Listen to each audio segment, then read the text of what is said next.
How's it going, sheep tits? My name's TheGamingBaconator, and welcome to another spooky stream. This year, I figured basically, I'm gonna take these off. Yes, I'm Cheeto Man this year. Amazing. Saw this, and, I couldn't help but get it because it's just so ridiculous. Anyway, as you can see, I am going to be playing House of Ashes, which is the most recent game released by Supermassive Games, and I've been kind of interested in a lot of their games, like Until Dawn and Man of Medan, Little Hope. I need to play Man of Medan and Little Hope. I'll probably do that in like a series or stream, or I don't know exactly. But for now, I'm going to be playing through House of Ashes, and that'll probably take up most of the stream. Then, you know, if I have any time after the stream, or after I get done with the game, then I'll just watch some creepy videos on YouTube. So, with that being said, let's get spooktacular. Okay, yeah, I gotta select that. Oh, okay.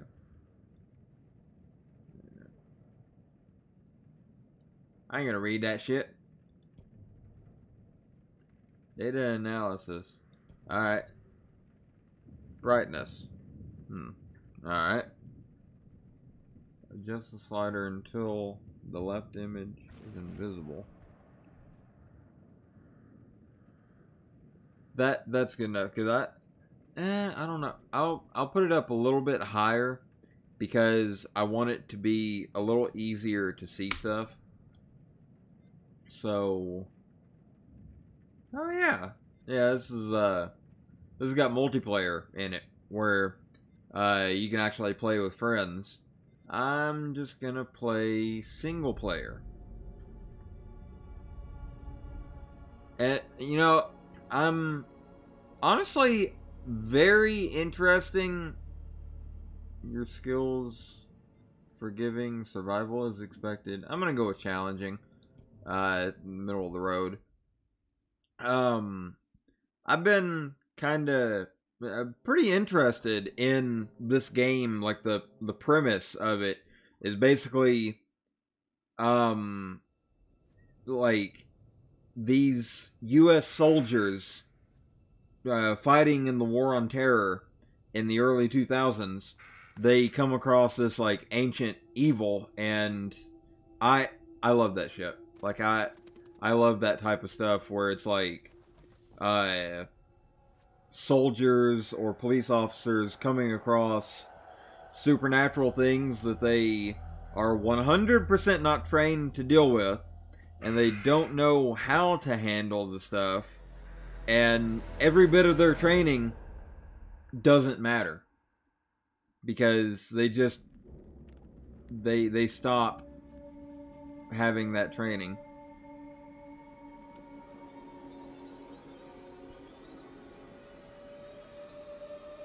Ooh.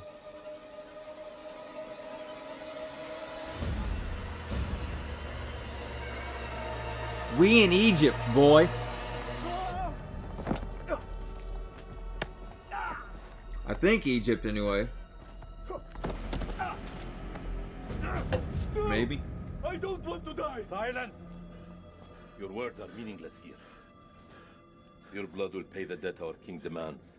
Your sacrifice will lift his curse from our land. General Barato, forgive me, my lord. The king demands your urgent presence. The gods smile on you. For now. Take this one back to his cell. I'll deal with him later. I'm also very intrigued by, like, this era of history. No luck for these days. This, like, oh no, this isn't. This isn't Egypt, actually. I don't think this is Egypt. I think that this is actually more like Sumeria or Babylonia, like Babylon or Mesopotamia. He's kind of got that like Mesopotamian look going on with the helmet and the beard. So I think this might actually be maybe Mesopotamia. I don't know I don't really know where. What did it say? It was in Akkad. I don't really know where. Oh yeah. This is definitely like Mesopotamia or Babylon. Yeah, definitely. That's 100%. I need to turn on the subtitles actually. I'll turn them on after this scene. I apologize. I shall muster our forces immediately. Good. And what news from below? There are hundreds of prisoners, my king. Their sacrifice will take time. Time is no longer in our hands. No matter. Man sounds pretty young to be a king. The sands. The sacrifice will be fulfilled. Starting with this one. Tell me, General, does she remind you of anyone? My king? Do you not see a hint of your own daughter in her? What age would she have been now? 18. 18. What a tragedy this plague has been. Kill her. What is,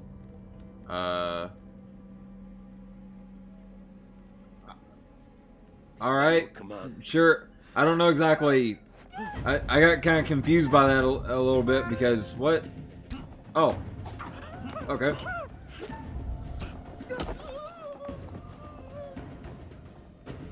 Now I'm gonna go ahead and say, I've got a plan in mind of how I'm gonna play this game, how I'm gonna play the different characters and stuff like that. Assuming that it's different characters, you know, similar to Until Dawn. What the fuck? Oh, okay, alright.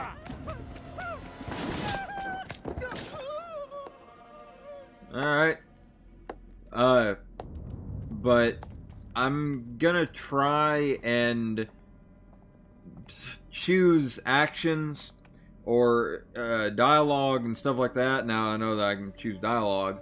I'm gonna try and do stuff that I think would fit the character.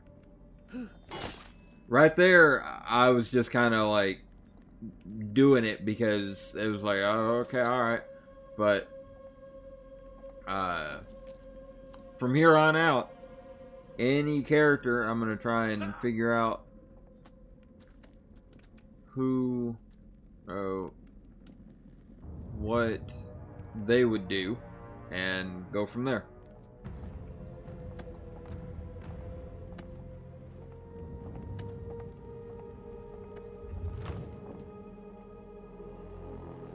Also, it's probably, honestly, it's probably, he probably really didn't have much of a choice on whether to kill that woman or not, because chances are it's probably a situation where if he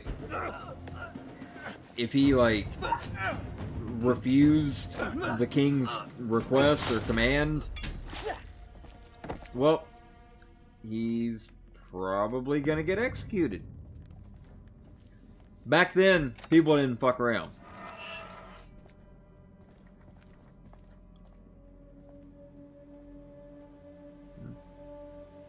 Am I gonna actually be playing as this guy, or oh?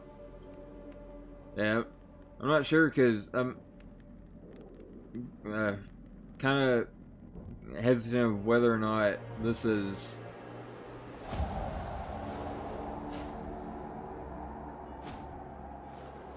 It's an interesting temple you got there, my man. Is that like an actual person in history? What?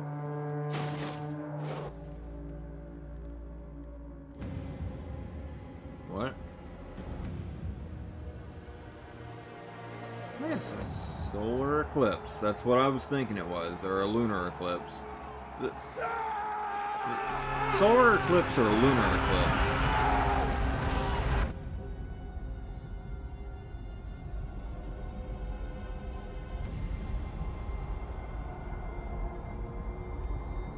Yeah, it's a lunar eclipse.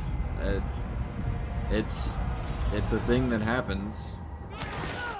Doesn't particularly mean supernatural stuff. Well, in the real world, but not particularly in this game.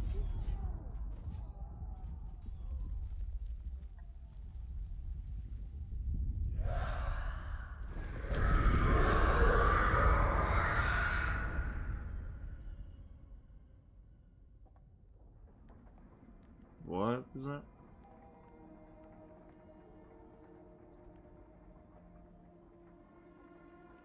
Gods give me strength.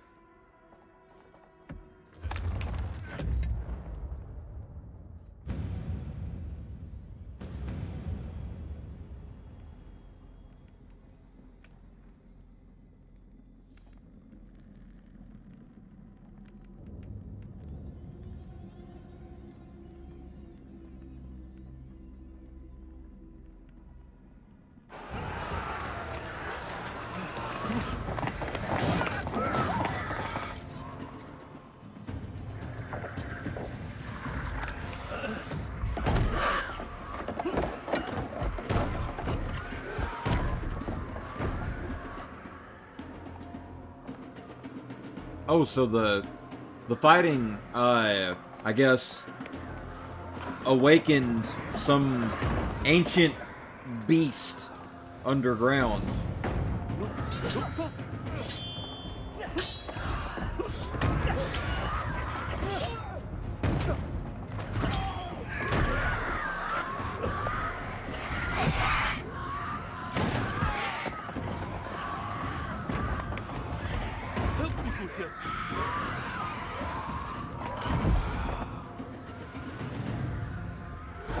What is out there? What have you Arcadians done to unleash such force? We've been cursed. Our king has cursed us all. We thought you were the demons. We were wrong. Oh yeah. My king sacked the And that's an interesting. I don't know. I'm assuming this is actually Mesopotamia. And now he too is silent. They did believe in some sort of My demons. king. Free of his madness now, as are we all. Free to die. This is your temple. Can I? Oh yeah, okay. So I can actually just turn on subtitles here. Yeah, all.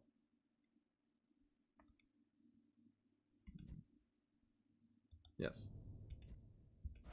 There we go. Alright, there we go. There is Now a I know way their out through names the too. catacombs.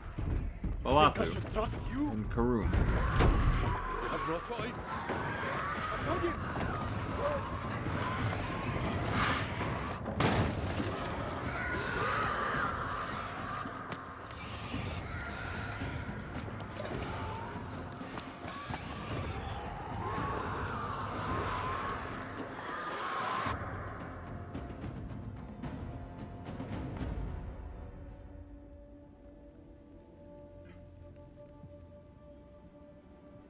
I get the feeling our marine buddies later on are not going to have a very fun time. Help me with this. I want to see that, actually. I really want to see the soldiers going up against that. Okay, alright. There we go.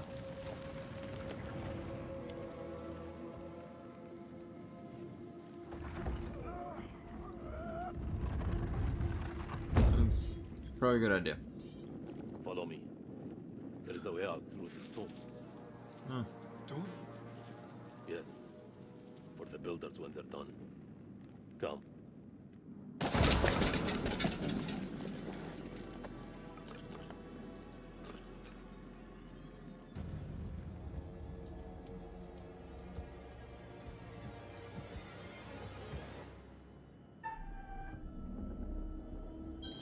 Oh. Okay. I screwed up. An Akkadian? Scared of a rodent? I have seen it all now. How many men died for our king? Their sacrifice bought him nothing. Truly pay attention to that. Press and hold to pick up objects. Ah. Oh, scarab. Or probably just a normal beetle. It's probably not specifically a scarab. Oh. Oh, okay.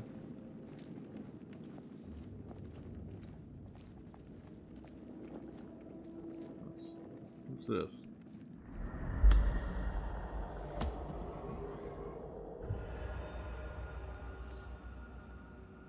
Premonition. What?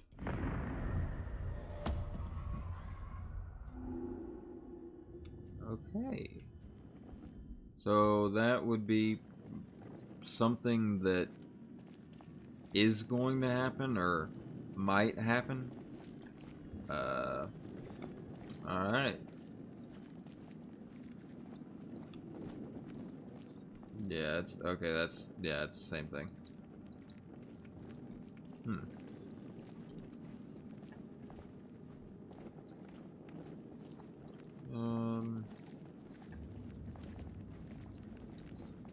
Didn't exactly specify where the way out was through this tomb. What's this?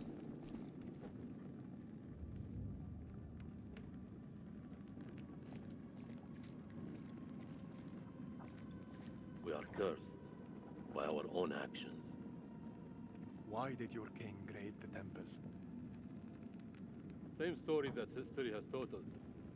For gold, for glory. For greed. Though, at this point in time, there isn't a whole lot of history to look back on. I mean, well, there is, you know, human history and everything, but not a massive amount of actual civilization history. Help me with this. So, you know, it's like now we've got a shit ton of stuff to look back on. These guys, not so much.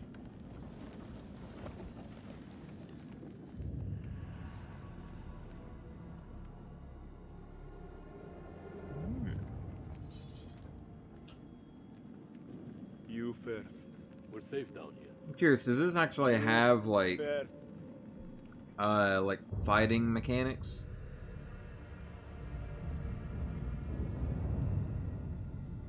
What is this that adorns you?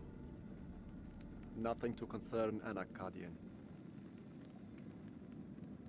How do we get out of here alive?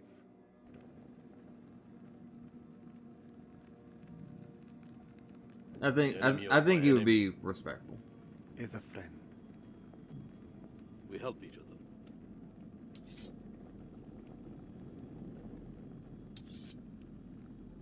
There is always hope. Yeah.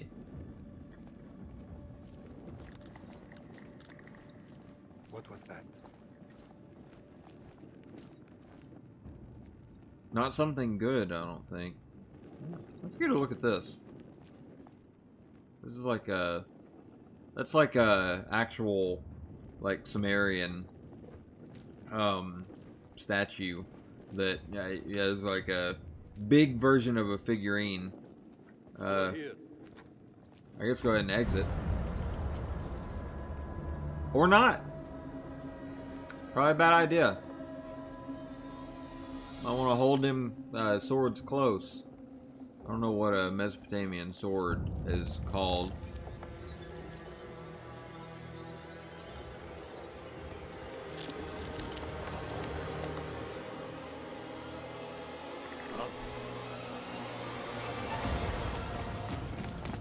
Oh, run!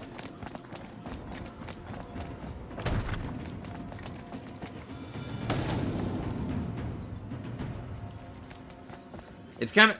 I'm going to go ahead and say it's kind of weird to play this game because I'm so used to like actual, you know, gameplay mechanic, like, you know, Far Cry and stuff, where it's like, when I see a QTE, I immediately think, oh, if I don't fight, if I don't do the QTE, then I'm gonna get a game over and have to start over. But that's not how this type of game operates, because, well, it's a like interactive movie pretty much with a little bit of gameplay.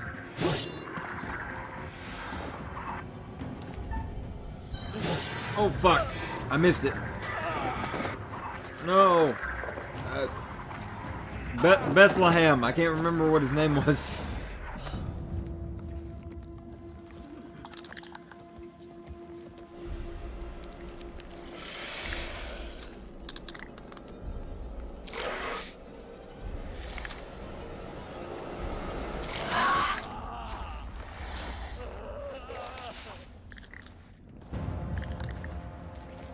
Well, I got him killed. Just pay attention.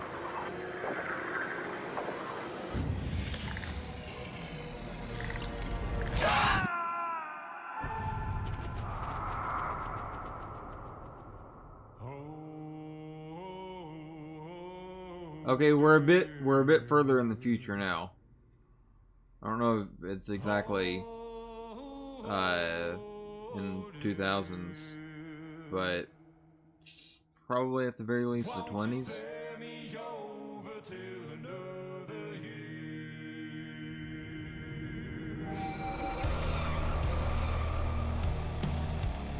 Ashley Tisdale. Interesting.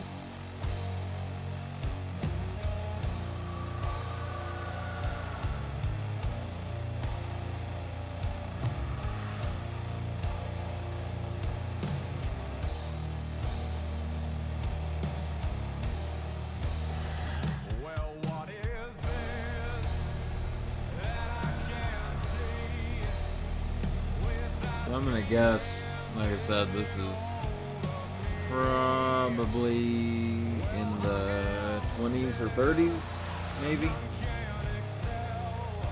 Like, because his outfit, his bowler hat, and the general design of the area.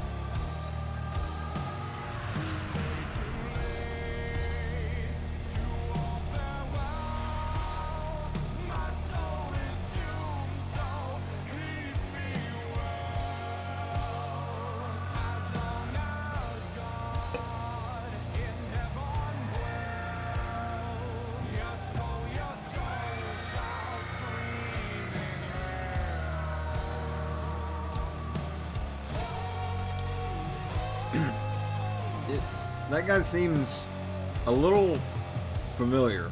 Like there's something about him that's really kind of familiar. Like I feel like I've seen him in a movie before, but I can't particularly place him. Okay. Your survival depends on the choices you make. They will be as a compass, guiding you through the unknown. Will you find the path to salvation, or be lost in the darkness forever? Let me speak plainly. You're about to make some difficult decisions. Decisions that will affect the lives of others. How those decisions play out will become clear over time. I expect you're wondering who I am and where you are. Well, I'm assuming you're a museum curator. I am the curator, the custodian of tales. My purpose is to keep a record of everything you do, every decision or mistake you make. This is my repository. It is filled with untold stories. Stories about friends and enemies, loyalty and betrayal, life and death. I'm gonna actually, I'm noticing it off and on. I'm going to actually turn on VSync because it's like messing with me to see that. Let me make sure that okay, yeah. Yeah, it's just messing with me that it's not got any VSync. It just keeps on distracting me. I have been known to bend the rules from time to time. To descend into the unknown alone is extremely brave. Or extremely foolish. Perhaps there is more to you than meets the eye. I like the unknown. I mean, it's Let me give you terrifying, a few words of but advice. Throughout it's the story, very you will encounter intriguing. certain pictures. It's very Pictures intriguing which allude to possible for outcomes. fictional I stories. suggest you pay attention to their meaning. It could foreshadow a future best avoided. But alas, sands of time have run out for us. We'll meet again soon to see how you fared. Or failed. Alright. Yeah, the graphics are so great. Alright. Now we are in the War on Terror age. Yep. That's what I was thinking. Iraq, 2003.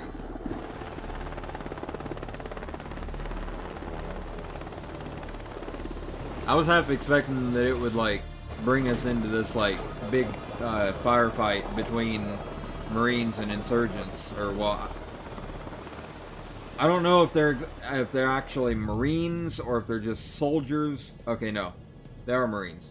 USMC. Colonel. Never mind. Good trip? He's not a Marine though. Not He's particularly. Air Force. Welcome to Camp Slayer. You're early. Apologies for arriving early, Lieutenant. Things are moving fast. I don't really know who. I'm gonna look at this here. Eric introduced himself amicably.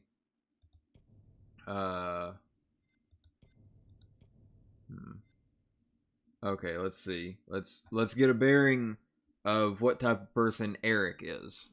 So, first off, guy kind of looks a little bit like Jackass, kinda.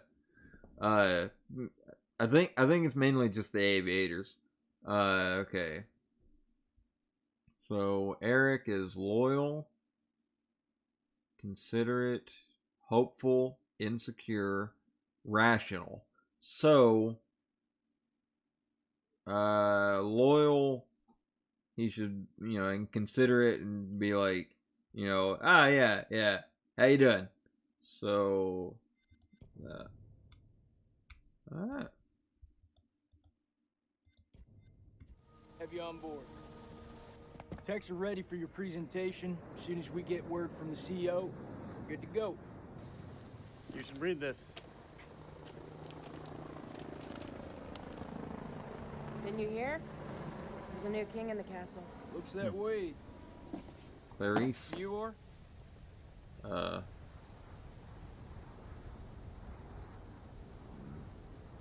I'll just do My that. assistant, Clarice Stokes. Dr. Clarice Stokes. Kolchak. First Lieutenant Kolchak. Well, the briefing room?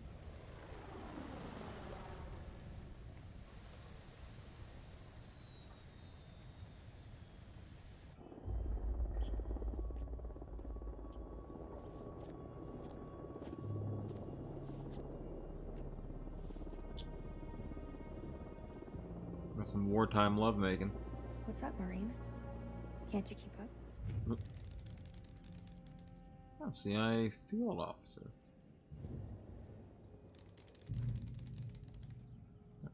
Okay, Nick K. Defensive, romantic. Oh, it actually says their main qualities in the introduction. I need to pay attention to that. These last few weeks, you've lifted me up. I don't know where I'd be without you.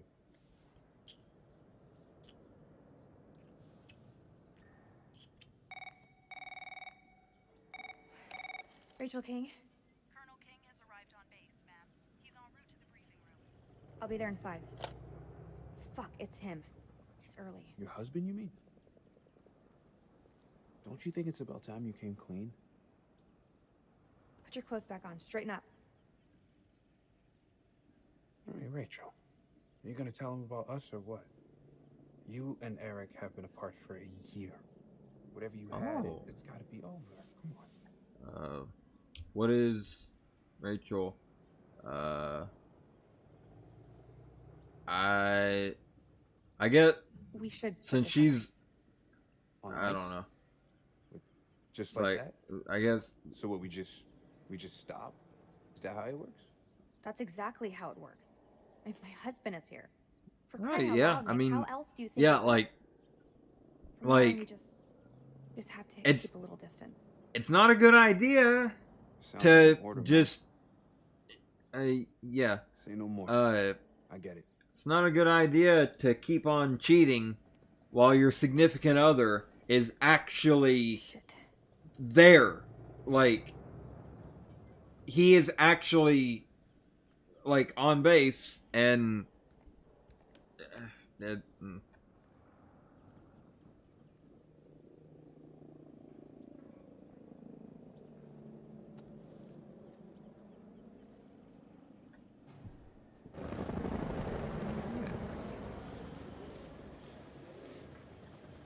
You'll have to excuse the noise and disorder. We're just getting the base set up. Blows my mind. it's a nice place. Only a few weeks ago, Saddam was living it up in here. Chowing down Oh. on candy bars while some poor bastard clipped his toenail. Nice image. Oh, If only you could see the state of this place now. that's supposed to be actually like Saddam Hussein's like estate Got the or Army, something like that. Marines, DIA, the Air Force. Hey, everyone's invited. Yeah, Everyone wants a piece of history. little piece of, America. huh? Yeah, I guess. It is interesting that there's a lot of various different government military branches like CIA, Marines, Air Force. Okay, Marines and Air Force is understandable to be in this area, but you know, like the CIA operative and all that. Little lady. Can see you just fine from here, thanks. Ignore Corporal Merwin. He lacks social skills. I guess every unit has its resident jackass. Sergeant K. This is Lieutenant Colonel Kane. Just taking him down to the briefing room. Yeah, gotta go get prepped. I'll see you in there, Marine.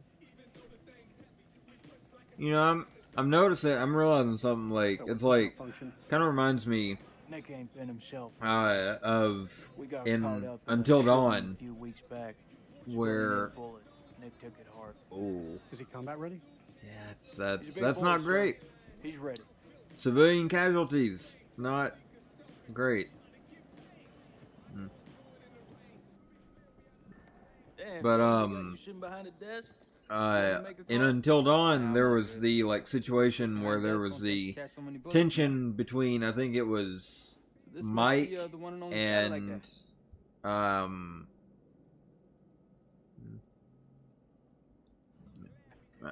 The one and only satellite guy. he's got to I'm stick Eric King. polite because Lieutenant he's Colonel very Eric considerate and everything. But it was like Mike and Matt, I believe, that they had kind of Give the a Colonel full set, clashing because they had history with, I think, like Mike dated Emily or something like that, something similar I'm telling you, to the situation Queen going on bitch here. finds out about this, she's gonna flip her shit. Rachel and I, we know each other.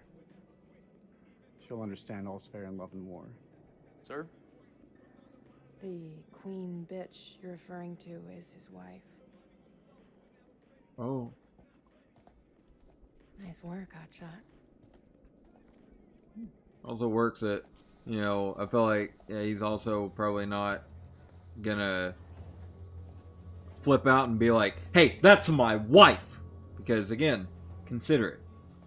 And, you know, it just doesn't really I'm so sorry. seem Rachel like... never said she was married. We've been working apart this last year. So she's the queen bitch now. She's gone up in the world. If it helps, we like to think of it as a term of endearment. Yeah, sure. Keep trying to cover your ass, man. I mean, you're gonna need a shit ton more padding because it ain't working. Or maybe it is. Who knows? Right. Let's get you set up. I hope the band Wait for will the cope with the team. beta. I'll leave the techie stuff to you. And I'll leave the heavy Inspect the lifting to briefing you. room. I will do that. Got a deal, lady. What is this? Oh, is What is this this place anyway? Looks like an old is this ballroom. a That's exactly thing what where it I is. can? I guess you damn like to get down on the dance floor. I think Oh his yeah, dance partner yeah. stepped There's on his foot, it'd be an instant there's pop with old her head. W right Wouldn't there. surprise me. Mission When we're done, I'll make mission sure. accomplished. As long as you don't step on my foot. Manny Sherman. Okay, all right. I didn't actually expect to see like a actual like I didn't actually expect to see a picture of George Bush in this game because I mean I know it takes place in 2003 during the early years of the War on Terror, but I didn't think that they would. Eric, I didn't this is expect my to team. see If you want to brief them, you know clear it with me like first. a reference to Bush. I should have warned you I was moving the briefing forward. That's on me. But things escalated, I had to move fast. I have a duty to my team to stay ahead of the curve. I understand, Rachel, but CENTCOM has given their orders. Orders. I'm now commanding officer. I didn't mean for you to find out like this. Truly. Man's sorry, moving up Rachel. in the world. Somehow I doubt that very much. This is from SOC Central. It confirms that Lieutenant Colonel King has assumed control of this operation. Very nice. Paperwork. That's very I'm gonna need very access stiff to your paper. network. But I'll all pass right. you through. I'm not gonna nitpick Dr. that Stokes. because the rest You of this can call me game looks so Clarice. great that it's like you really gonna Dr. nitpick Stokes, please prepare the paper being a presentation. little bit stiffer than normal in a game like this? You found something?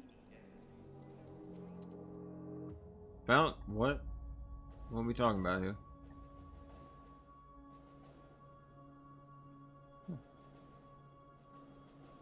3 o'clock. Fuck is that? Modern art or something? This is footage from the highly classified Kalis program. That's supposed to mean something to me. It's a thermal satellite system that I personally pioneered. Oh, well, I'm impressed. Is that the Please, the remnants You of behave that like this in all your briefings, Mesopotamian Corporal? the Mesopotamian Boys are just city eager to catch a from break, earlier? sir. No harm meant. Very well. Understandable. Satellite sweeps of the war zone have uncovered what I could- appears to be an underground I can storage imagine facility. that This will, of course, require further investigation, but I strongly being in this suspect situation where Saddam's could chemical weapons are hidden. cause We got you, you son of a bitch. a lot of CENTCOM has given the green light to raid the facility and seize stress any weapons and on site. just Hostilities frustration. may be over, but there are holdout groups of Republican Guard all over the country. They could deploy those weapons at any time, so we need to That move one fast. guy just The Army yeah. is giving us a ride out there in their helos. On arrival, Lieutenant Kolchak will lead the raid on the facility. Once it's secured, we'll carry out a full weapons inspection. Now listen up. There's been a change of leadership, but Rachel's operational expertise and local knowledge is just as valuable as ever. She'll be flying with us, and I want you all to show her the same respect. Any questions? What the fuck we waiting for? I'm ready. That's tribal territory out there, Colonel. Make no mistake. Those people are feral. I take it we're getting their support? Nah. Too many birds could bring them down on us. We move fast in, fast out. Yeah, that's pretty much what your mama said to me. Hey, careful, boy. If I didn't pull out so fast, it could have been your papi. All right, that's enough, Yeah. Rowan. Sir, Hmm. what's your call? Hmm.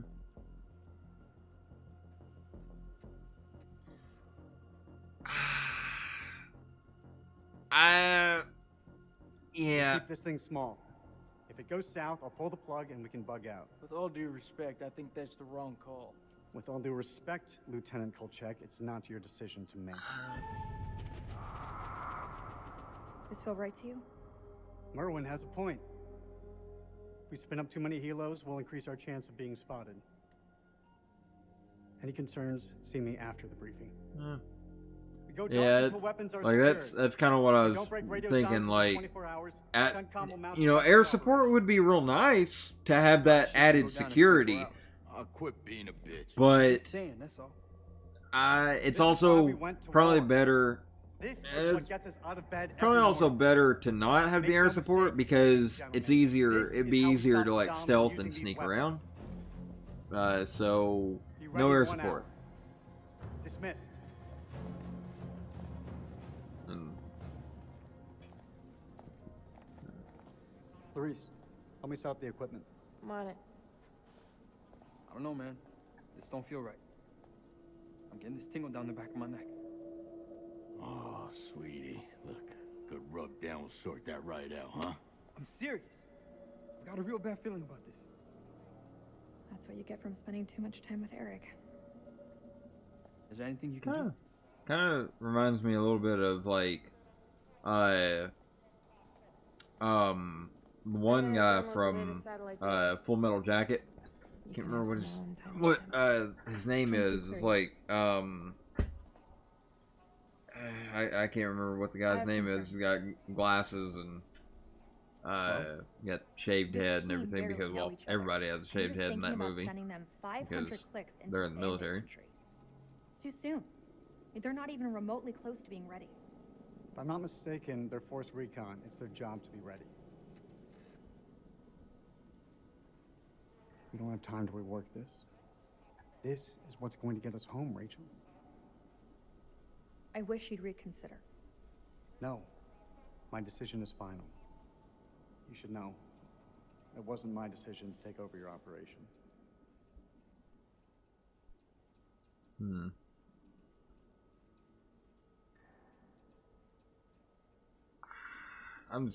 I'll do this. Rach, this is it. Everything I've worked on these past years. It's ready. This is the big break we've been waiting for. This isn't about us, Eric. I just want things to go back to the way they were. How we left it, things weren't so great between us. We've been through worse. A lot worse. Look, Eric, we'll talk when we have time. But not here. Bearing updated. What is... Rachel promised Eric they would talk about their marriage. Okay. Okay. Air support. Refused to bring close air support on the mission. Are these, like, gonna lead to problems later on where it'll end up like this, just creating issues like or well, not really creating issues, but like leading to one thing or another where it's like, I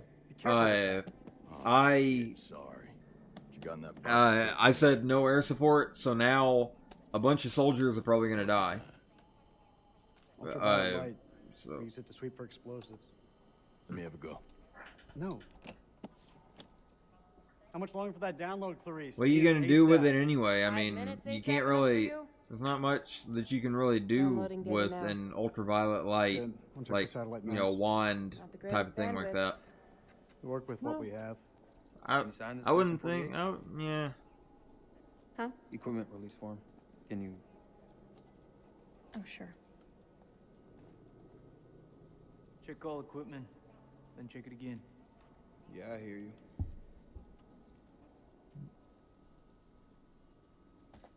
That's a good idea. if you think that it's good, check it again. Packing HE.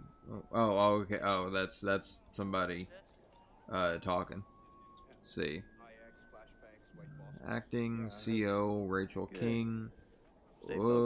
Alright. With the survey group becoming operational today, it is imperative to stress the need for mission success. Our military operations need a clear and compelling end state. U.S. forces have been engaged to end the threat to the international community from Iraqi WMD. Until we prove that threat, we cannot rightly justify the invasion under international law. With the cessation of... Oh, it's actually written on the paper and it's actually readable. With the cessation of hostilities, the risk of the regime destroying evidence of the WMD is heightened. I'm not the best at reading stuff. I realize that I sound like I'm in like 7th grade. Like the survey group needs to move. Yeah, I realize that. I apologize, but I'm not the best at loading words to then say. So you just have to work with it. Okay. The survey group needs to move quickly to identify and exploit WMD sites and personnel. Our allies in the international communities need reassurance that our intelligence services are sound. We look forward to your reports. Signature, Simon Fuller. I feel like I've heard that name before, I think. Is Simon Fuller like an actual guy? Like actual... You know, I feel like that might be an actual person. Talk. Who's this? What the hell do we Merwin. need this crap for? We need to be mobile. We need to be prepared. The facility is underground, possibly under construction. It's safer this way. You want me to feel safe? You give me some more shooters.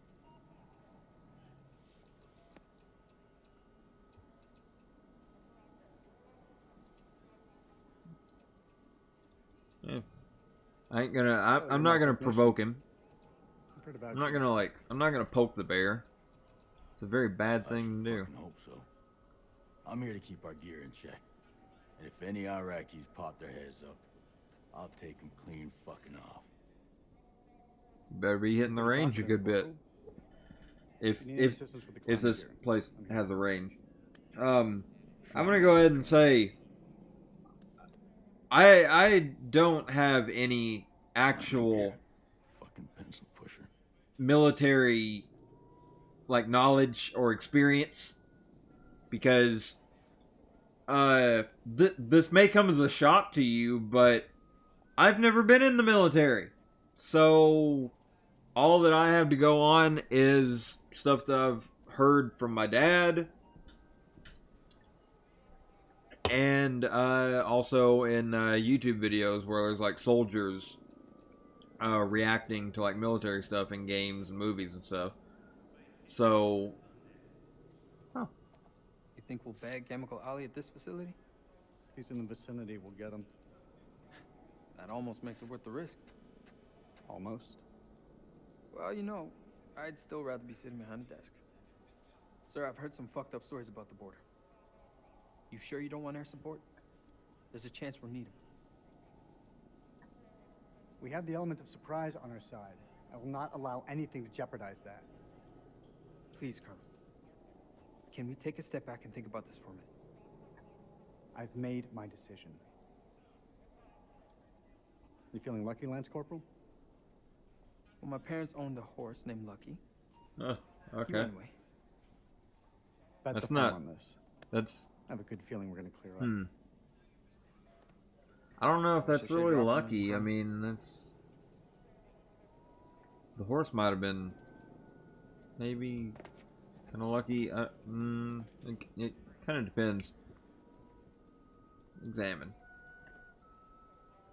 Move the coffee cup. Oh, no. No, move it. What? Oh, alright. Never mind. Complete. Let's get to the helos. Roll out!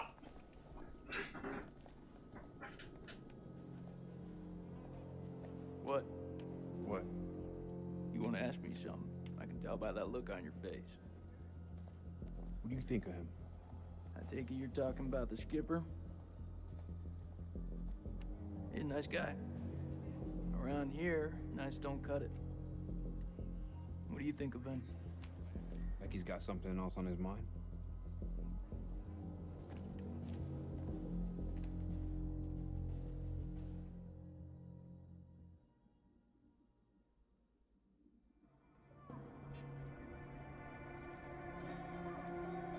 I'm gonna go ahead and say, I'm sorry if I don't really talk a massive amount throughout this stream.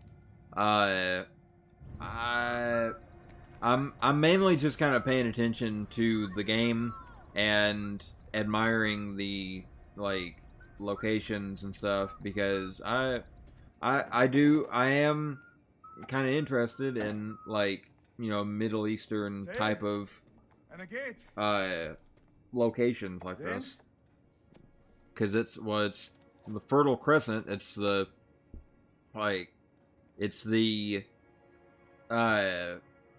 it's where civilization began, so it's pretty interesting if you're into history.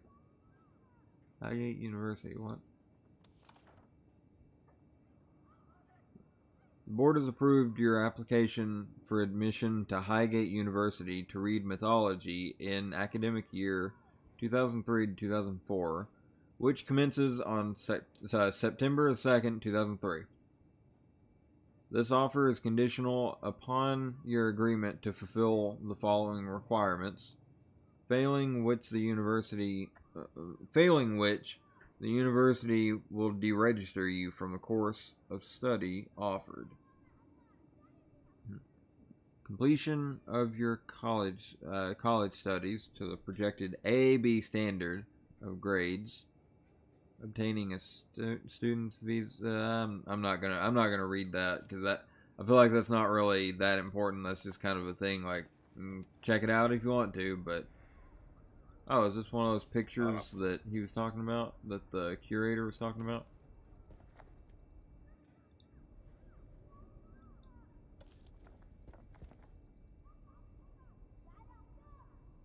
Huh.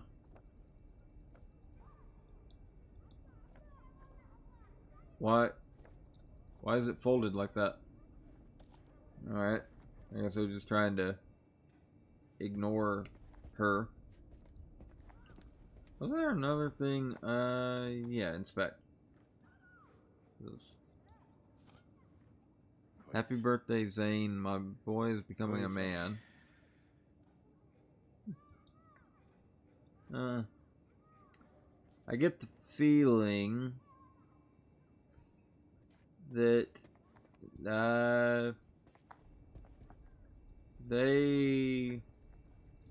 there's probably something fucky going on here. Can I go in here? Yes. This is a very close camera angle, I must say. Like, Jesus Christ, I'm going into the man's skull. This is not right.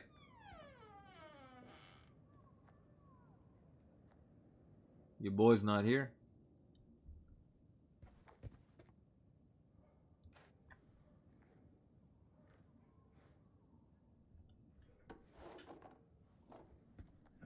ربي يا زين تاني. What is this? Oh, is that like stuff that he's stolen? Like, is that like watches or something like that? It kind of looks like watches or like jewelry. سليم جاركن أبو زين. Jewelry, like, you know, jewelry clamshells. زين مع هو زين مع ابنك؟ طارق. أيوه طارق، هما مع بعض. راحوا ياخدوا الأتوبيس بقالهم ساعة. كله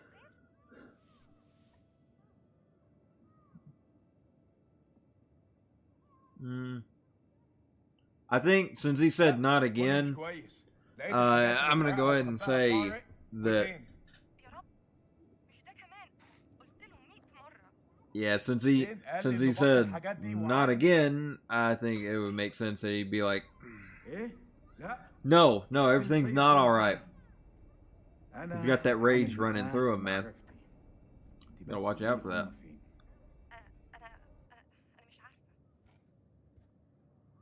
You know, I'm curious why they, like, they're having him speak. I don't quite recognize the accent. I don't know, is that, like, Arabic, or is it, like, is there actually a language that's, like, Iraqi? I don't know exactly. But I'm curious why, like, he, you know, they're having him speak not in English, but then they had the Mesopotamian characters speak in English. Like, if anything, the Mesopotamian characters should have spoke in some, well, that then raises the question of the fact that since the Mesopotamian language, the cuneiform language,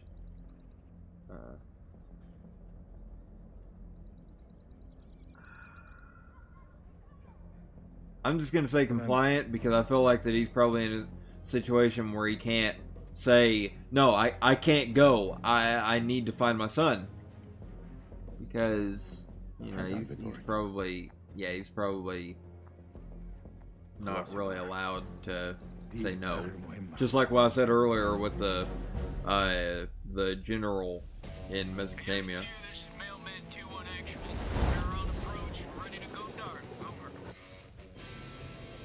This is closer to kind of the type of stuff that I was actually expecting.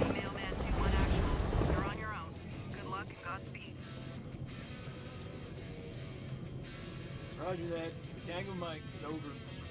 I was expecting to hear some, like, Back in Black! I don't know any words from the song other than that. So I do apologize, but you gotta admit that singing voice was shitty. Yeah, that's pretty good, boy. Hey, look, your mama's so nasty. I called her for phone sex, now I got a fucking ear infection. Well, damn. How long you been sitting on that? Oh, yeah, you like that? I got a shit ton more of those bad boys lined up. Yeah, that's what I'm your not. mama said. You two want to cut the bullshit and focus on the mission? I've never really been a big fan of your mom jokes. I just don't really, you know, they don't like bother me or anything. It's just they don't really. They just don't fit my, like, comedy style, which honestly I don't know what my comedy style is, but or my sense of humor or whatever it. I don't know. Like, I don't know what it is anymore. I'm gonna be provocative. Hey, whatever's going on in there, compartmentalize that shit. Yeah. I need you here with me. Can I count on you? This is not a time. I'll ask you one more time. This is not a time for Nick to be, like, polite and friendly and be like, I'm gonna be supportive. Got your back, Nikki. No matter what. I know it. But, like, this is not the time for Nick to be fully polite and be like, hey, you get over it. Instead, like, you know, it's like, hey, It's a Marine thing. wake up. It means always loyal. So what? It's You supposed to be gotta, lucky? you gotta be, right Marines have a boatload of there. superstitions. Hit me with one. Alright, check it out. They say to never look back when you're disembarking the helo. Otherwise you curse the whole team. Huh. That's gotta be about the stupidest thing I have ever heard. Somebody's gonna look back. Maybe. But as I see it, why take a chance? Eyes forward at all times. You look backwards in a war zone. It's no wonder you get your ass shot off. Fair enough. I mean, understandable. I can understand that it's like, We're gonna succeed. don't turn your back to where the fighting is going on, because you're gonna get a bullet in the ass, and that's not good for anybody. Like, contrary to popular belief, that is just not healthy. It's not healthy to have lead in the ass. It's just, trust me on that one. I don't have a medical degree, but even I know it's a bad idea. I just got a little bit of a like flash of like Uncharted 3, just seeing that truck drive through the desert. It's just a little flash because it just ever so vaguely reminded me of Uncharted 3. I need to actually like stream the Uncharted games or something like that at some point. I know I tried to do an Uncharted playthrough. Yeah, I knew it. Somebody's gonna look back, and while chances are that is not the reason that everybody's gonna get completely fucked over, but it could be chalked up to that because it's like, what the fuck? Oh, okay. Sir, we've been made. Awaiting orders.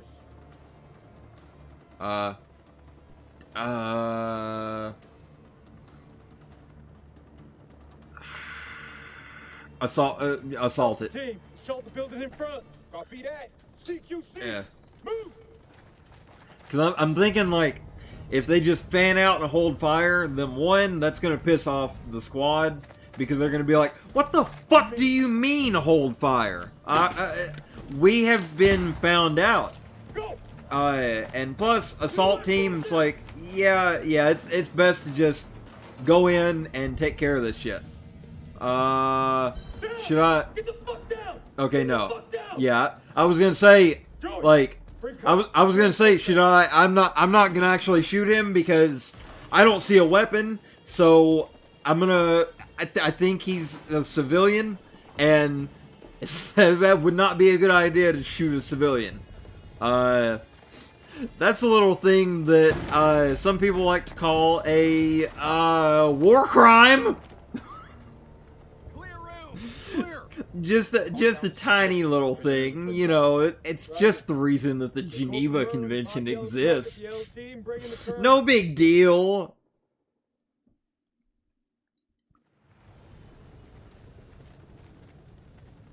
But hey, at least they zip tied them. This rate's a bust. I assume they zip tied them. People are not the enemy; they're just shepherds.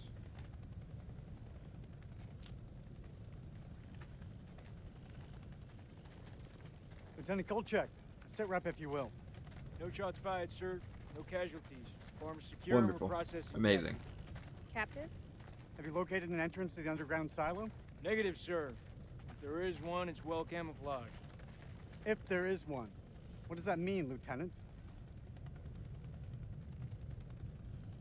I'm gonna have him be skeptical. I think that he'd be skeptical with this. I'm starting to think they're just shepherds. Are you sure? Couldn't it be a cover? If this is a cover-up, we're about to find out. That went smoothly. You think? Got the place locked down tighter Well. than a virgin. Do not finish that sentence, Corporal. I mean, Are they ready for questioning? it did go decently well.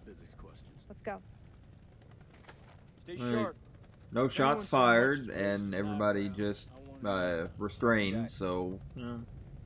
I don't know about you Pretty guys, good. but something doesn't feel right about this place. Oh yeah? So is that this women's intuition I keep hearing about? Yeah, you want to find out what happens when you piss it off? Trust anybody named Clarice in horror situations.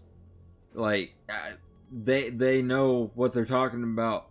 Maybe. I don't know. I'm trying to make a reference to Silence of the Lambs, but I've never actually watched Silence of the Lambs, so I can't actually I can't properly reference Silence of the Lambs.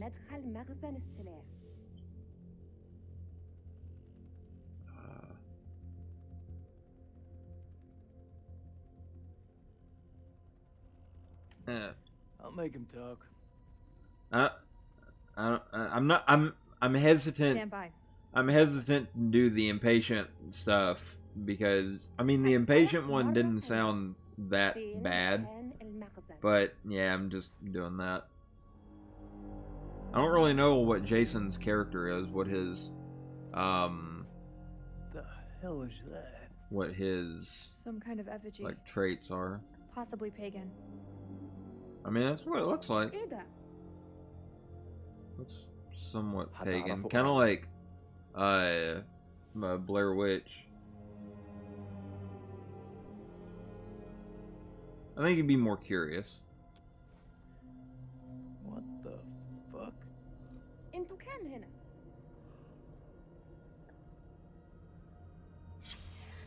What? Oh. He pricked himself. I've had enough of this. Or maybe, Corporal, well, keep an eye on the captives. he bled. I don't know if he probably gripped it too tight, and I'm gonna take this opportunity, and if I can I? Okay, yeah. Heroic, dutiful, confident, pragmatic. Alright. Okay, so that gives me a good idea of his traits. I forget what pragmatic means, though. Is there anything, or do I just need to follow her? Tell me where the silo is. This man was armed, ma'am. Everyone in this country is armed. I mean, yeah. Probably, at this time, probably couldn't walk very far without coming across, like, an AK. Yeah, 7 point, was it 7 point,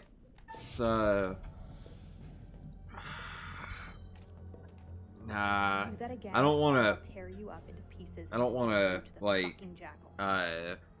I don't want to hit civilians and stuff unless they're a direct threat. But if it's like, you know, he spit, plus I don't think Jason would really do that based on his traits. So, alright. Can I check on anything in here? Yes, I can. Oh, yeah. Yeah, it's a...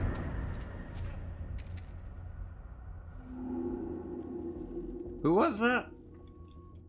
Okay, so that was disarmed. Who was that? That was Jason and... That's Jason and... Rachel, I think? I think that's Jason. I mean, I know, I recognize that was Rachel. I mean, Jason. But I think the girl was Rachel. Because if it wasn't, I don't think it was Clarice. Because Clarice looks different than Rachel. So, yeah, I think that was Rachel.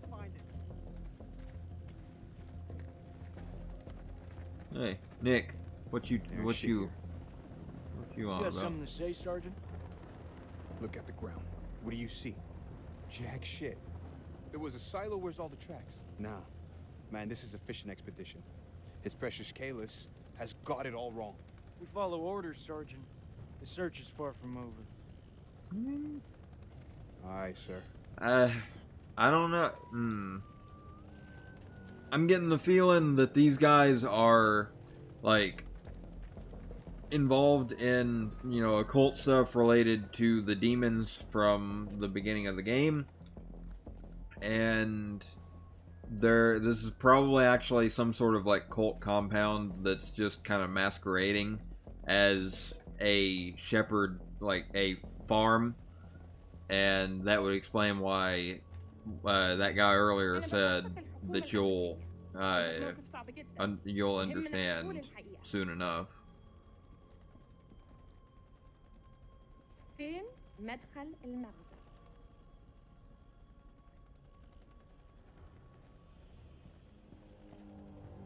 It's under the rug.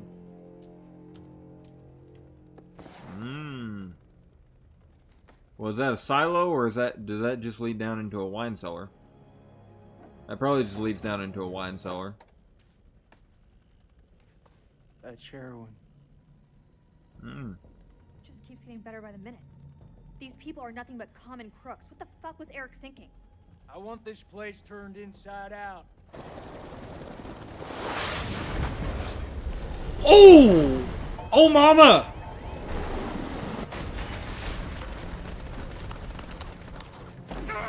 Fuck! I'm hit! Ah, motherfuckers!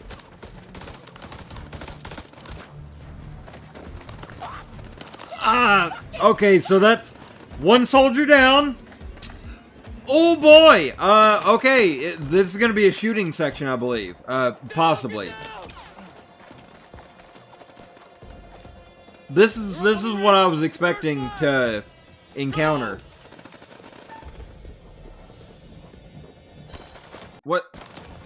I don't know. I tried to shoot. Okay, I think I understand. Fuck. I think I understand that I can only shoot when it actually highlights red. So that was my bad, because I was clicking trying to shoot, but I didn't realize that it only shoots when you highlight it. So yeah, that was, ugh. Yeah, it's adrenaline. Yeah, a lot of adrenaline. Rachel! Back!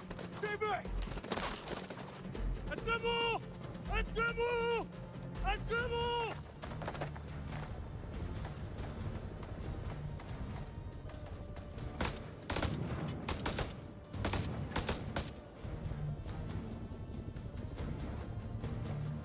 Fuck you! Fuck you! Fuck you! You know, I'm surprised there's not really a whole lot of blood. We're closing in. We gotta get to Joey. Yeah, fuck you too! Is that Joey over there? There we go, I got him. Yep, I got him. Fuckers out with WB! Can't use phosphorus against people! Oh, come on, you rather us hold hands and sing Kumbaya around the fucking campfire? I mean, yeah, I'm pretty sure using like white phosphorus against like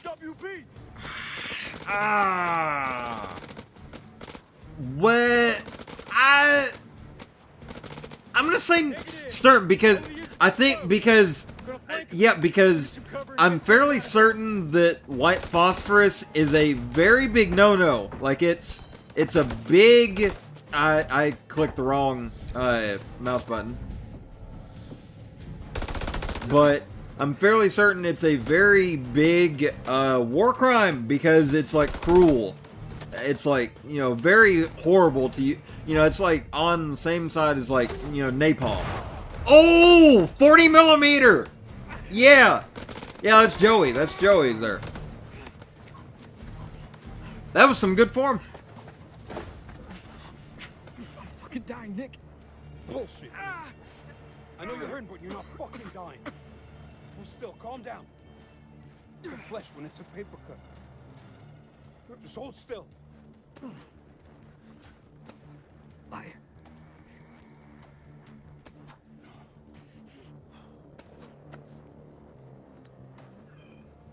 Was there... Say a prayer.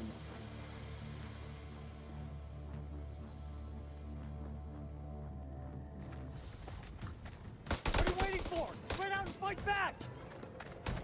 Do not group up because one well-placed grenade can just destroy your entire operation. So, spread out. Spread them.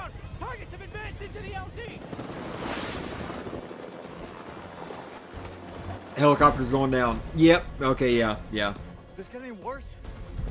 Oh, yeah, it could. Yeah. Demons.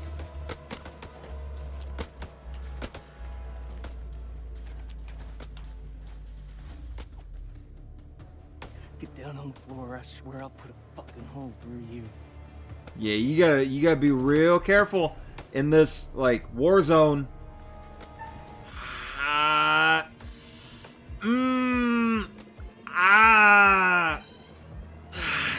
No. Doesn't anyone speak English anymore? I don't know. The guy's just limping. He's just, like, running away. I don't really... You better not miss.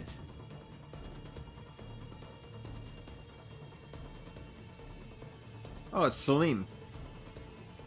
No more killing.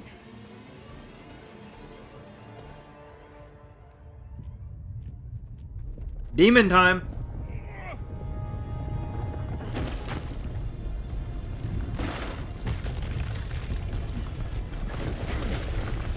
No fucking way.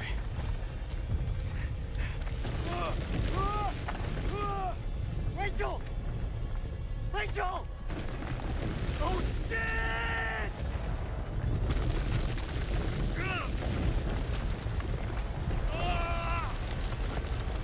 Oh, that's the Mesopotamian. That's the Mesopotamian city from the beginning of the game. Huh. So it actually got buried under like sand and dirt and stuff.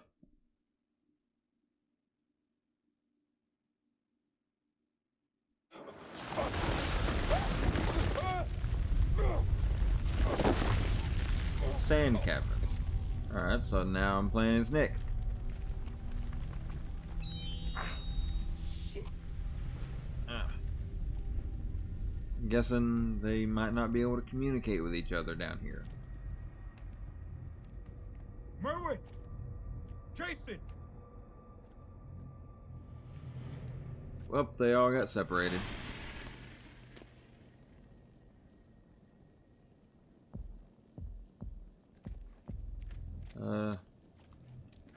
I'm gonna go in the direction of the flare because that is the best idea. Oh, Jason! oh, I can actually turn the flashlight on. Okay. Jason! I'm close, man. I'm coming.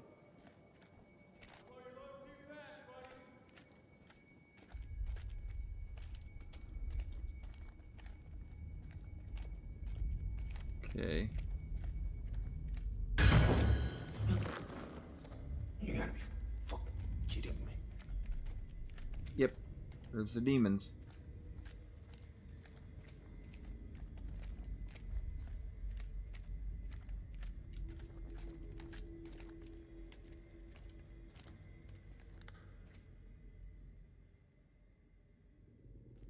What is that?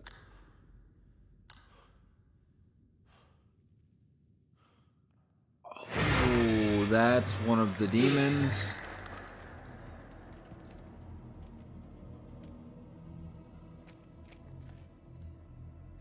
Now, normally it'd probably be a bad idea to continue going this way, but I don't think there is any other options. So, unfortunately, I just gotta keep on going.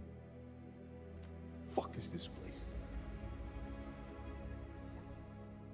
Historical artifact.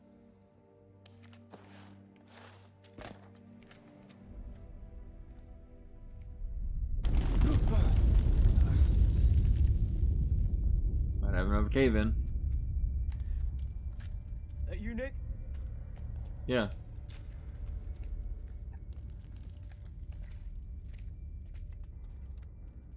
Well, ain't that something? Where on God's green earth have we landed? We need to get back topside, regroup with the rest of the squad, and signal for medevac.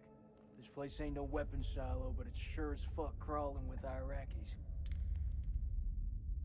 Nick? Sergeant K, pull yourself together. Eyes wide. Yeah. I don't know. I'm gonna say yeah. I saw something. What do you mean, saw something? I mean, it wasn't human. In a tunnel. Should have never gotten up that helo. I fucking knew it. I knew you weren't ready for this. I swear to God. Do not get God involved in this bullshit. Now, I don't want to hear another fucking word. You pull your shit together right fucking now before you get us both killed. You gotta believe me. No, you believe this, Sergeant. You didn't see shit.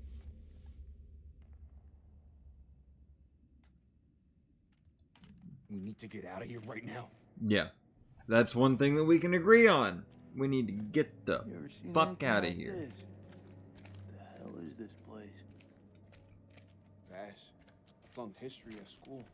It's Mesopotamian stuff. Although it doesn't particularly look Mesopotamian, you don't really see the Mesopotamian stuff instantly, like immediately. What? What was that? Okay, so that was Jason and somebody. Let me get that again. Okay, so that's Jason, and that's probably something that might end up happening to Nick. Feel what exactly? I don't know, some. Nick's probably potentially going to get grabbed by one of these things. You sure about that?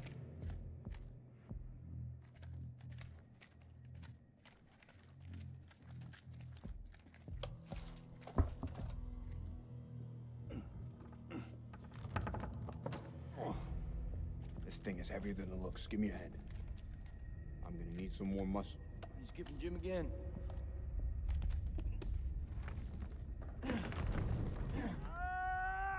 That's Merwin. Oh, okay. Merwin is. Jesus, I'm trying. Will you stop squirming around? It's bad. He's bleeding out. We have to cut him down right now. Hold tight, buddy. We got you. Nick, I need you here. Cut the wires.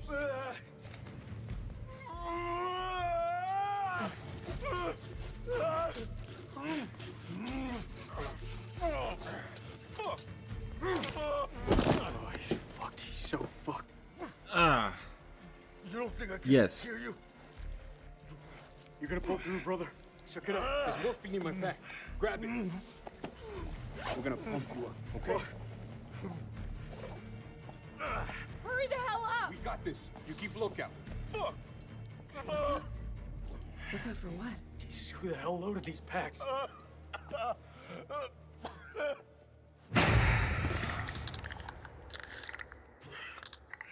the fuck just happened? Well, Clarice is dead. Clarice?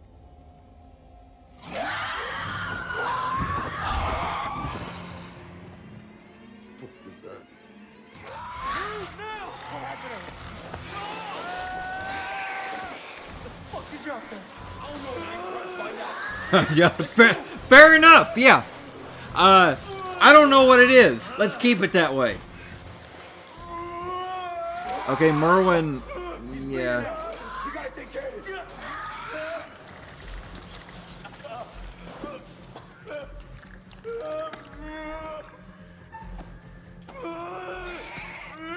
Put pressure. Shit. You want the good version or the bad version? Just give it to me straight. Not gonna lie, man. It's pretty fucking bad. Oh yeah, yeah. The guy's covered in blood. Get the damn morphine in him. Shut up. Hold it the fuck in.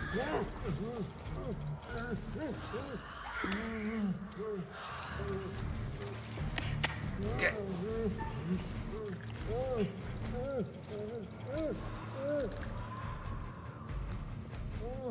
Get him fucking killing him.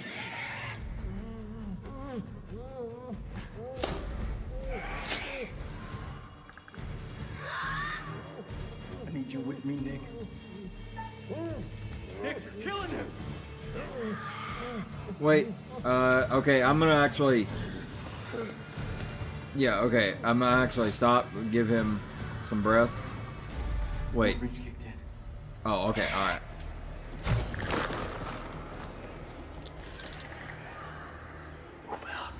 Get them rifles. Get them rifles going.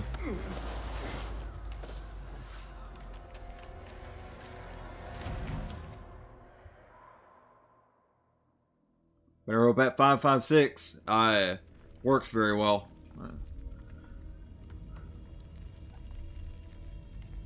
Oh, Salim.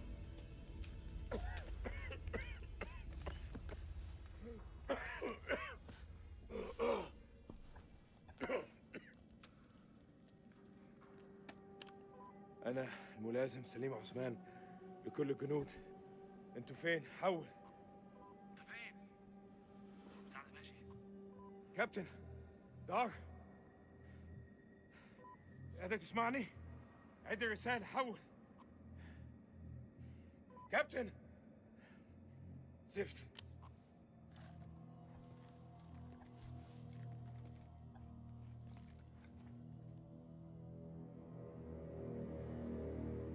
دار، إذا قادر تسمعني، أنا مش عارف في كهف بحاول أخرج.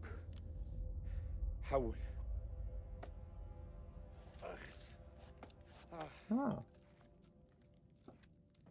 Well, at least you still got your AK. كان عندي مشاريع النهارده، استحمى، اسمع موسيقى، احتفل عيد ميلاد ابني، بس لا دق على باب انا، لا لما كان جايين. بص احنا فين دلوقتي؟ والله ما انا عارف انا فين. في حد موجود هنا؟ في حد هناك؟ حد سامعني؟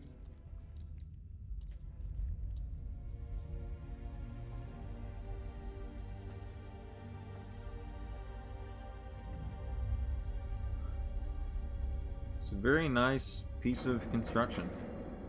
A piece of ancient construction. إذا في حد موجود هنا ردوا عليا دلوقتي. Okay. What is this? Oh, is this Joey?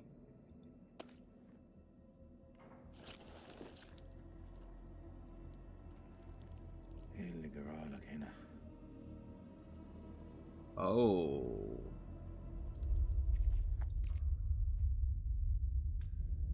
That guy. Oh, okay. He was actually killed by one of the creatures. I thought that maybe that was like a dead body that also fell down. But no, he was actually killed by one of those. I'm just gonna keep calling them demons because, well, that's what the like Mesopotamian guys referred to them as.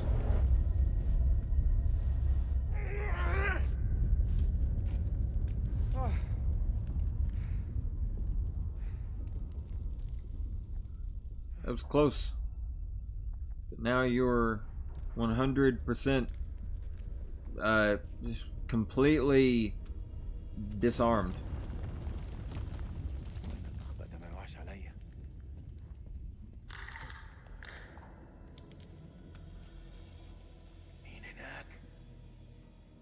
Hopefully we have a...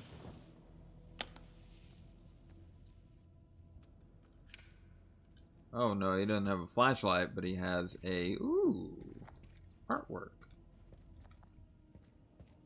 That is very nice.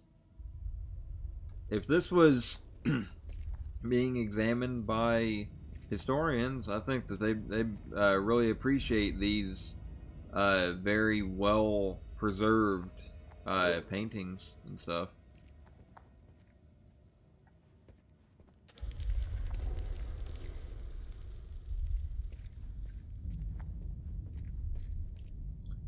This lighter is giving off a decent amount of light. He says as he walks into utter darkness.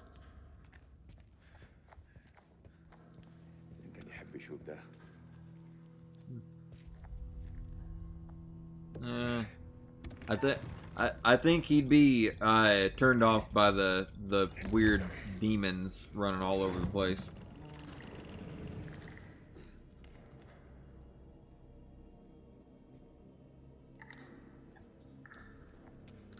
مين هناك؟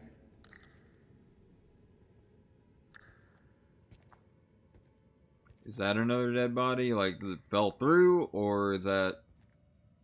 Well, I say another dead body, but the previous, like, the American soldier...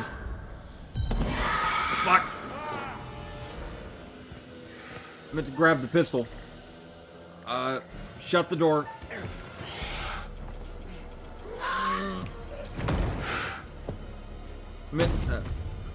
I wasn't fast enough to grab the pistol.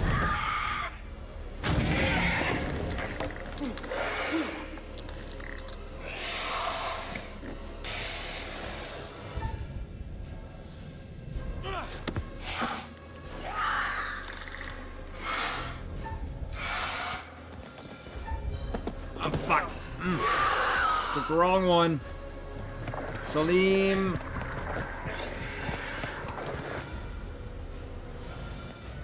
You gotta survive. You gotta survive for Zane. You gotta survive for your boy. I mean, he may be a thief, but still.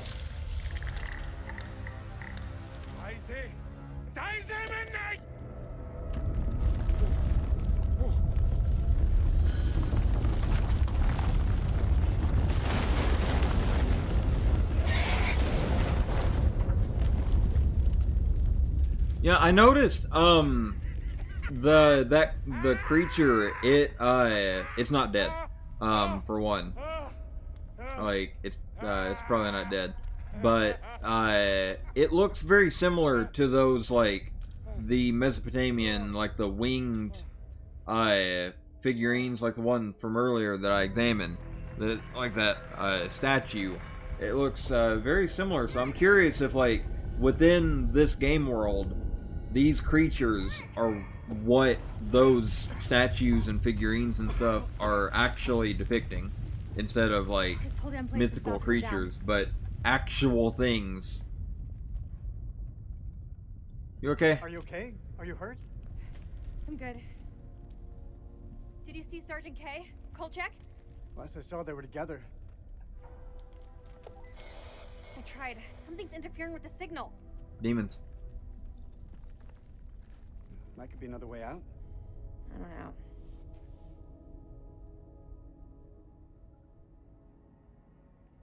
Hey, look. You know I've got your back, Rach. Stay close, you'll be fine. I'm pretty good at looking after myself, Eric. It would seem so. Yeah.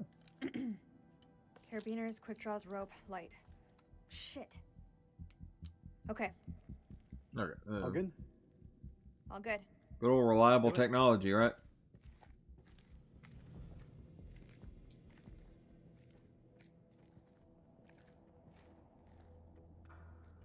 Well, that's a steep drop to nowhere.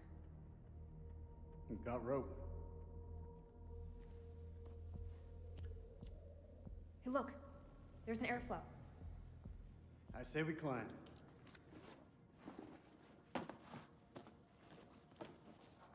So when did you start smoking? Excuse me? The lighter. It's nothing. Just something I picked up back at base. Understandable. I mean, like I was saying earlier, with when you're in this situation, this area and everything, you're probably going to get a bunch of stress. And what's a proven good way for a lot of people to relieve stress? Cigarettes. Is it a good way to relieve stress? As far as, like, healthy? No. No, not at all. Don't smoke. I didn't quite catch what Rachel said. There's a war on. People tend to shoot each other. Yeah, yeah. Strange that, you know? Oh, that's a Glock. I can tell. You can.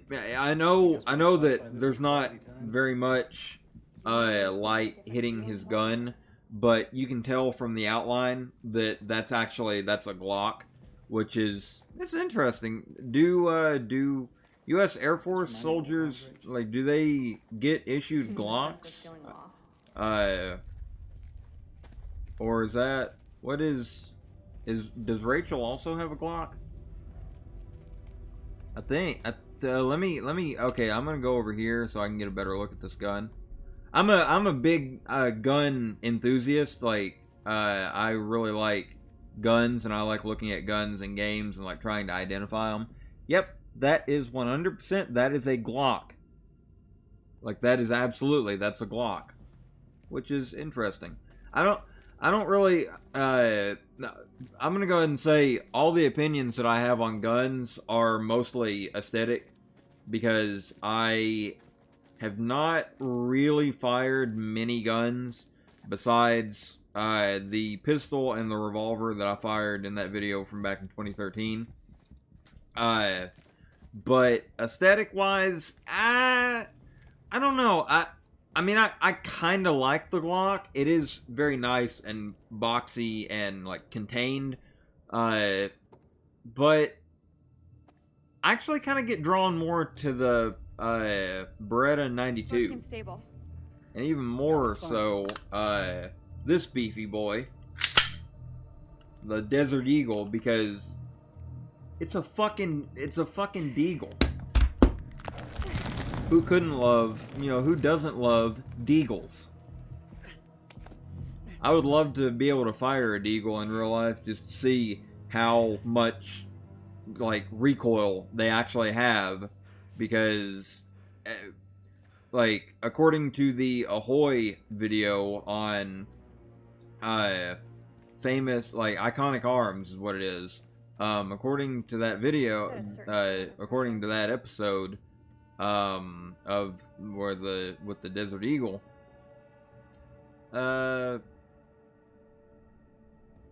there is nothing What do you here. think this place is? Hard to say. These carvings look religious. Yeah. I think we may be in a temple. But supposedly the Desert Eagle is a bad gun for combat. Oh yeah, yeah. Pazuzu. Oh yeah, that's what it is. Pazuzu. Pazuzu who?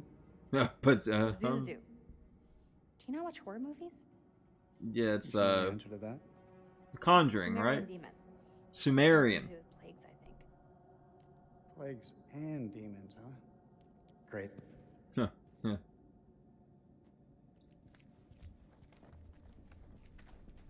I can't remember. Is it the Conjuring that Pazuzu is involved in? Or wait, no. Is that actually no? Looks jammed pretty tight. I think it's actually The Exorcist. Like Reagan is possessed by Pazuzu. Is this was this a little thing over here? What is this? Oh. Yeah, sure, let's jump down there. I don't see any problem with that. What is it? You didn't hear that? I didn't hear anything. I thought I heard something Clicking. down there. You ever played Last of Us? You know what a clicker sounds like? This place is still something special. Well, What yeah. happened here?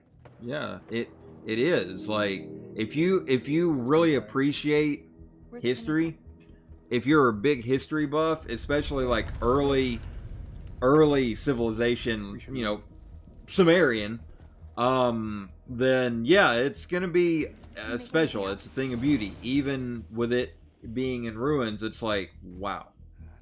It's deep. Yes. That looks safe to you? It's our only option. Yeah. Going down. Pack ye deagles. And they made fun of him for packing the rope and the climbing gear. Not so stupid now, huh? Although he didn't quite expect that he was going to get trapped in a underground Sumerian temple infested with demons. But you get my meaning.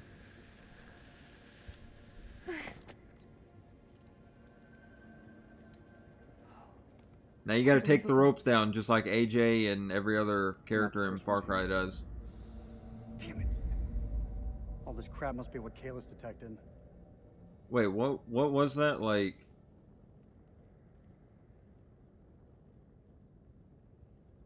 Sorry, Eric. For real. What was that stuff? Like, I didn't quite get a good look at what the stuff was. You can't blame yourself. I've messed up. Should have triple checked the data. I just now realized he's missing his aviators. I was so sure this was it. I understand what it meant to you, Eric. I'm so sorry.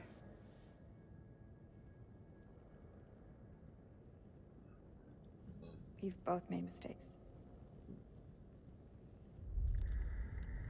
The hell is that? Now come on, Subsidence? tell me. From the aftershocks? Tell me you heard that time, Rachel.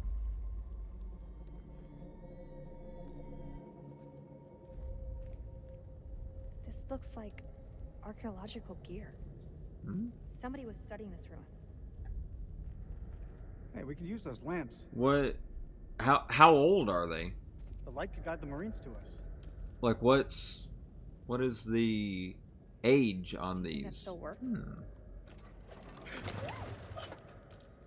Okay, it's like a generator. It'll work. I'll find some This gas. means gas. Yeah. We need to find some. Where are you gonna find gas in an ancient underground Sumerian temple? That's asking a lot, old Nicky boy. I hope you're safe. Sorry? Did you say something?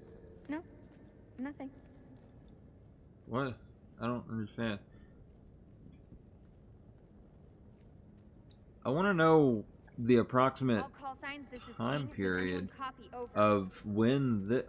Oh! I know when this is from. Eric, check this out. This is a Maxim gun. It's a World War II model. Ties in with the time the archaeologists were here. Yeah. That explains exactly when they were here. Yep, that's a World War II era Maxim gun. Hope we can get this thing started. I'm gonna guess that, This is King to all call signs. Are you one, receiving? Over. I'm gonna guess... Okay, here's the thing.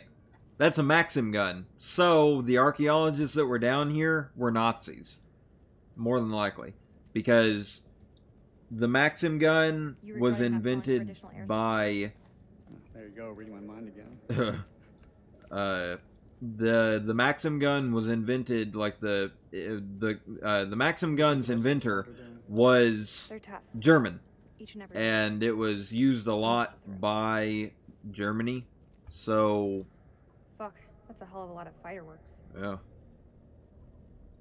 So the ones that were down here before were more than likely Nazis, because it would also tie in because Nazis came into this general area looking for like the Holy Grail and the Ark of the Covenant and a bunch of other relics that they thought would help with the war effort. Where do you think this passage leads?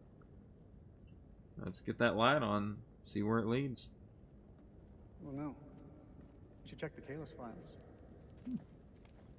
How are we gonna do that, oh Swami? You got your laptop in your backpack there? Let's check out. Oh, this is where the king was. This is the king's throne up here. Is his like skeleton up here? It probably isn't. Like those like demons probably took it away. So yeah, they probably took it away after the incident. I'm sorry, Nick. You're just a little too big for your aviators. Hidden for so long. That is a very big question, because usually something like this, it's like something like this being hidden like this, it'd be like heavily buried, like Pompeii, or the Sphinx or something like that. But Mentions echolocation. Is this something to do with bats? What is it? Symptoms? Characteristics, maybe? I'm not exactly sure.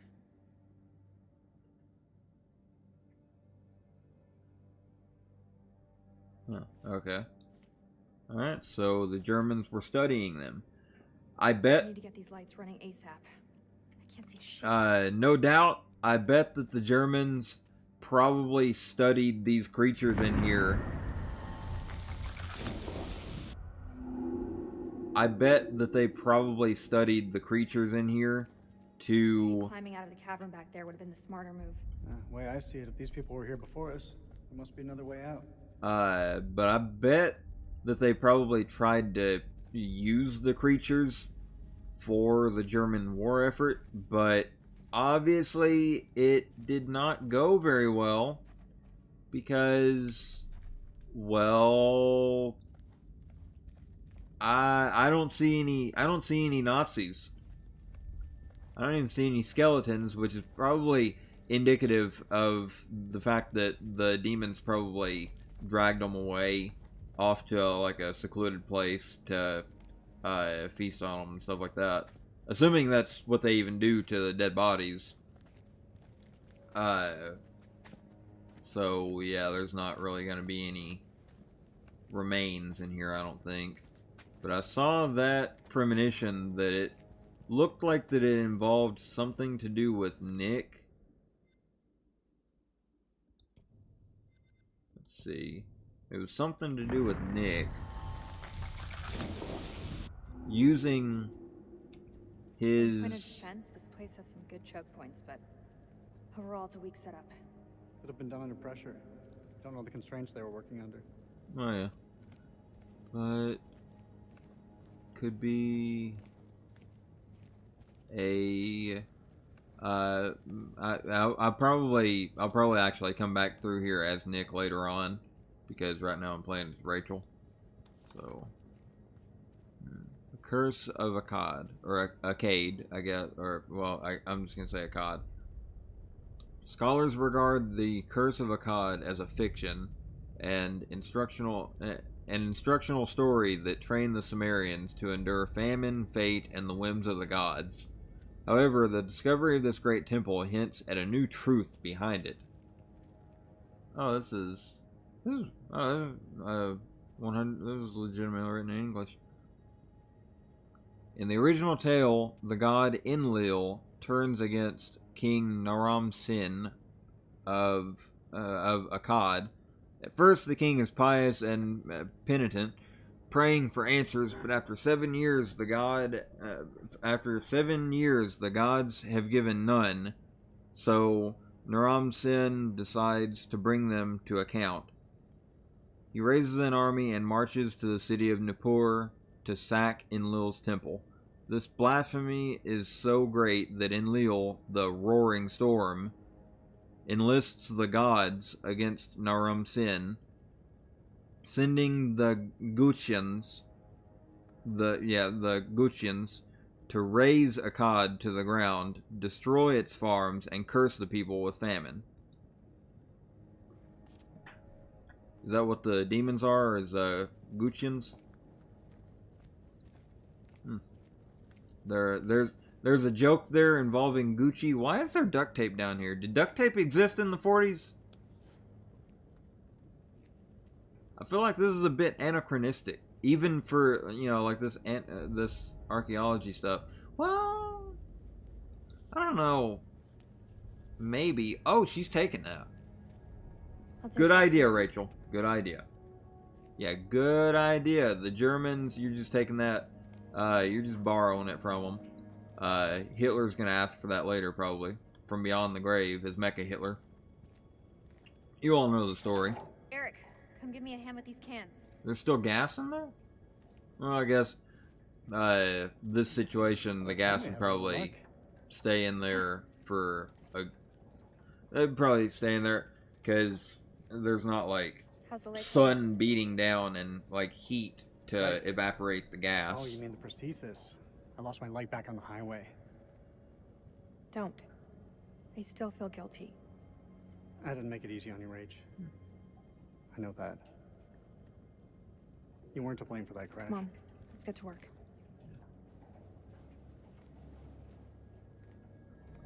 We can talk while Pazuzu is running up around. Let's put the gas in, and then we can talk later. Shine a light on the tank.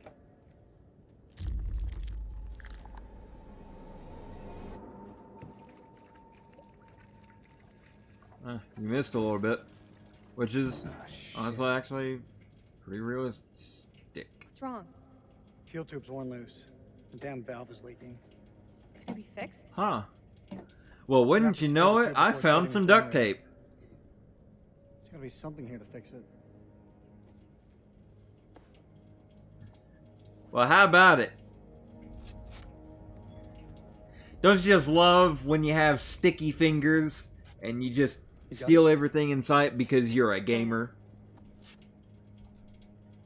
Is this a good time to talk? That depends. What's on your mind? Probably as good as good a time as any. Back at the base, you said we'd talk when the time is right. It looks like we got the whole place to ourselves. Not really. let's This has joke gotta around. be the worst date ever. Why'd you pick this dump? Yeah, I don't know what happened. The reviews were good. Should have looked at the 1 stars, man. I think I fixed the leak. Well, I don't know. Hold the fuel pump. 1 stars are sometimes not reliable because sometimes it's just people complaining about stupid shit. It's like all the 1 stars of Dick's Last Resort where people are like, this place is so rude, and it's like, yeah, that's kind of the point. You go there to be treated like shit. Like that's kind of the point of the restaurant. What the fuck? Feels like so long since we worked on something together. Same time feels like yesterday. Go on. No, not down there. Rachel. What, you don't we like both allow Cheetos? each other's space and this break. I mean, look what it's done for our careers. You, a field officer for the CIA, and I mean, Kalis could change the face of the entire war. If it ever decides to work, sure.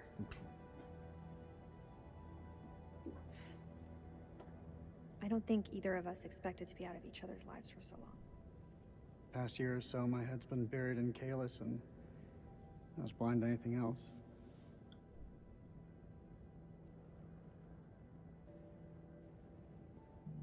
I'll be respectful. Your work is bigger than the both of us. Like, I don't think either of us could have foreseen the impact it would have. Rach. Say what's on your mind. I've missed you, Rach. Like you wouldn't believe. Back then, I don't know, things seemed confused, but now, it just seems simpler. Optimistic.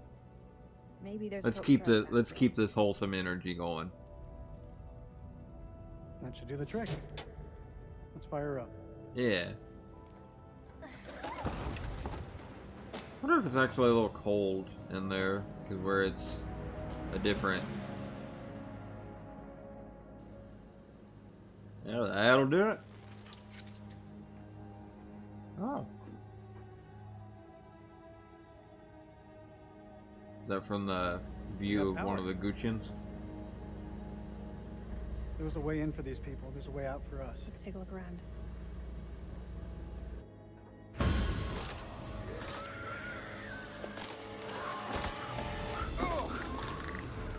Okay.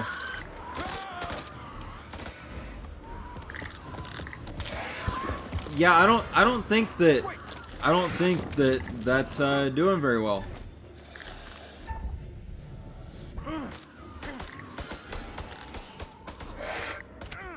He's like, yeah, shoot me, boys.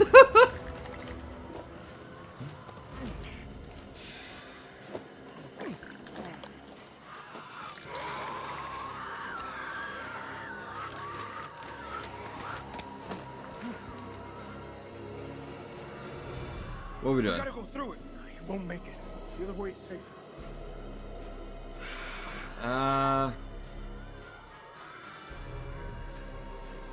Let's go around. Try and keep Merwin safe. Try and save him a little bit. Yeah, keep going. Keep going.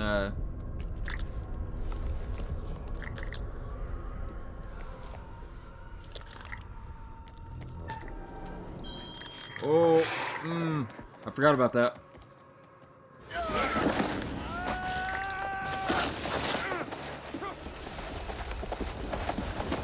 Well, yeah. Fucking wax him.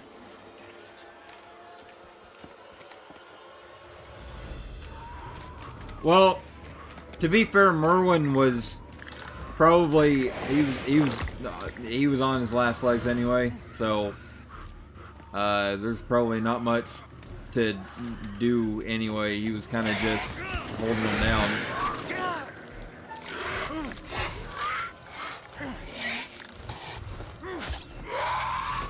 Yeah, buddy boy. That's the power of combat knife. Oh yeah, yeah. Understandable. I ain't gonna judge you on that one.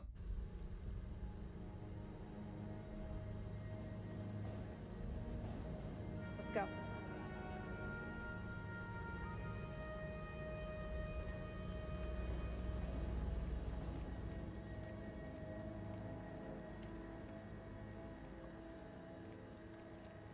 Eric, take a look at this. You think it still works? Let's find out, shall we? The tape is all tangled up. Rewind it. It's fine, I can fix that. Shouldn't be too hard. Looks like that ring still means something to you. I don't see you wearing yours. Always close to my heart.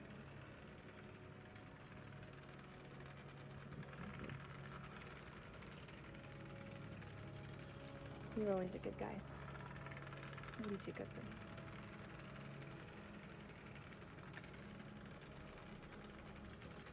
Have you forgotten what this ring means to me? I want you back, Rachel.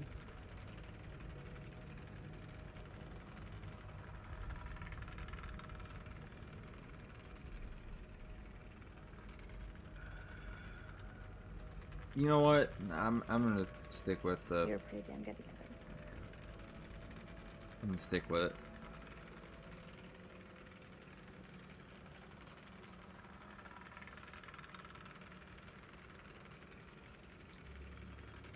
I knew it. What do you want from me, Eric? The truth would be a good start.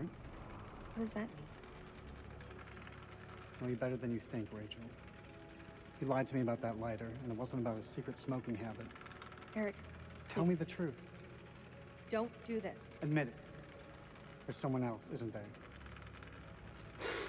The bones of this temple are drenched in blood. We have set foot on an uncharted shore. Oh no, okay. It's actually not. It's British. They're British. Shapes and forms. For eons we lived as children in this world, unaware of the horrors that slumber beneath our feet.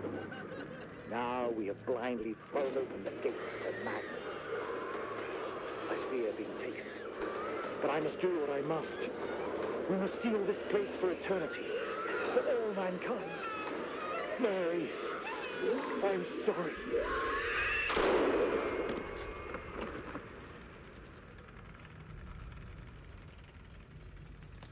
So, do you think he's still alive?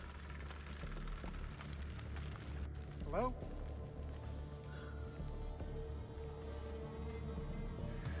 Is that Shit. Salim? What? Bruh. Oh, it's that Colonel boy. Man, we got some like worse things to be fighting besides each other, all right? Cover me. The hell is going on? I don't know, man. It was not supposed to play out like this. Any call signs? This is King. Contact! Taking fire! Does anyone call me? Over! That's Rachel. King, this is Mailman 2-1 actual. Say again. Over. King, this is Mailman 2-1 actual. How copy? Over. Damn.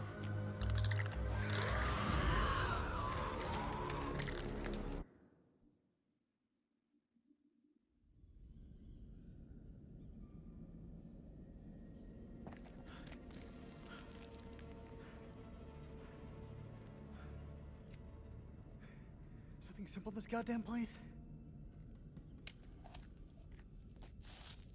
You're not serious. That looks decades old. That's all we have. Can you see him? Yeah, he's coming.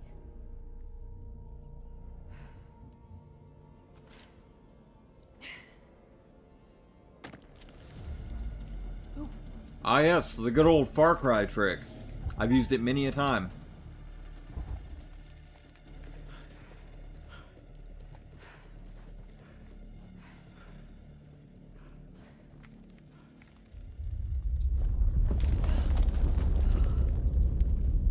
Hold on tight. Grip your britches.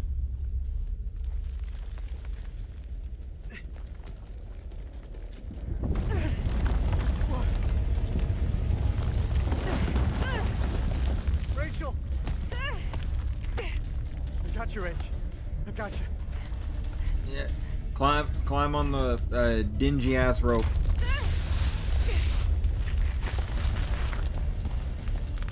Better hope that rope don't break.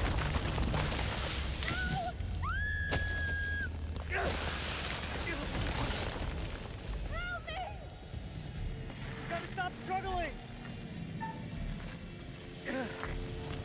Come on. Come on, Eric. Come on, you can do it. You can do it, buddy boy.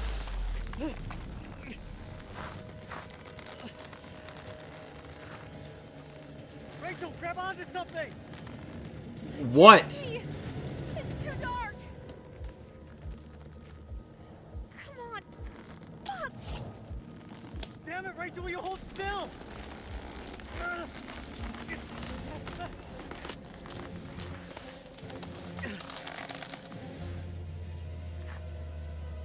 I'm so sorry, Rachel. I'm so sorry.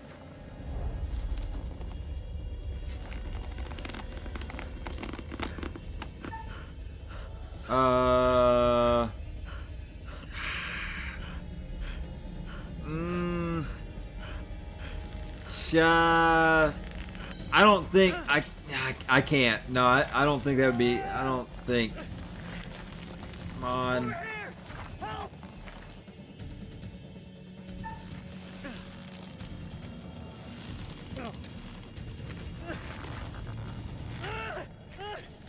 Come on, Eric. No, let's just hold off. I don't want to just cut her and send her flying. I don't want to do that. Colonel, hold on! No, no, no, no!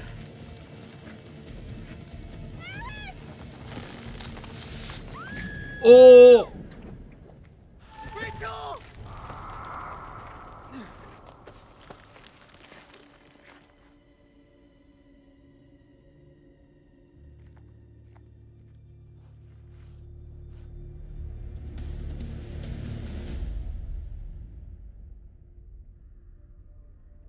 Well, greetings. What nightmare have these It's luckless souls fallen it's into? our friend the curator. Poor Rachel has been lost to the darkness. What of Jason and Nick? Brothers in arms, but are they really as close as they appear? Or will it be a case of each man for himself? Let's not forget that they've already lost Corporal Merwin to the dark, and the night is still young. Which brings us to Salim. He seems level-headed, an almost reluctant soldier, perhaps. An unwelcome fate now awaits our survivors, trapped beneath the earth, swallowed by the void. One by one, their lights will be snuffed out, unless you can find the means to save them. It's not my place to concern myself with the affairs of others, but it does keep things interesting. I can offer you some words of advice, as long as you are willing to keep this strictly between ourselves. All right, yeah. A prudent choice, all things considered. Long ago, I met a blind poet who impressed upon me these wise words. Long is the way and hard, and out of hell leads up to light. That's all for now. Okay. Alright.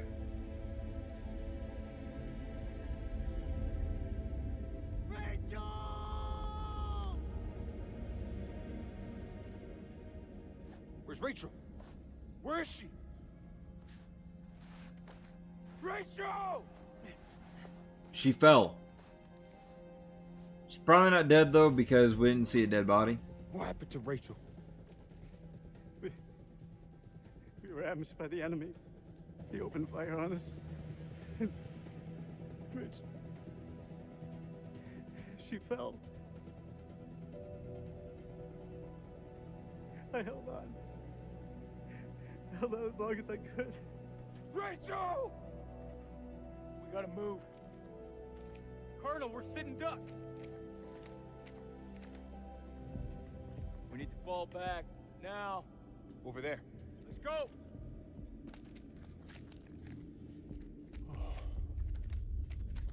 Look at that.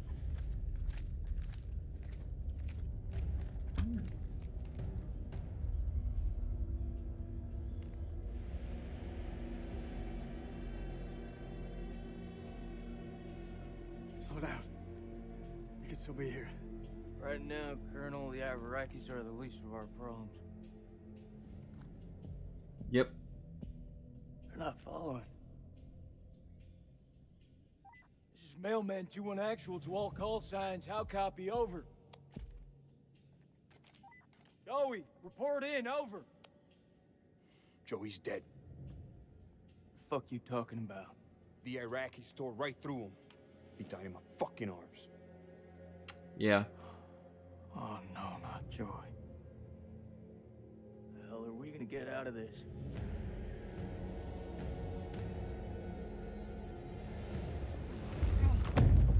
We gotta lock this place down.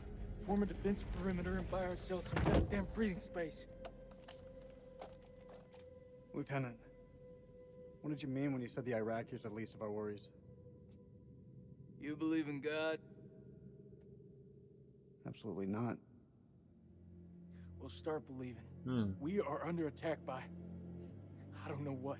You wouldn't believe me even if I tried. Hell, I don't believe in those there. Monsters. Monsters? Come on, you're jumping at shadows. Sir, with all due respect... Lieutenant, we're trapped down here with an enemy Iraqi, maybe more. Whatever you think you've seen, it's bullshit. Yeah, wait until you see it. Nick, take a mental picture and snap the fuck out of it. What is this place? It's not the silos, that's for sure. This mission's a bust. I can fix this. The satellite. Look over the data to improve the algorithm. They're clearly teething problems. Oh, fuck your satellite. Good men have died. Yeah. Clarissa's gone. Your wife is dead, Eric. You led us on a suicide mission. Hey, I'm still in command here. You'd better remember your rank, Lieutenant. I'm not quite sure that rank matters a whole lot in this situation. You got us into this mess. You better get us out. Do you want to repeat that? That's what I thought. Oh. Well, so much for the lights. Stay and guard the entrance. Go check it out. Yes, leave the man with a pistol to guard the entrance while the two guys with rifles go to investigate. I mean, I understand it's like they're kind of hurting for weapons, but still. So this is Saddam's chemical weapon silo, huh? Run for the fucking hills. We're all doomed. So much for Eric's pioneering thermal satellite system. Still a cool Eric's gonna have place. some pretty tough questions to answer. It's still a still a very cool location. There's but the generator. Let's go take a look. not a chemical weapon silo. Need a hand here. I'm on it. Where's Rachel's duct tape when you need it? Oh, wait. Someone's taking a serious dislike to this thing. Rest in peace. Sabotage. Looks it. Watch my back.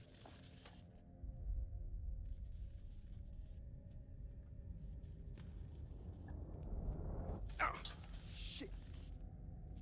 Stop fucking around. Hurry up. Does it look like I'm fucking around? Well, that was quick. Good job, Sergeant.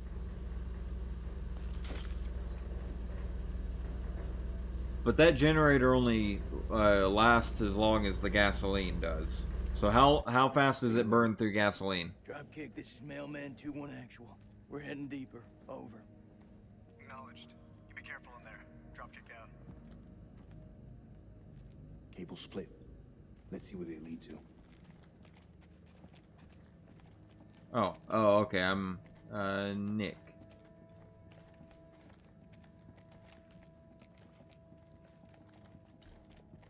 This way.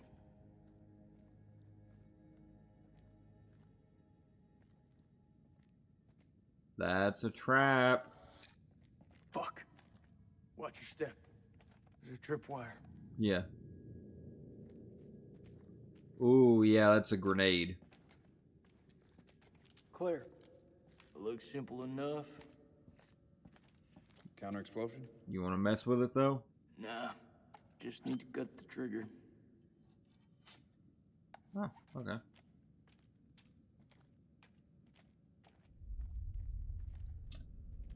Gotta be the guy who shot at Eric. Motherfucker's hunting us. Dropkick, this is Mailman 2-1 Actual. Do you copy? Over. Dropkick receiving. How's it going out there, Kolchak? Your friend sprung an IED on us. We're good.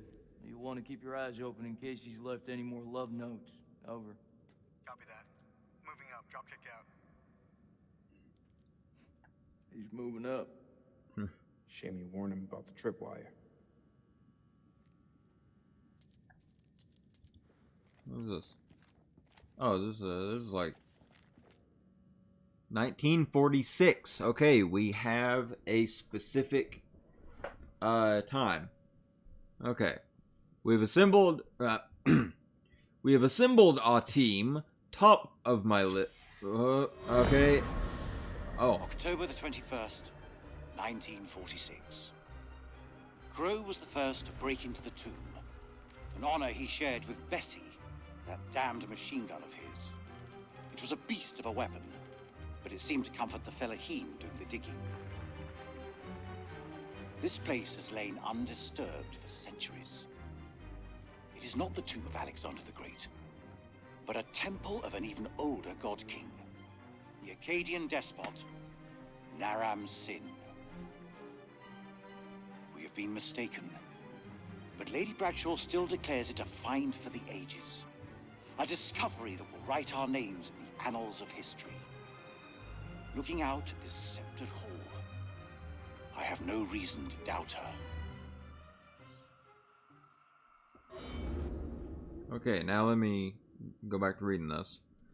We have assembled our team. Top of my list was Crow, the bulldog of Omaha Beach. We found him in Cairo, brawling for money in a Levantan drinking club. Crow recommended, and in Haifa, we picked up my assistant, the always inquisitive Aline Journeau. Insisted on the presence of her own advisor, Elise van Houten, an archaeologist I know only from her. Our team complete, we shall head to Lebanon, and from there by train to... Interesting. So, it was like legit a old British archaeology situation. What I refer to as the golden age of archaeology. I thought that said ass for a second. I was like, the code is ass? What? A59. I don't even know what that would be for. So, what was it? Oh, wait. That's the exit. Okay. Yeah, another one here.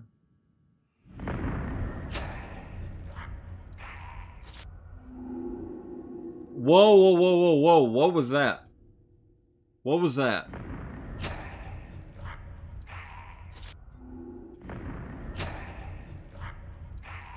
That's like... Is that...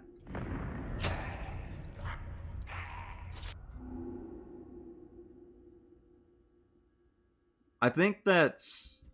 I'm pretty sure that that's somebody in a, like, U.S. Marine outfit, like, with the vest and all that. Because, like, the Iraqis, like Salim, don't have those vests. So... Was that... But I couldn't tell, was that Nick, or... I don't think that was Eric, because that was like a full, like, you know, Desert Storm uniform. So Is that Joey? He's alive. I wouldn't trust that. It's not possible. You heard him just now. It can't be. That is definitely him. If Until Dawn has taught me anything, it's that I'm telling you, I saw him die. yeah, All due I respect, don't trust buddy, that. You're not your usual self. Can't know for sure. It's a trap. We don't know that. We don't leave men behind. Semper Fi. Semper Fi. Semper Fi. Hey, somebody want to tell me what's going on here? We heard No. Joey through the tunnel. We think we heard Joey. It was him, all right. Gonna rescue him. Let me remind you that I make the decisions. I'll lead the way. How many rounds you got in that? Yeah. No, I'll take the lead. Yeah, Jason. Like I said, in this situation, rank doesn't mean shit. Not without me, you don't. Like, I don't give a shit that Eric has a higher rank than Jason and Nick. This is a bid for survival. So, who the fuck cares about their, like, military rank at this point? لازم اقول له لا اتخانق لوحدك مش هتخانق معاك. You fight your own damn war. Yeah. لازم يكون في طريقة تانية من هنا. لازم يكون في طريقة I تانية. mean, I'm sure the guy would have been like, understandable. Have a nice day. Yep. That's what I figured. It's still alive. Oh, it's a wallet. Is this Salim's wallet or Nick's wallet?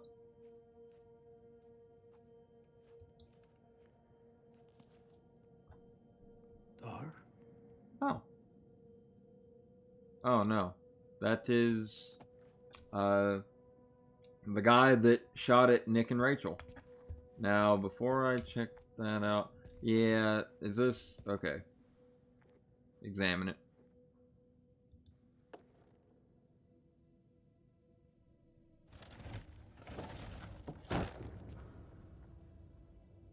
It ain't dead.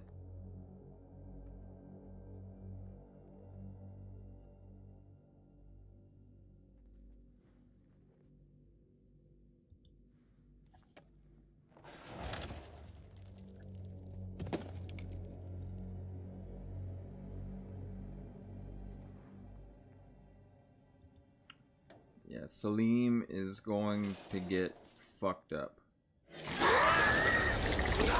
Yeah.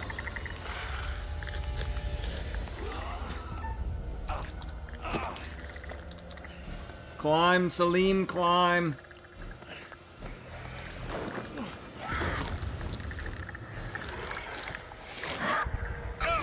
Fuck.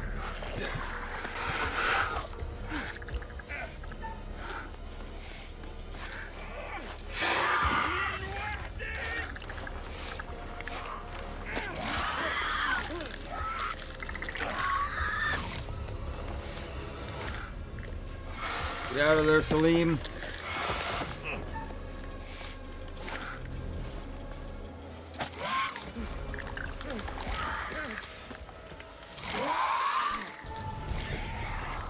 Oh, it can't be in the sunlight.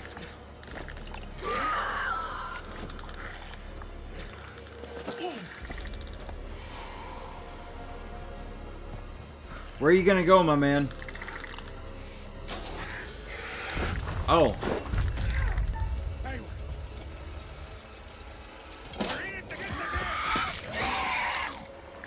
Beat the shit out of him, Salim! Ah, fuck!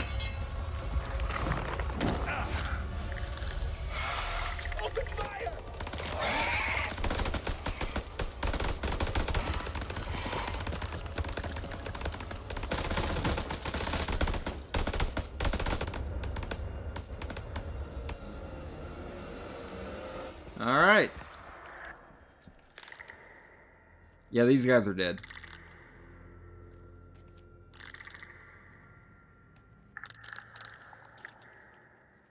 Over there!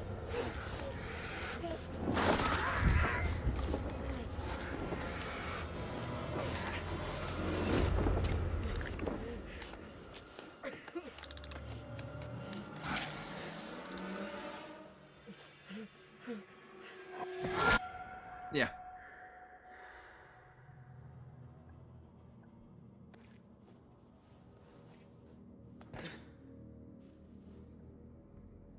Oh, Salim, you lost your helmet. He's looking a little bit like Rami Malek now.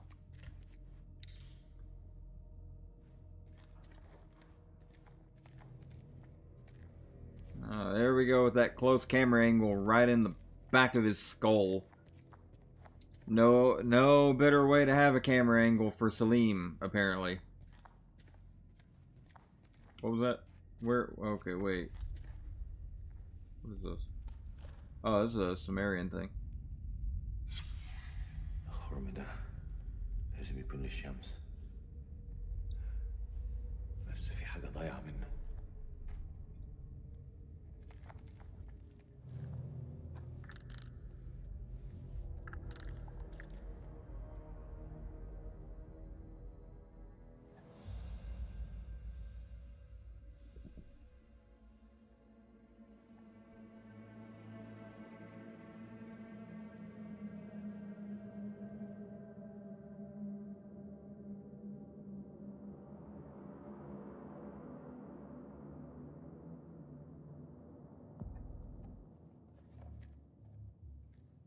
Check your corners.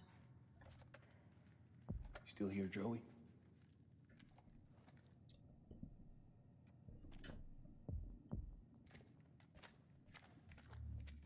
This is Mailman 2-1 actual. Joey, do you hear me? How copy? Over. He's very claustrophobic.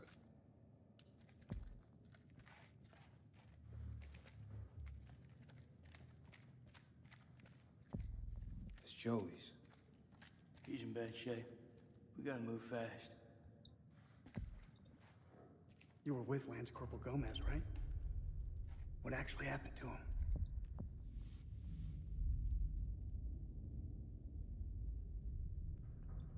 He died. Whatever's out there now, sure shit ain't Joey. Yeah, it's In battle, these things are often difficult to judge. What's that supposed to mean? You could have been mistaken, Sergeant. No, it was Joey. My God.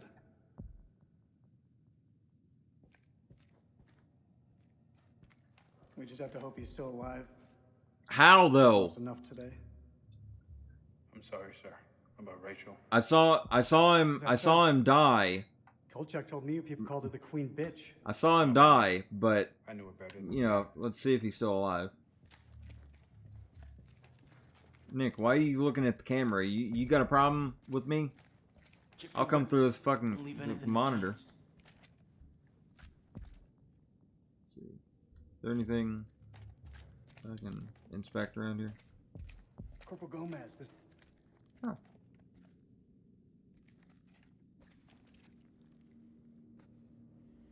Is that blood? Yeah. Something A really lot of fucking it. nasty went down here. It's recent.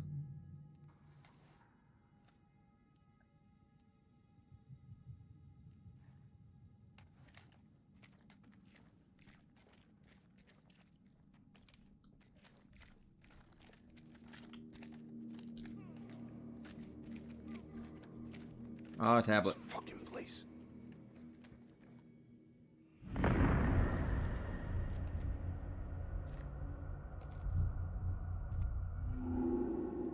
Okay, so there's Salim. I'm gonna guess that's probably a situation where they come across Salim and are like about to shoot him, and so I'm not going to shoot him. The catacombs beneath the temple are heaped with Aline has worked sacrificial digs in El Castillo, but even she hasn't killed thousands in the name of their gods in the Charnel pits, as though the slaughter. What plague or cataclysm demanded such a price? So much, probably so much like death or so much brutality. I don't know. Yeah, it kind of looks like maybe death right there. Whatever happened here millennia ago, it is A and then something. Oh, okay. We get another flashback. 7th of December, 1946. Our finds have been so spectacular, I couldn't resist breaking out with champagne. As I entered the survey tent to pour a glass for Mary, I realized something was awry. She'd found Bradshaw's crate of dynamite. I tried to calm her, but she worked up a full head of steam, sounding off about the risks of using explosives at a dig site. Yes. She was right, of course. I feel terrible for hiding it from her. Don't want to destroy anything arrived historical. And picked up the dynamite. When Mary ordered him to put it down, he looked her boldly in the eye and said they'd found something below.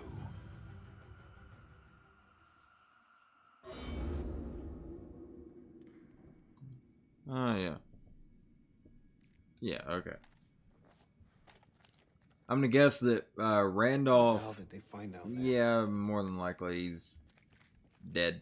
And also, what the hell did they find down there? What do you think, my man? He's close. You've been fighting what they found. What is... I'm gonna head towards the light. I'm gonna head towards the light. I don't need to tell you how to do your job, but you may not be alone. This is a perfect place for an ambush. Let's keep it slow and tight. I don't trust the tight, Joey dark needs us corridors. now. We gotta hurry. Joe, that you?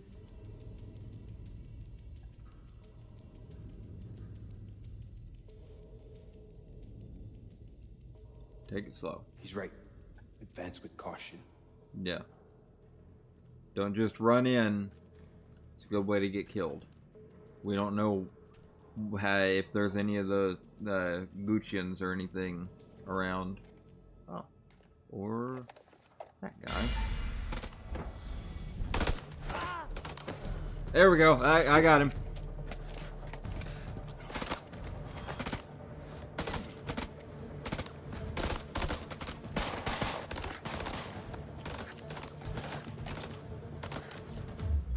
Grenade! Grenade!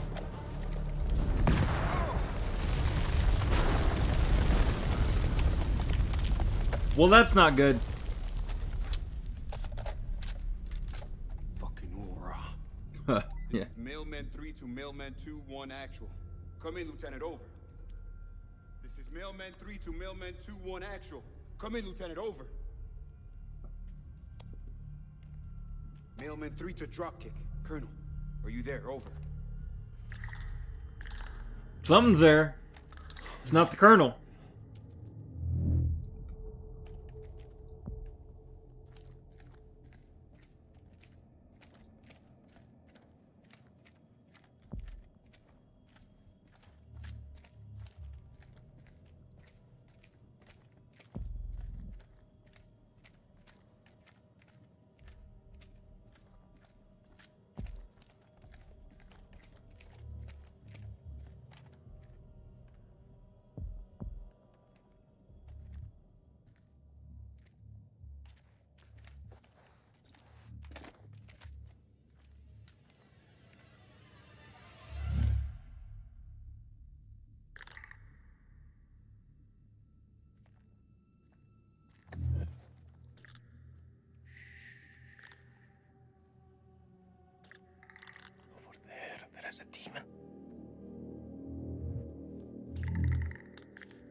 sound like bats. They hear you. They hunt you. I've seen their weakness. They burn in sunlight. Your bullets will only slow them down. Even a truck falling on them just makes them angry. We do this together, okay?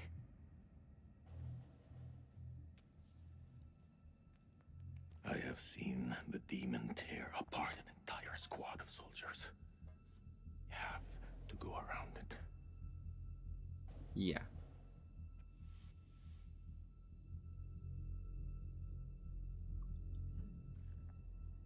I'm ready. Let's do it.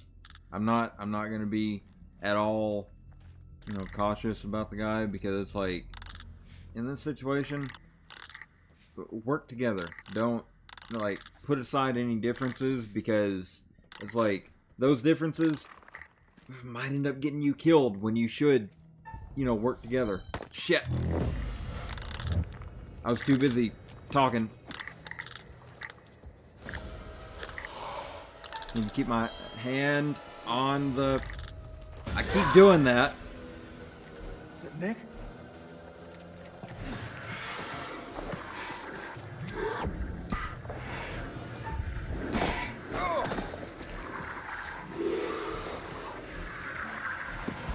Please! Please help me! Help me now! Please!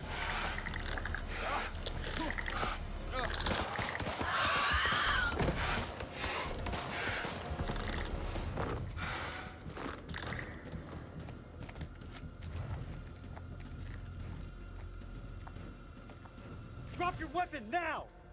Stop pointing your guns at me! I don't want to hurt you. Make a mistake you're gonna regret, soldier. Put your gun down, now! No. You lower yours first. Drop your weapon or we will fire! Are you hearing me? Drop your weapon, now! I didn't come this far to die by a trigger-happy American! Okay! Enough! There's no point in fighting. Not anymore. I ought to put one through your fucking skull. As I keep Won't saying. change anything. I'd still be in this hell. Don't tempt me. We're heading back to the temple. Tie him up. If he tries anything, put him down.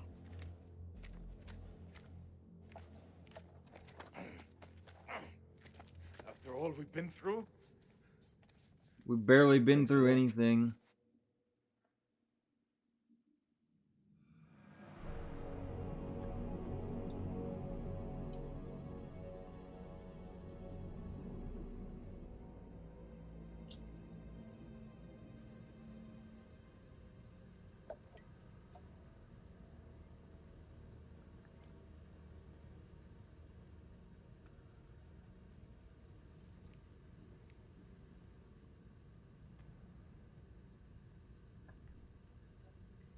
Suit yourself.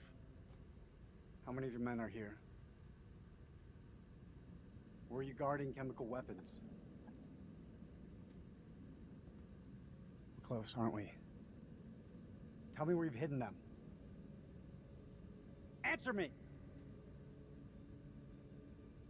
You have no idea what you're dealing with. Did you not lay your eyes on the demons? I don't know what I saw. I do. There are monsters down here. Monsters that feed on flesh. Monsters that burn in sunlight.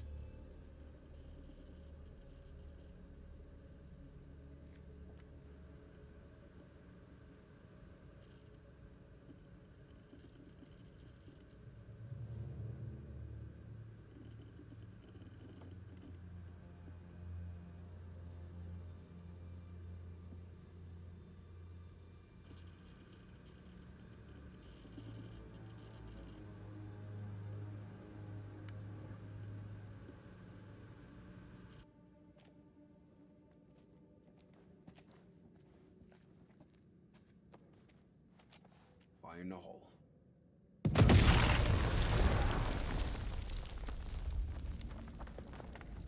What are they doing exactly? That's the last one. Should at least slow them down. Oh. Enough to spot them on the cameras.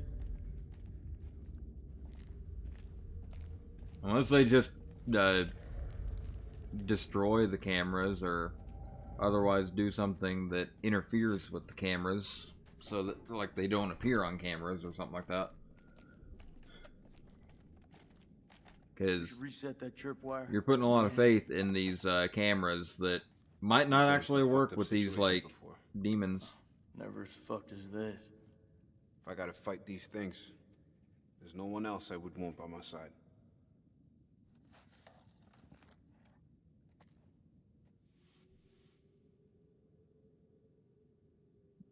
Yeah.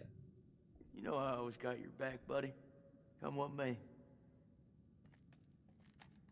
Oh, setting back the trip mine again. Tripwire.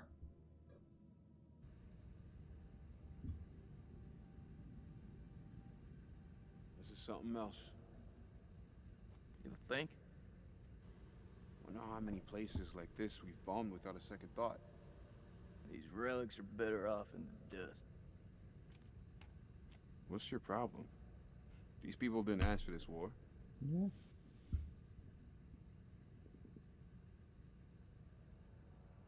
I'm just gonna. Why are you defending the enemy, Sergeant? You and me both know they're not all our enemies. Fuck, Jason. This about the girl at the checkpoint? Shit, Nick. How many times? We thought she had a bomb. It was just a bag of groceries. We fucked up.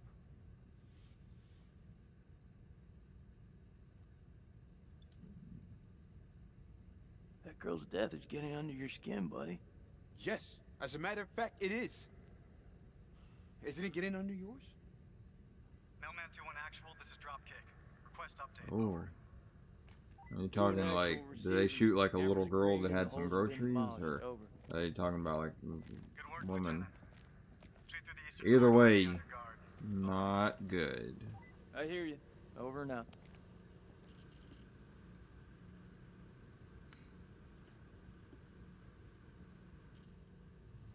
How many soldiers are present in the tunnels?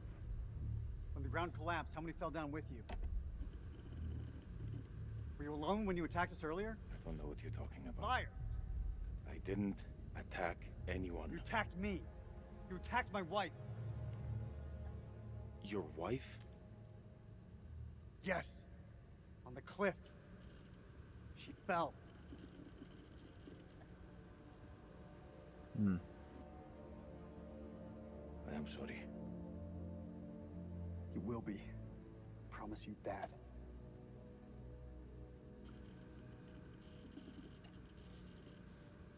How deep does this go? Dropkick, this is Mailman 2-1 actual. Approaching Eastern Passage. Over. I see you. Full check. Kayla's scans have picked up a much larger structure below the temple. Stay on your guard.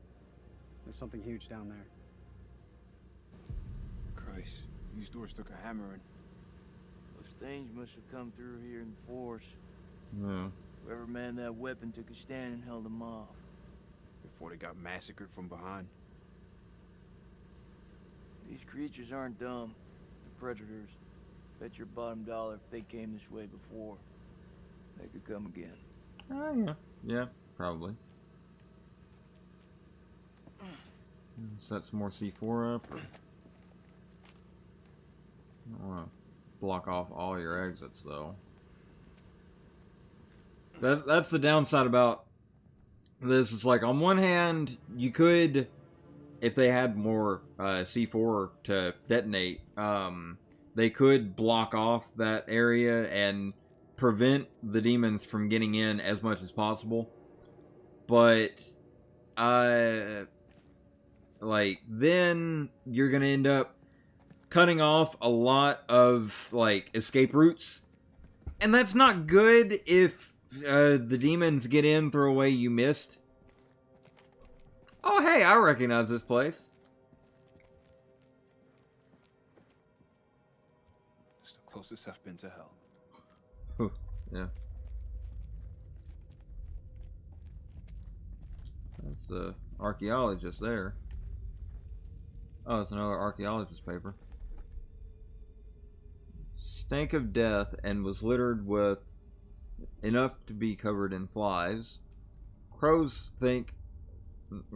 thinks down here after robbing them. I pity those hapless wanderers, the fear they must have felt. This was not what he wanted to show us. And unearthly. When Mary asked what it was, Bradshaw nodded to Crow, who broke open the dynamite. She said she intended to find out.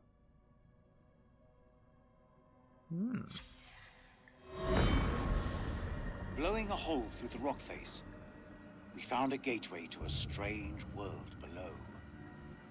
A phosphorescence emanated from beneath, casting its eldritch light over us all. Lady Bradshaw was insistent that we descend further. Perhaps Mary is right, and Bradshaw is becoming reckless and uncontrollable. But I can't stop thinking about what's down there. I am now working with Crow and Pullman to set up a winch and elevator to descend into the shaft. What mysteries lie below, I wonder, undisturbed by the world above.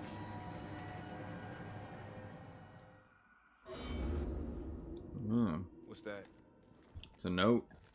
Says they found something weird down here. Yeah, no shit. Yeah, yeah, I was about to say, you think? I think they might have found demons. Oh no, tablet. What's this one?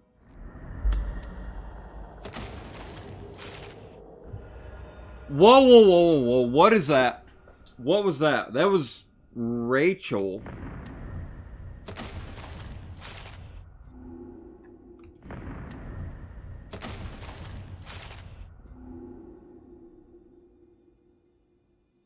Okay, I think that is probably a situation where maybe Rachel later on encounters, because I mean obviously Rachel's not dead. We didn't see a dead body, or you know, she just kind of fell out of sight. So I guess later on she comes across some IEDs, and there's maybe gonna be like a QTE where if you don't do it right, then He's been drained dry. the IED, Gotta be one of those explorers. yeah, then the IED explodes and kills her, probably. That's probably what that blood splatter was. You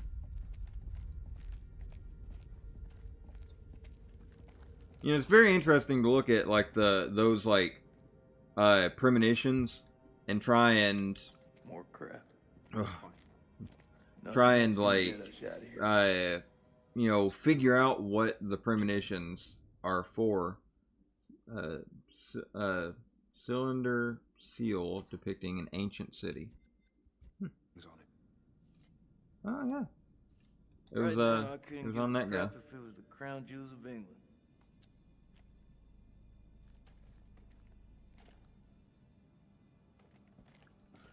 Yeah, as cool as all this is from a like historical and archaeological standpoint, a lot of it doesn't really matter when there's a bunch of very deadly demons roaming about the place.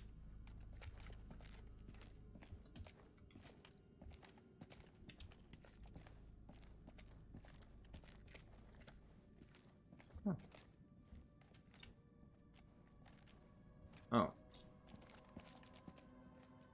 Perfect. This looks like a good choke point. Any of those freaks coming up from below are sure to pass through here. Set some charges? Yeah. Yeah, rig these pillars for maximum coverage. More likely to see the trip wires, though. You think those things can tell a difference? We shouldn't underestimate them. We mine the sides. We're more likely to catch them out. Smaller spread, but the explosives are better hidden. What do you think? I'm gonna say, yeah, let's... Those things are devious fuckers. Yeah. Let's err on the side of caution, because yeah, they might actually be. They might actually be able to see like the trip mine, be like, Yeah, that is a tripwire explosive.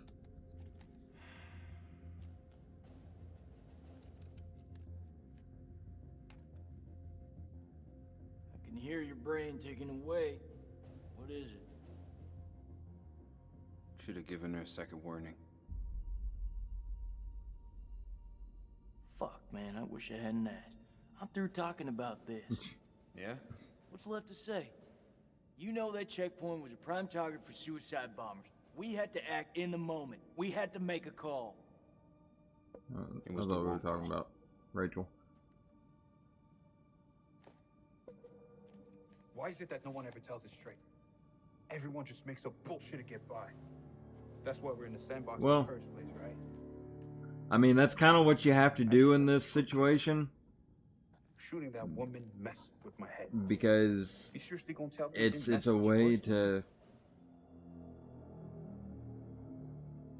way to just rationalize it so that it doesn't mess with your mind, I would think, anyway. Maybe it's what we deserve.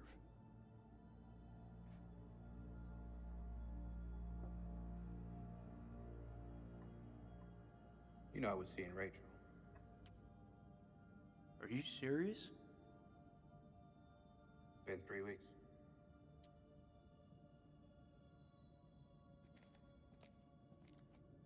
It's armed.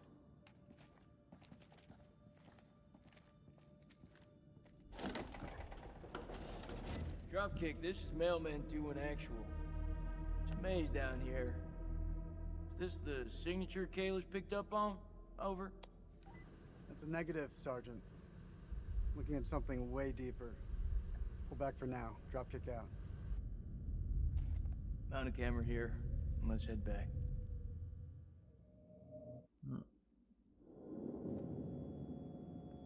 Oh, Rachel.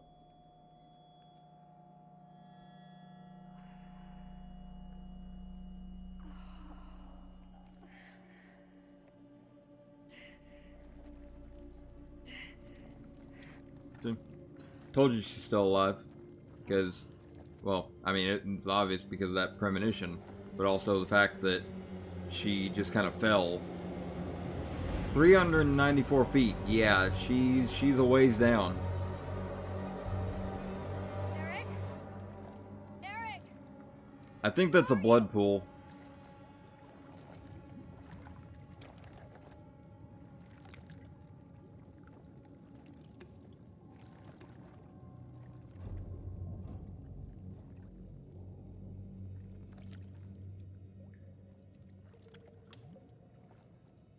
Nick? Jason? Now you're all alone.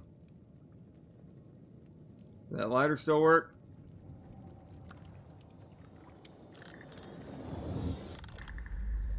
Oh, shit.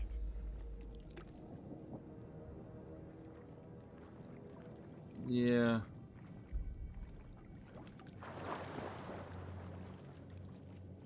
That can't be anything good. Yeah, no, it's not.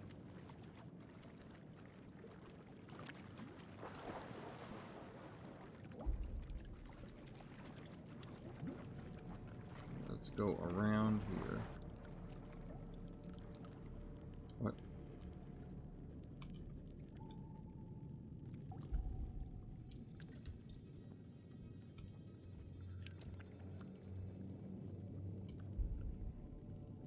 Hmm?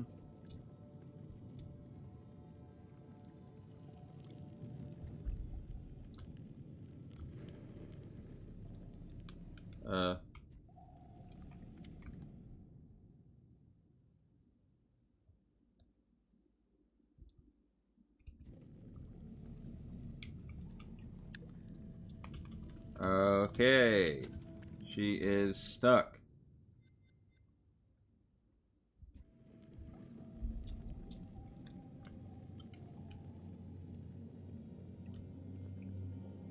Yeah, she got stuck. Okay, I'm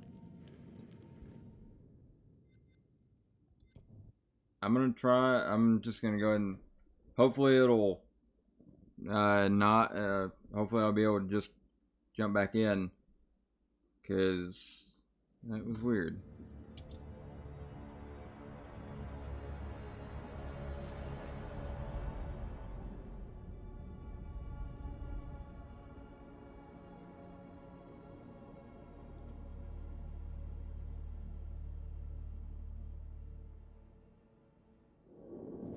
Okay, there we go.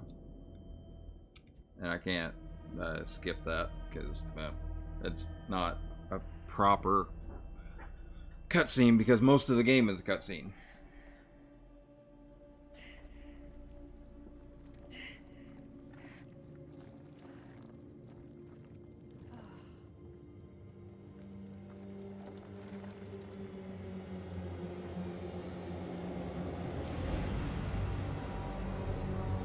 Alright.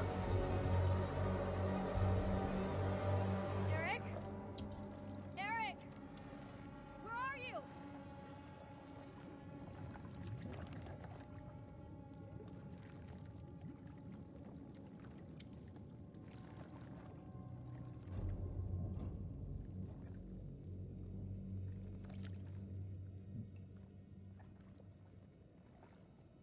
Nick? Jason?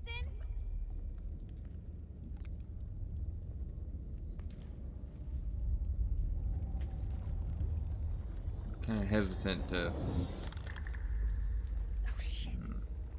go that way again.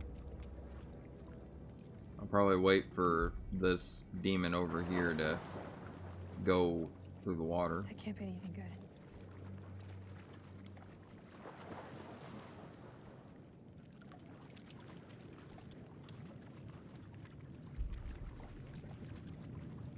Yeah. I'll try it again. Okay. Okay, I didn't get stuck this time. Okay, yeah, wonderful. What?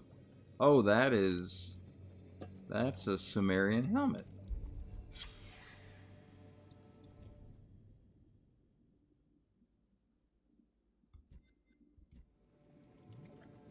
Oh, that is a Sumerian helmet there.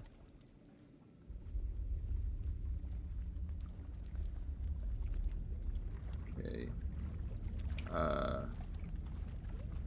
Should I go this way?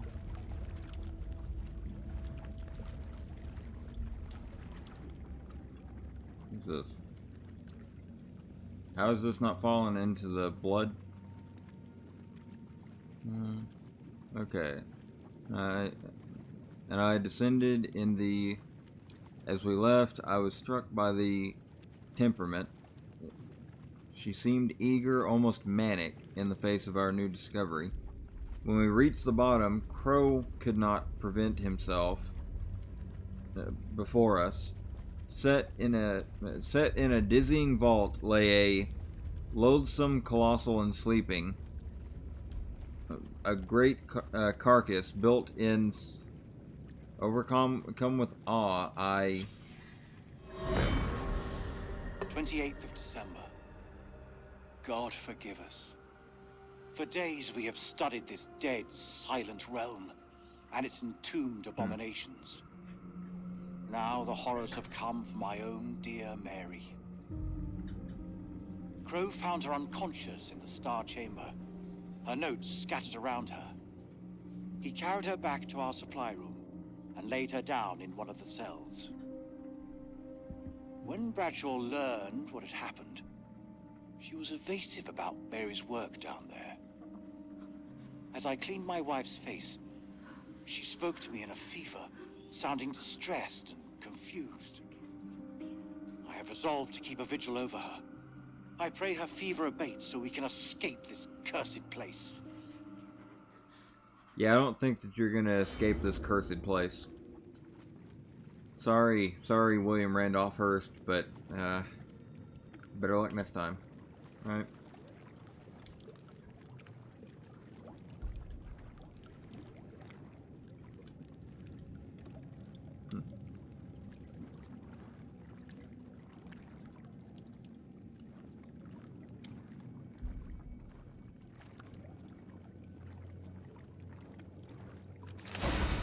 Oh, bats! Yeah, that's bats. Which I can understand you being so jumpy in this situation. Well, actually, I don't think Rachel has... Wait, I forget. Did Rachel encounter any of the demons? Okay, I forget, I don't think that she's actually seen any of them yet. So I think she's kind of clueless. Okay. Alright.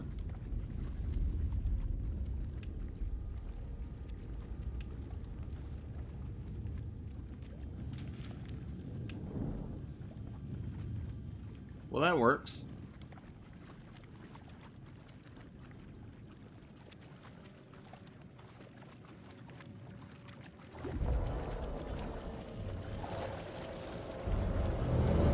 There's the demon. You know, I keep forgetting for a second that I'm even wearing this Cheeto costume. And then I kind of like glance over at OBS and I see the like camera. And I'm like, what the fuck? Well, it's just so ridiculous.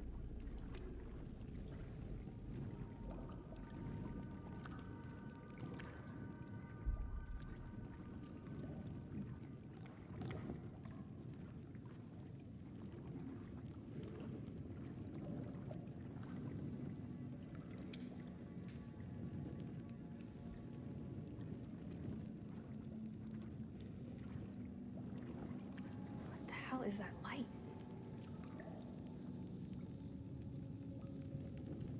Yeah. Yeah, what is that light? I wonder if it's gonna be like, these are like aliens. Like, this is like, the light is coming from like an alien spaceship. And, they're actually aliens that landed and then started, terrorizing, Samaria. We have collected and bottled the black saliva present on the maw of the creature extracted from the cocoon. I and others who smelt the substance have experienced heart palpitations and a heightened sense of fear. Some have reported odd visual effects, such as a change to colors. Some sort of colorblind. We have attempted to secure additional samples of the saliva from the site where M was attacked. The smell was so overpowering that respirators were used to collect the samples. We recommend the use of masks at all times when handling samples to avoid becoming affected. Sensation similar to experience with mushrooms. Psilocybin. So these things, their saliva has some sort of, I can't think of what it is. It's like, it's a compound that's in psilocybin, that is, you know, acts as a, it makes psilocybin act as a hallucinogen. Oh boy. Keep moving. Keep moving, Rachel. Keep moving, keep dancing. Probably don't dance in here, actually, because you're gonna, like, slosh around and you're gonna sling all this blood everywhere, and it's not gonna be a good time. I mean, I know you're already covered in blood, but still, you probably don't want to get any more on you. Plus, you might kick something up from the depths, and, like, you end up kicking a head up, and that's not good for anybody.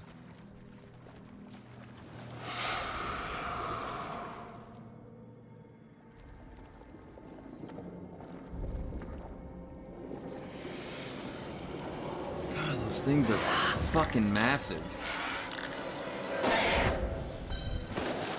Oh!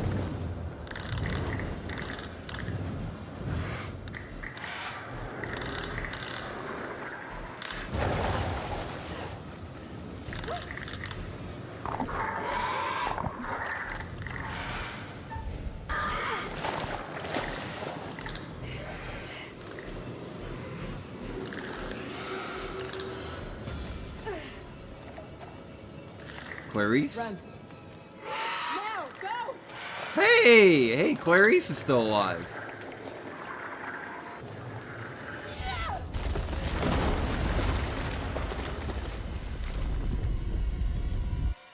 I know, because I said initially, I'm gonna pause this for a second, and I'm gonna get a new drink, and then I will continue the thought process. So I will return.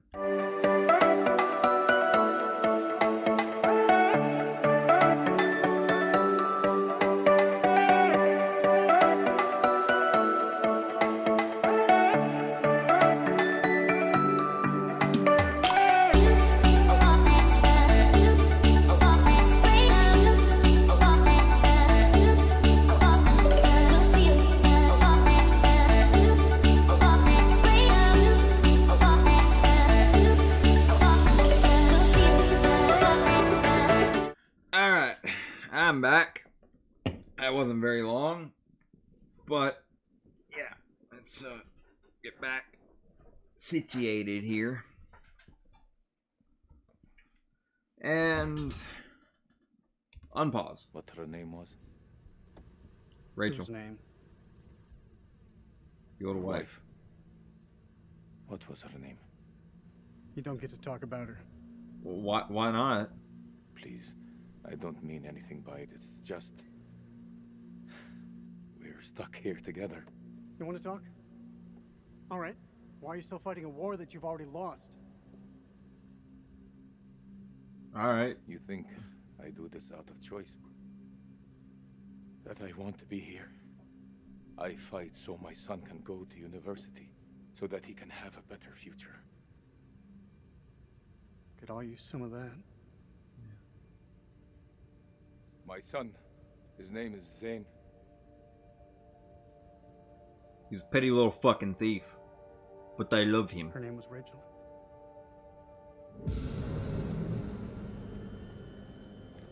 Jack, don't move. Coming straight back. That's Joey.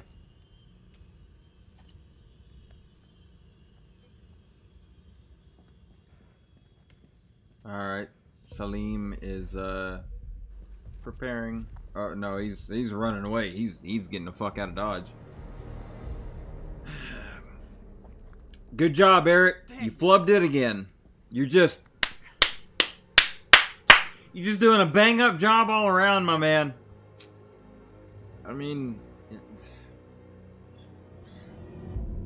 guy deserves a what's the highest like military honor that you can get in the military? Air Force or something like that? Yeah, he's Air Force. Oh, we don't even know if there's a working transmitter on the surface. Those wires gotta go somewhere, though. You think they still work? Well, looks to me like they just snagged up. Just as well. Don't feel much like climbing out there. Oh yeah, yeah. What the fuck, Joey?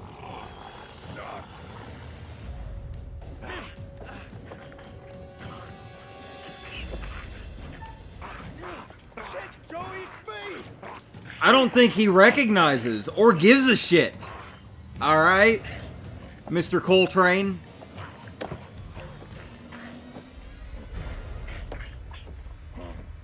Kick him off. Take his canteen, actually. Stand down, Corporal Gomez. I don't think he gives a fuck. Like Eric. He's not Corporal Gomez anymore. He's Corporal Gogon.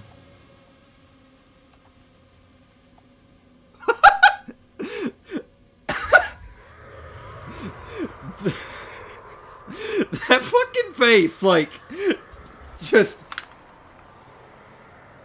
a weapon? Yes, Eric, a weapon. Say it with me now, a weapon. You look so fucking confused. It's not safe here.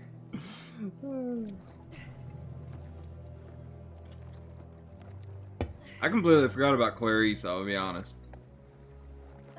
I thought she died at first, but then, I mean, she just got pulled off into the darkness, so it's about the same with Rachel, of like, yeah, we didn't see her actually die, so she's still alive.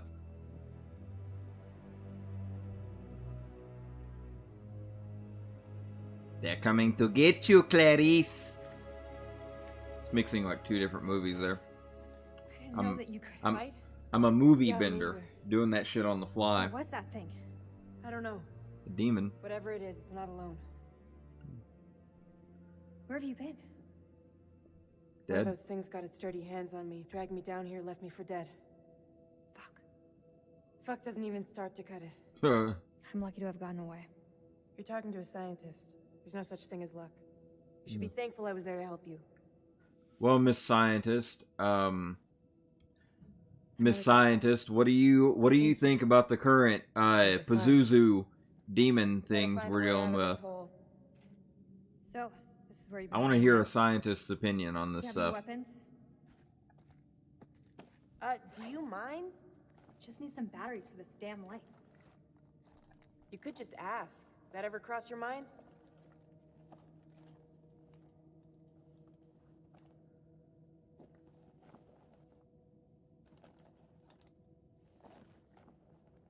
Looks painful. Yeah. It is. Think you can keep still?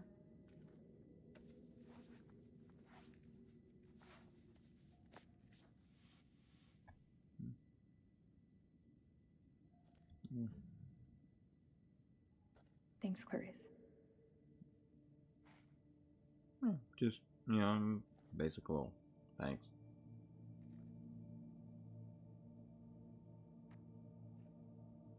I saw those same symbols in the shepherd's huts. Those people must have been in the valley a long time.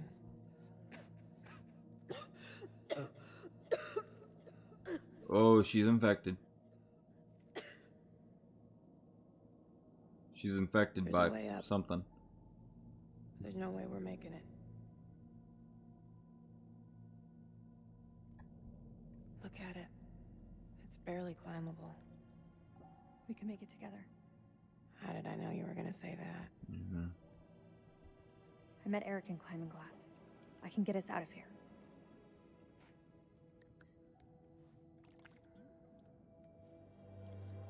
Well, yeah, Rachel might be able to climb, but what about Clarice? Oh, that's gonna alert the demons.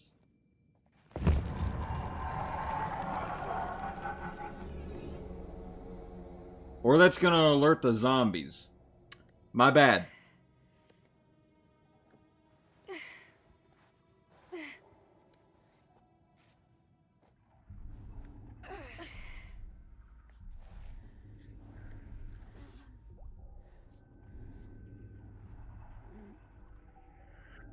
You okay?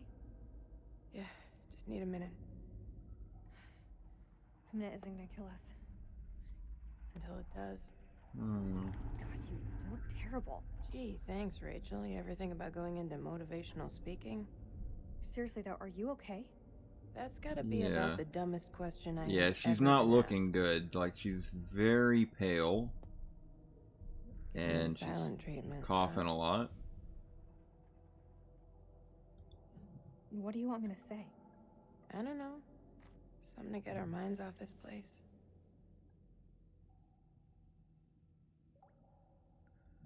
Yeah, okay. Okay. So why'd you become a physicist? I mean, you don't... I don't look the type. What? Well, you don't. Oh, should I be wearing What is nerd the type? clothes? That's not what I meant. You just don't strike me as one. Science was the furthest thing from what everybody thought I'd do. Something just for me. I know a little something about that. You do?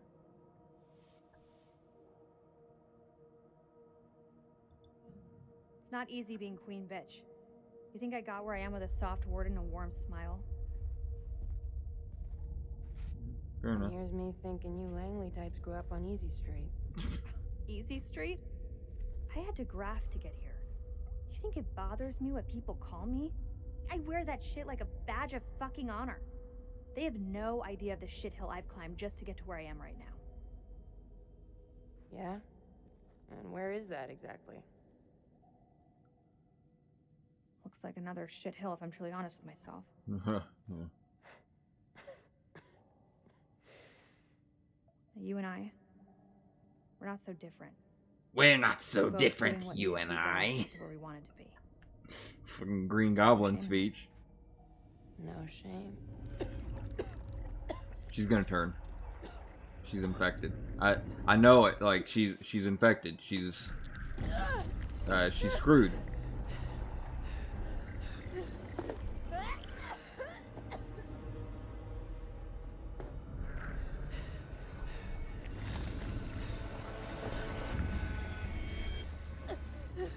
Priest, what did that thing do to you? Please! Please don't leave me down here alone! Okay, you're fine. I'm here. Promise that you'll stay with me. I won't leave you. I promise. But you have to tell me. What did that thing do to you? If she can. She might not be There's able to. medication up there. It may help you, but we need to move now.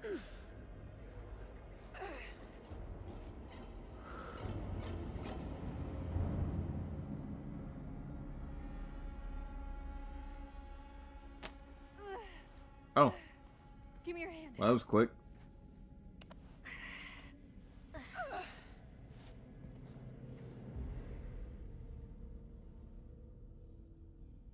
We're on the wrong side of the chasm.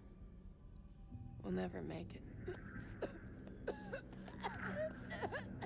Don't quit on me now.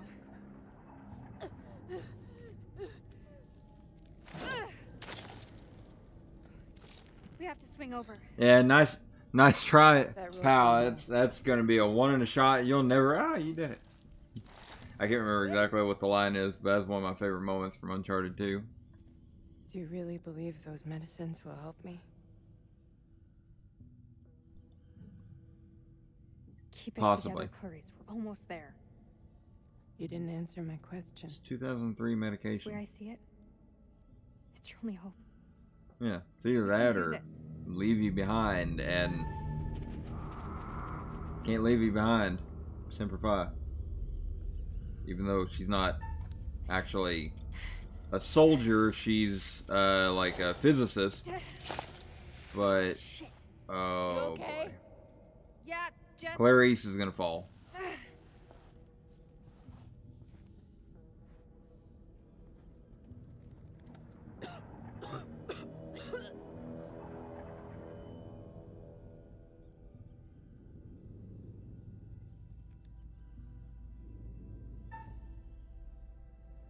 I'm gonna help her.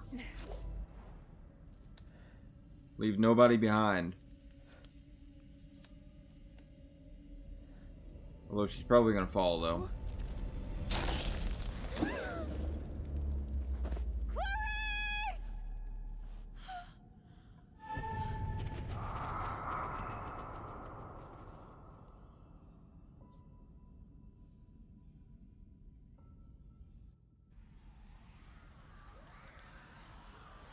Well, at least I tried. I tried.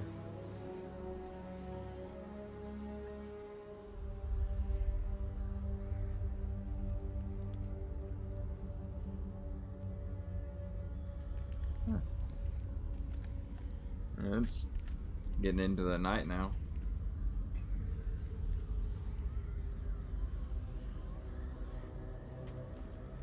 I'm not seeing anything come up, but I can hear them. Sounds like they're having way more fun down there than we are up here. Over. As long as they keep the party to themselves, I'm happy. We got nothing on the cameras inside. Over. Eyes alive. Again, who's to say that they just don't show up on cameras? Because, I mean, honestly, they're putting a lot of faith into these cameras that they don't really know will work. Like, what if these things are actually demons? Like, supernatural stuff.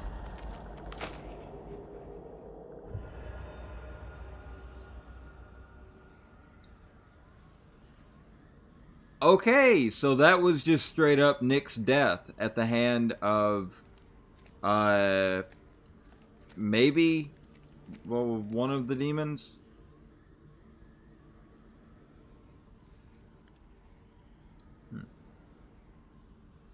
Well, actually, I'm gonna look around. I forgot that I can look around.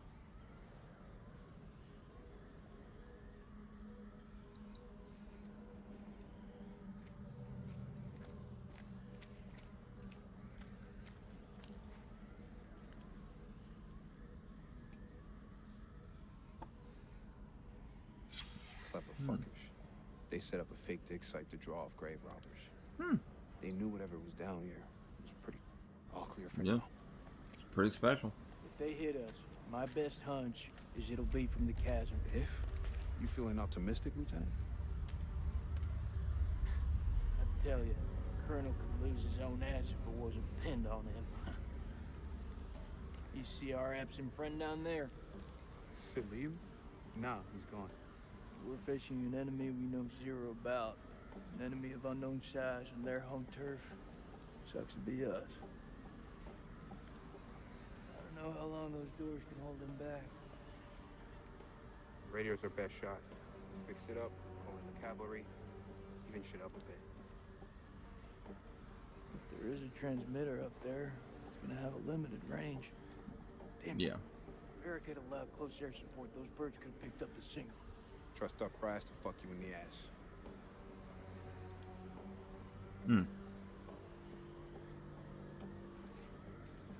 I'm curious. If I had okayed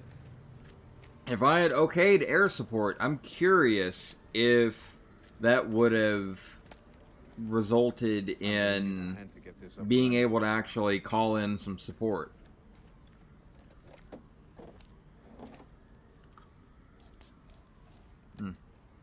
That's not a good sign. That thing looks like it was sabotaged. How would they do that? We gotta work with what we have. Fall back if anything moves out here. It's safer inside. You sure about that? Ain't that where you lost your Iraqi? He ran off into the tunnels. Then he's as good as dead. Nah, he's not one of ours. Fuck him. I mean... Thank you. Good job, Sergeant.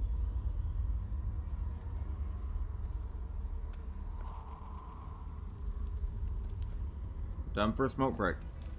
Those things will kill you, Sergeant. Yeah, like smoking is the biggest threat to my life right now. Yeah. Fuck that, leave me a lighter. Rachel. What's good? It's nothing. It's good. Huh? Y'all got any matches? Something? I'm sure you probably... Do you have any... You have some matches in your pack? Maybe? Have some, like... It's just a ghost signal. The transmitter or radio picks up a faint signal. It's just ghosts, man. So fix that transmitter. How? We can establish a signal and contact CENTCOM, and we're one step closer to home. I don't know, man. I'm no technician. If Merwin was here, though, he could fix it. No shit. Embrace the suck.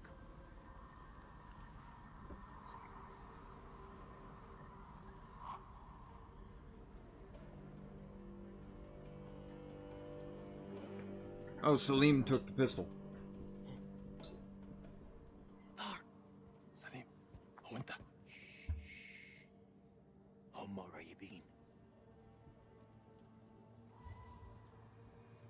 I wonder if he thinks that Salim's talking about the Americans. Oh yeah, okay, yeah. الكلاب يطلبوا حماية.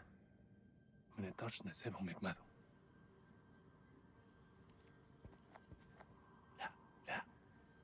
احنا محتاجين الكلاب دول لنخرج من هنا. انت اتجننت. دول على الدوانة. انت ما شفتش الغول؟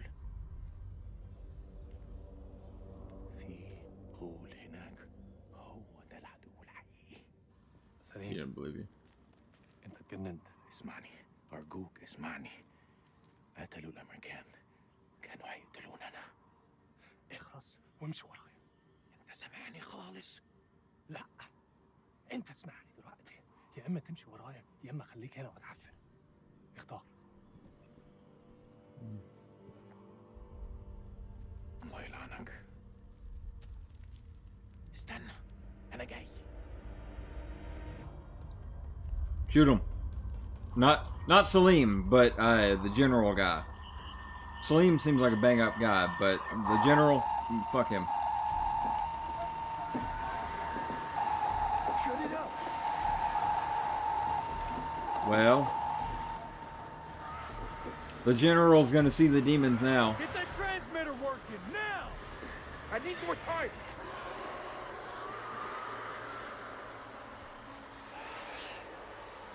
Colonel, get back inside the temple. I'm staying here. I need you on the cameras in case we get flanked. I got this. Lieutenant, I said I got this. Go!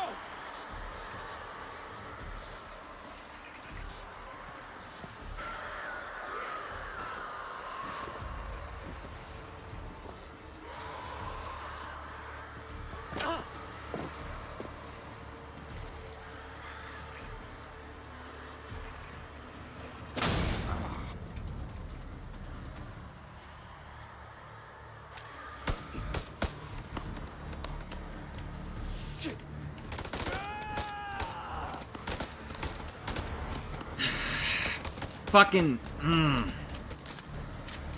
I was waiting for the engagement.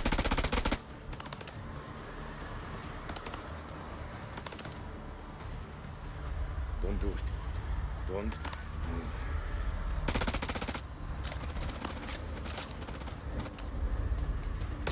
Oh, this guy.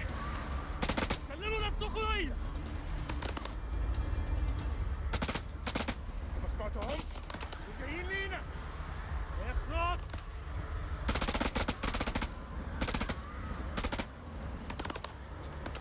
Don't even think about it. This general's gonna get taken out by the demons. This way we're gonna get rid of this clown.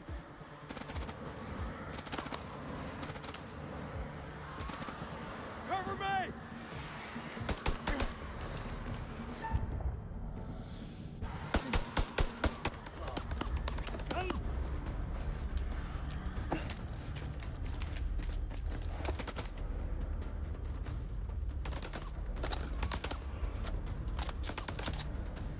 Flank him!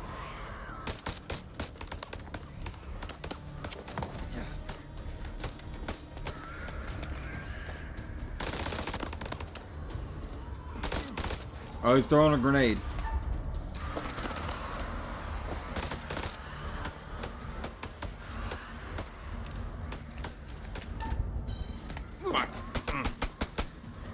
Well, at least he still took cover. I don't have a clear shot.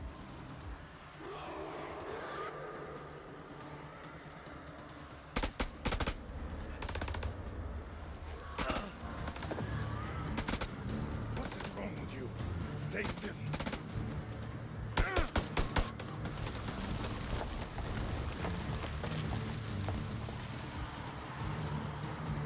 Hello there, Rabbit.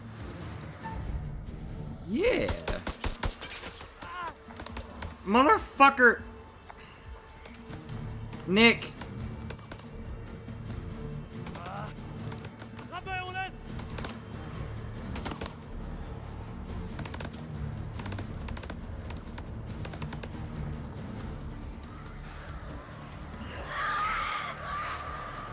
Oh. Forward into the temple! Party's arrived.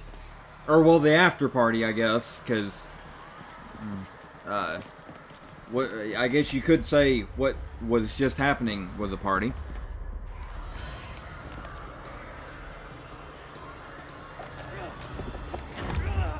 Put your shoulder into it. Hurry! Don't see the Iraqis. If they got any sense, they'll stay back. Shit's about to get real in here. Wait! Rachel? Rachel?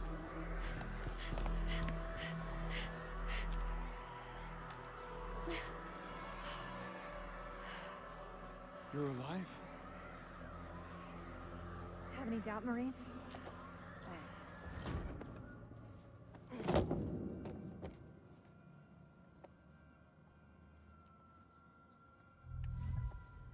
Where's Eric?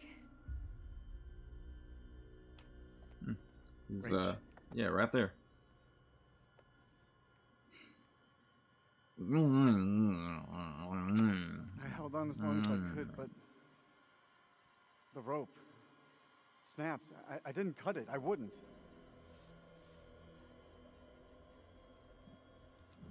I know.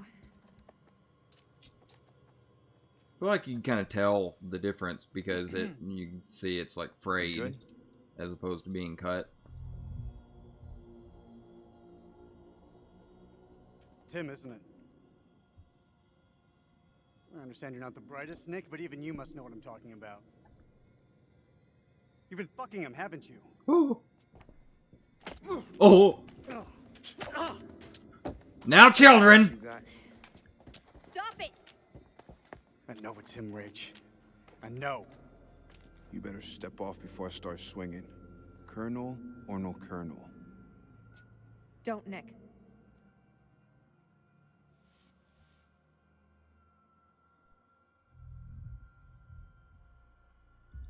I tried waiting, Eric.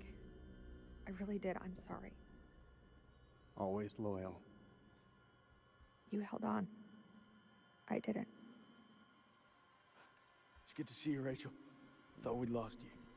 Who else made it through? It ain't good. Merwin's gone.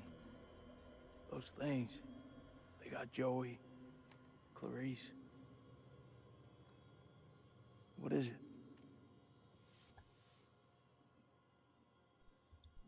Clarice was infected. Those things, I don't know how. They got inside her. We tried to make it back up here, but she fell to her death. One thing I've learned about this place, the dead don't stay that way. Yeah. From Joey. You armed? Oh! Make sure every shot counts. Yeah. All right, go back to the main temple.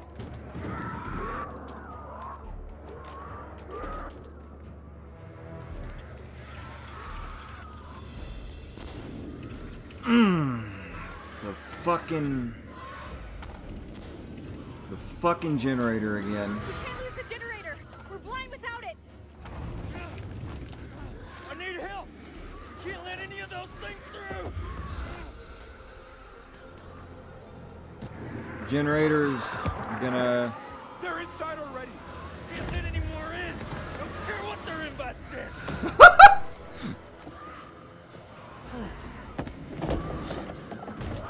Good one, Jace. Good one. I'll get the generator running. You got any more duct tape?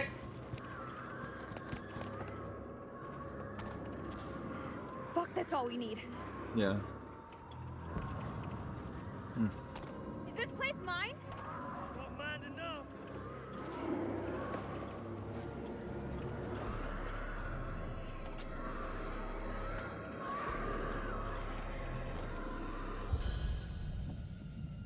What? Huh? Look! These things really have a hard on for getting in here. We need that generator running now, or we're all screwed.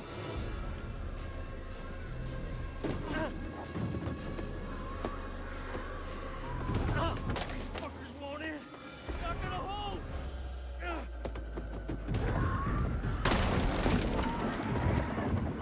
This is our house. Our rules. Yeah!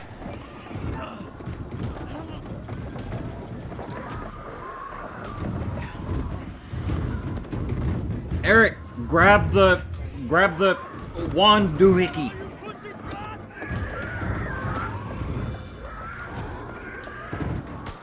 Ah, shit. They're coming through. Fucking things are worse than sewer rats.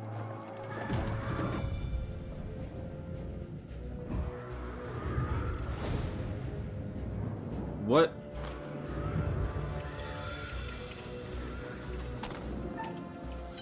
Ah, fuck. I blinked. You gotta be messing with me.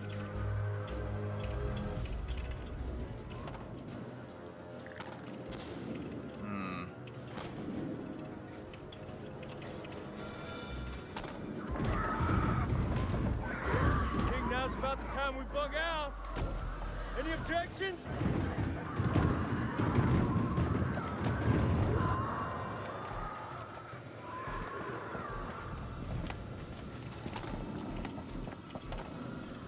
They're breaking through the perimeter. Got any bright ideas? Now's the time. Come on. There's gotta be something. Wait! Yes! Okay, we can make for the catacombs. We need to go down. Down? In case you missed it, that ain't the way out. It's either that or we die where we stand. Everyone move to the east gate.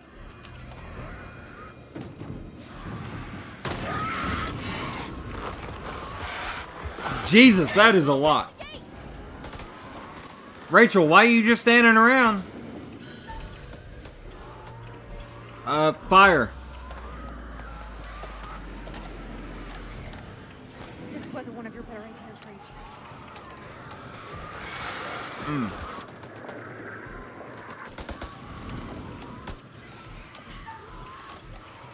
Come on, you can do it. I believe in you, Rachel. Now we're cooking with gas. Oh boy! Say hello to Maxim Machine Gun.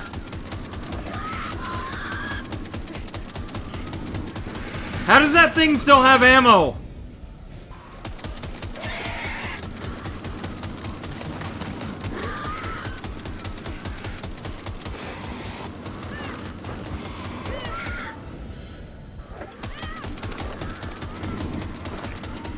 Yeah! Yeah, boy! Fuck you!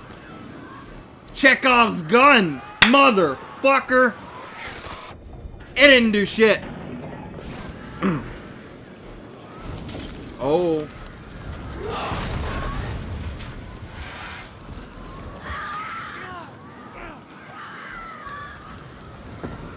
Oh, fire.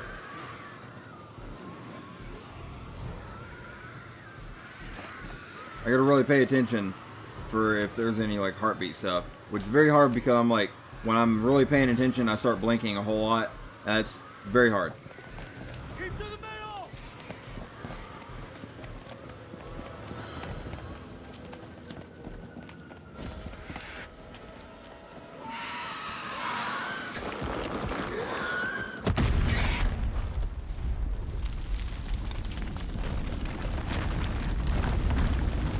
Oh, it did actually cause a cave-in. A minor cave-in, but still, a cave-in nonetheless. Sacrificial chamber. Oh, it's like past midnight now. Shh. Listen. Can you hear them? Blast must have cut us off. We should keep moving.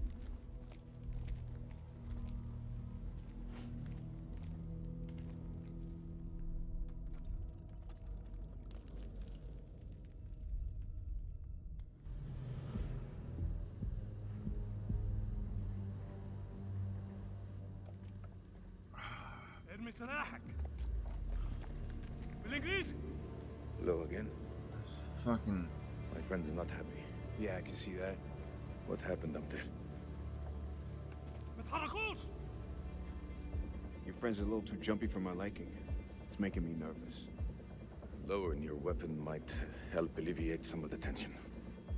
اديله رصاصة في دماغه لو ما سمعش الكلام.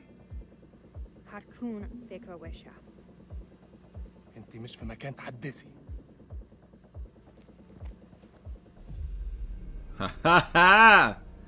Uno reverse card, motherfucker! Make a move. I fucking dare you.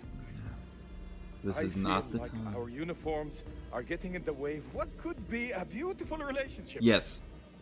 مش اهبل. Shut up. I say we drill these sorry-looking motherfuckers. What do you think, Colonel? هما بيقولوا ايه؟ Make the call, Colonel.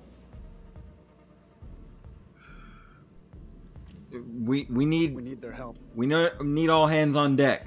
They're the enemy, Nicky. Throw We have the to help each other. yeah. It's the only way. Throw the barriers aside. It's not Iraqi soldiers and American soldiers. It's humans. Door open. Why are you standing there? Help! Don't even think about it. Fuck, Jason! The enemy of our enemy is our friend. Move! Come on, man!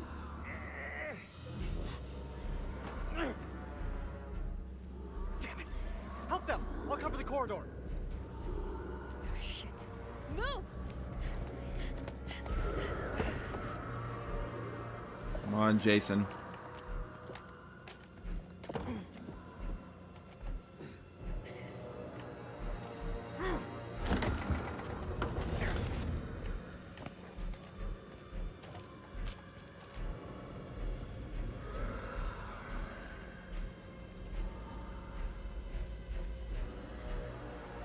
I'm surprised that the general's actually agreeing to like work with us.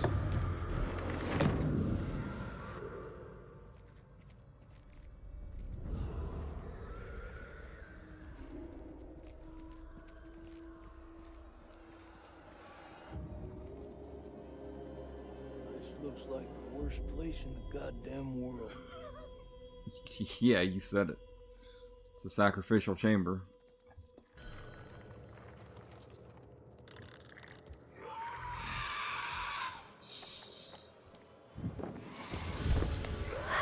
Let me fix my eyes.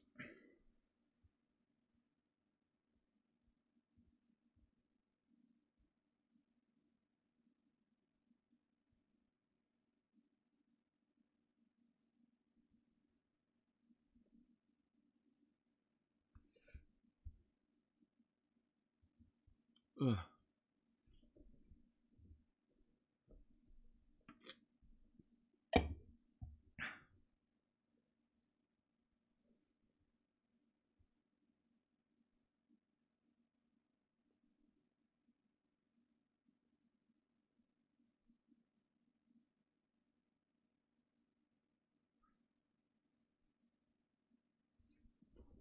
Okay.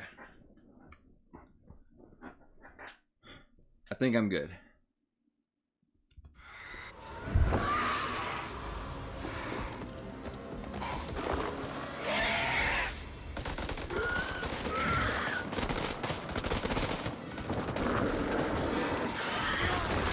Jason!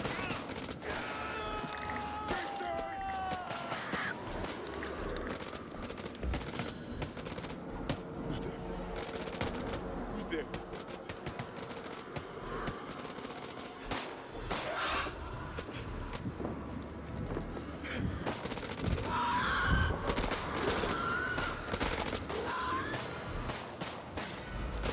Back to back.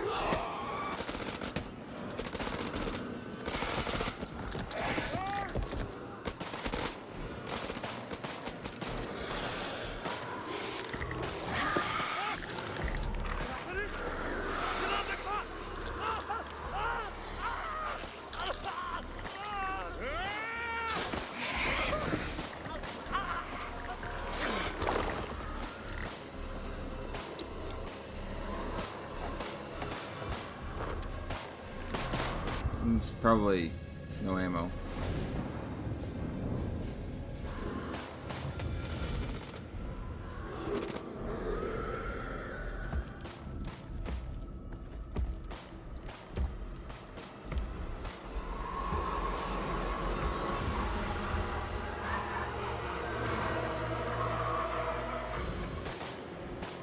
Oh, that's the guy from earlier.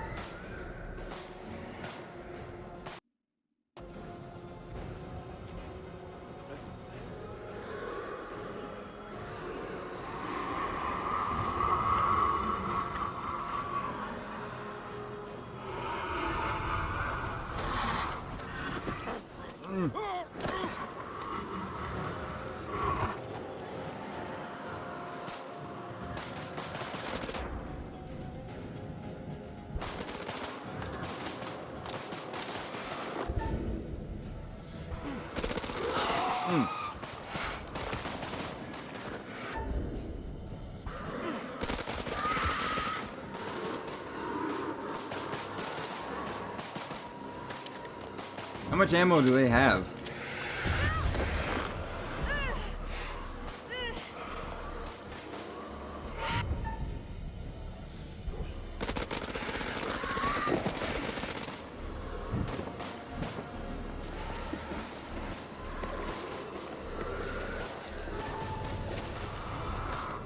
Is Rachel dead now?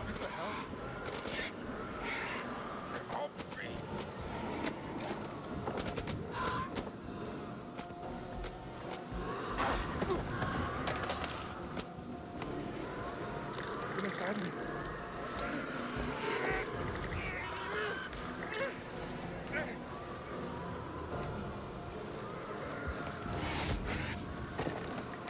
Nick.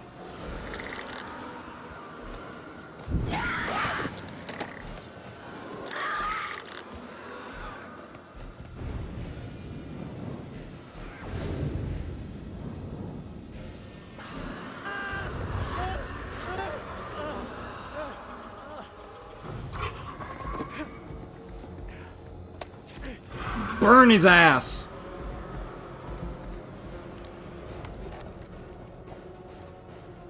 Man can't run, can he?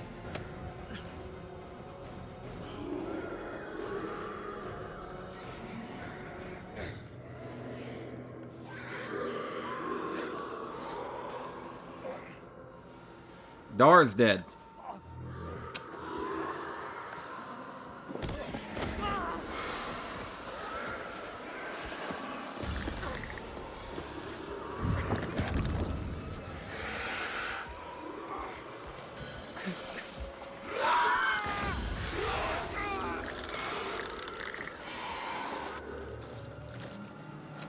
Yeah.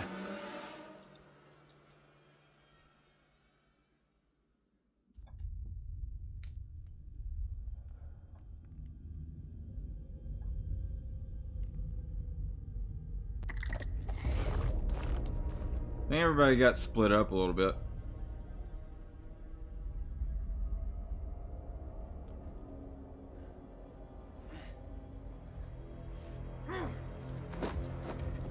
Oh, there's Jason. Wait, is that thing... You to mess with a Marine. Did he kill that thing? Like, did he kill it?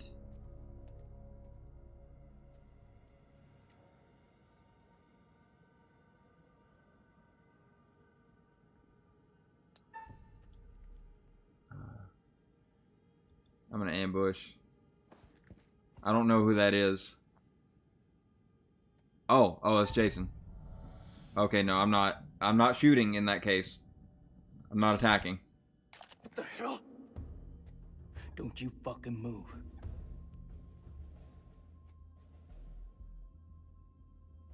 All this shit, it's on you. If you people hadn't ambushed us, none of this would have happened.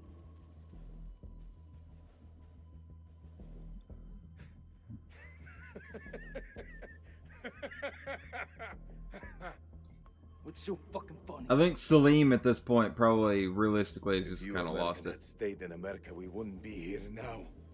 There are no weapons of mass destruction. This whole war is on you. Looking for trouble? Says the American with the gun.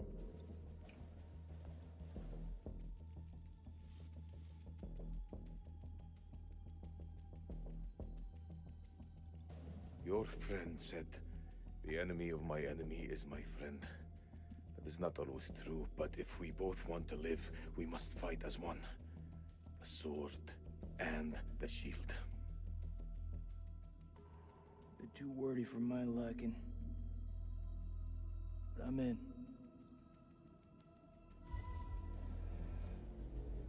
I'm playing as Jason now.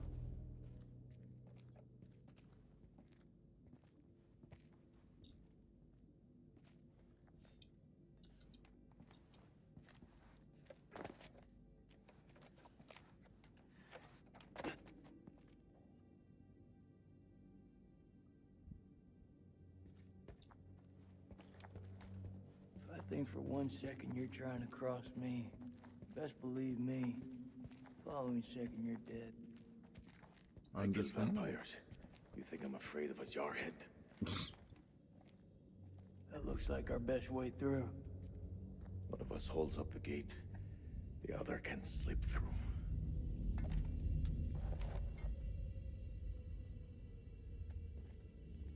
But is somebody gonna have to be abandoned? That kind of, that's what it maybe kind of sounds like is that. Go. Okay. Oh yeah, yeah. Are you okay? What do you think? It's blocked. I gotta find another way around.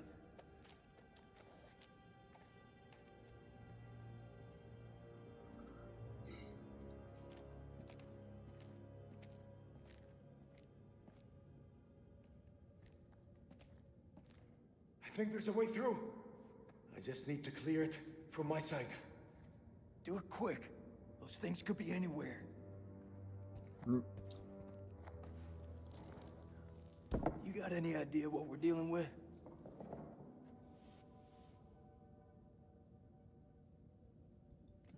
They're vampires. Not possible.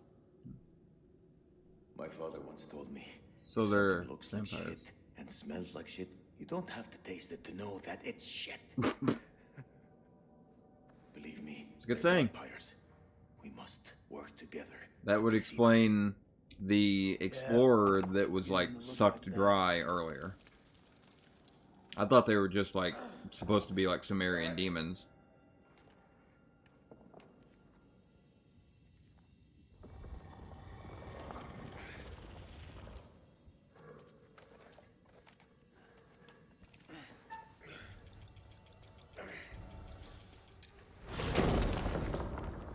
Yeah, that could have been bad. Thanks.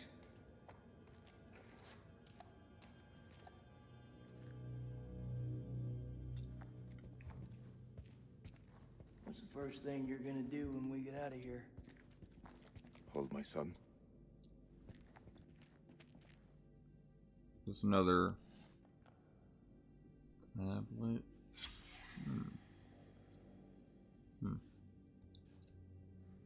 Interesting.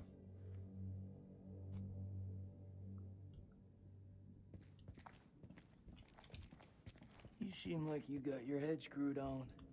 So I gotta ask, what the hell made you sign up with Saddam?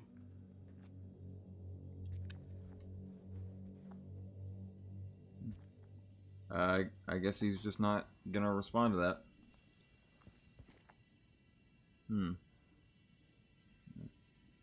Let's see. Is dead. I sat with her in her final moments, telling her how sorry I was. Hell-forsaken place, for placing my vanity above our love.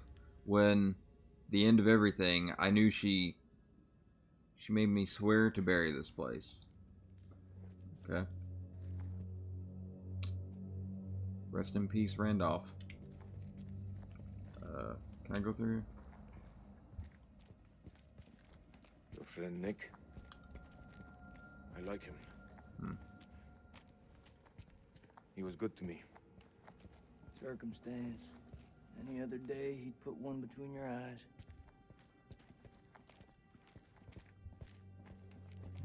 Yeah, let's just go through this door. Oh, wait.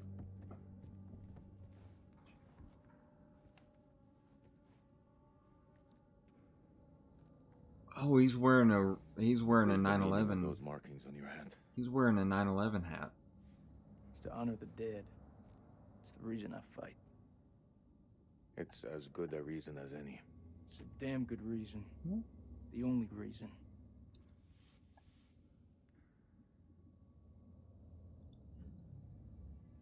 I have no grievance with you. Maybe you need to switch on the news. Listen. There was a man once who built his house on the banks of a river. When the floods came, his wall washed away. When the droughts came, the water dried up and the man was thirsty. All day, the insects bit this man's flesh. Yet each night, he says to his wife, "We have all the fish we can eat." Your people chose this war, Jason. I think you need to give your mouth some rest. Well, okay, I'm gonna actually hold off on, you know, agreeing in any way with that because, like, I don't want to get, you know, potentially political or anything in this. I kind of want to avoid that stuff. It's just a game. Why you have to be mad?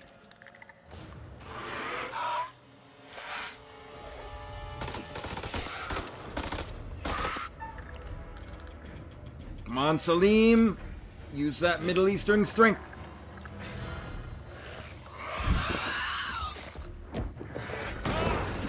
Oh, thanks! Thank you! He's a good demon! Vampire thing. See? I'm even getting better at the quick time events because I managed to do that while doing the joke. So, I'm a quality gamer. Give you tetanus, motherfucker.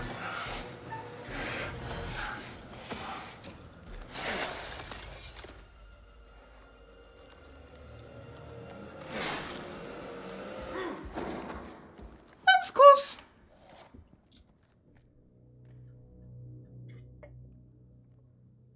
So they can be killed by conventional means.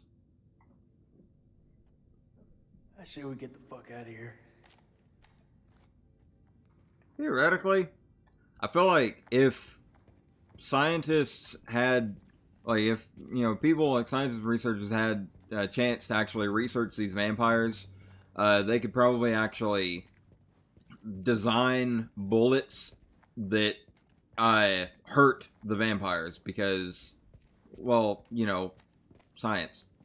Well, I don't know if that really falls under science, but still, you know, it would make sense that it'd be like if they could actually inspect the vampires and learn how their skin is and everything, then they could figure out how to make the best bullet to actually penetrate and hurt the vampires.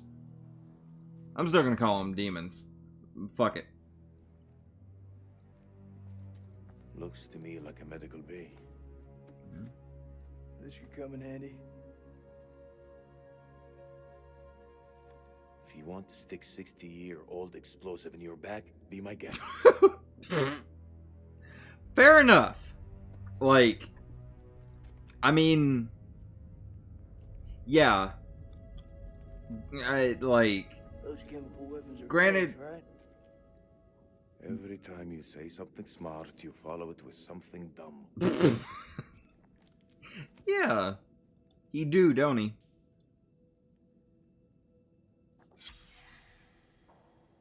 Specimen contains an inordinate amount of blood in its stomach. Analysis of blood sample shows high density of adrenaline. Does the organism feed on fear? Instills fear in its victim, gets adrenaline pumping, attacks. Hmm.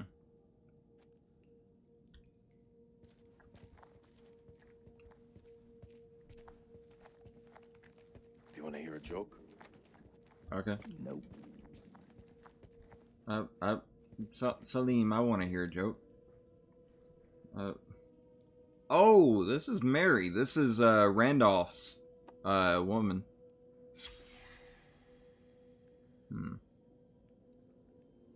Mary.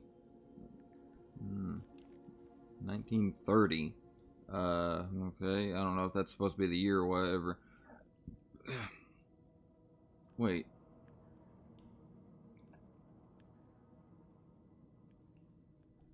Oh no. Oh wait, no. Wait, no. That's the time. That's 24 hour. Yeah, it's 24 hour time. Okay, so that's just like specifying the like times and stuff. Temp and pulse dangerously high, over 101 Fahrenheit and 170 BPM. 101 Fahrenheit, that's pretty bad. Like, cause the body temperature, I think, is around 90, 95, 96, I think, normally. So that's not great. Subject mostly unconscious, occasionally wakes and screams. Amazing. Sweating sickness continues. Saline supply low. Detected movement under the skin of the abdomen around the location of the adrenal glands. Probably Randolph, suggests exploratory surgery, but I fear Mary might not survive the operation. Temp, Okay, yeah, this is time 2010. I don't know exactly how to say that within 24-hour time. Temp 101.5. Subject weakening, more movement under the skin seen. Parasitic organism? Time of death 3 minutes later.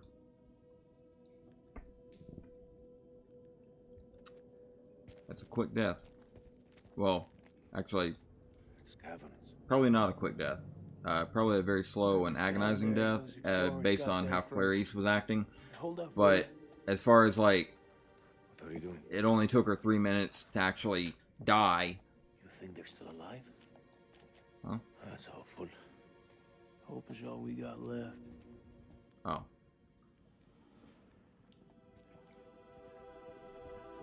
Yeah, I don't know.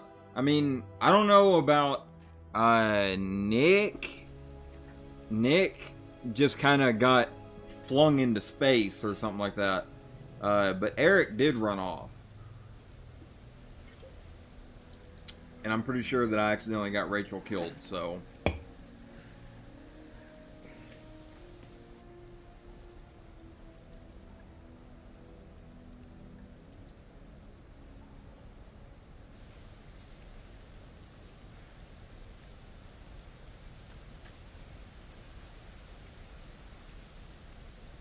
Is that your wife?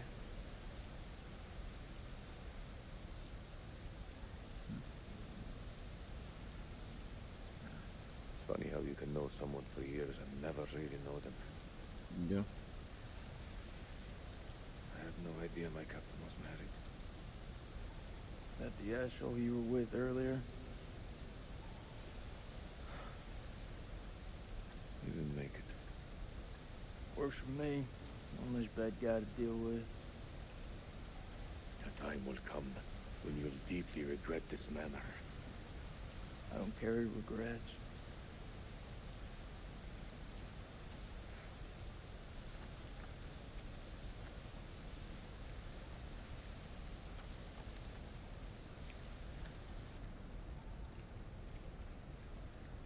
I don't quite know how to feel about Josh because he's refusing to see the good in Salim, because Salim is Iraqi.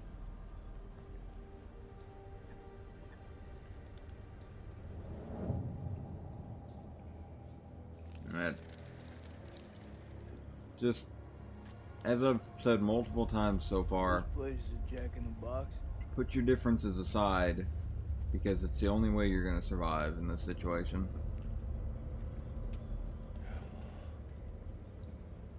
I don't think that's Allah. Looks more like What do you make of it? looks more like the world It's tree like nothing I've ever seen. from Norse mythology. It's like some combination of letters, like Elevator cable. Yggdrasil or something like that. I'm not sure exactly how to pronounce it. I don't think they made it back up. That winch still looks functional. No. No? We are not going down there. The archaeologists didn't make it out. What does that tell you? We're not archaeologists? Our world is up there, not down below. Well, there's an army of monsters between us and the world above. They're close. Fired up. You crazy? If those vampires come from anywhere down there, you really want to find them in their own home? What I've been doing since I set foot in this country. Get that elevator working.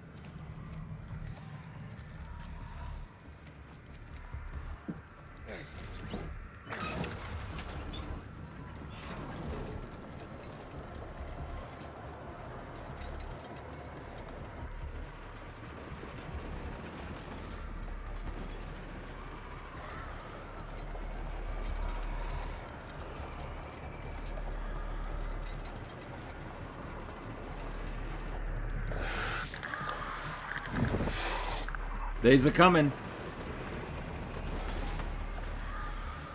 Oh yeah, that doesn't look rickety at all. Trust a like 40-year-old elevator that's probably been in major disrepair since 1946. That's not sketchy at all. An ancient horror has awoken from its slumber and is hungry for blood. Shall we see how many have fallen into shadow? Rachel found her way back to the lights. Well done. All alive. Although don't get complacent, their lives still hang by a thread. So Rachel, okay, so Rachel's actually still Let's alive, hope according nothing to him anyway. unfortunate has befallen Sergeant K. Those taken by the Abyss seldom live to tell the tale. As for Jason and Salim, sworn enemies, you cannot seem to bury the hatchet. Yeah. Unless that hatchet is buried in a bag. And Jason would prefer that he's the one holding that hatchet. Seem like an ungracious host, but time is against us. I'll be here to greet your charges as they cross the finishing line, or to bury what remains of them under it. Oh! Oh! At the last second, he, that guy, he had like a skull face. Huh.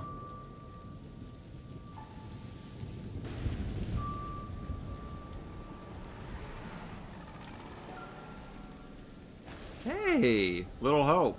Ha! Nice call out, Supermassive.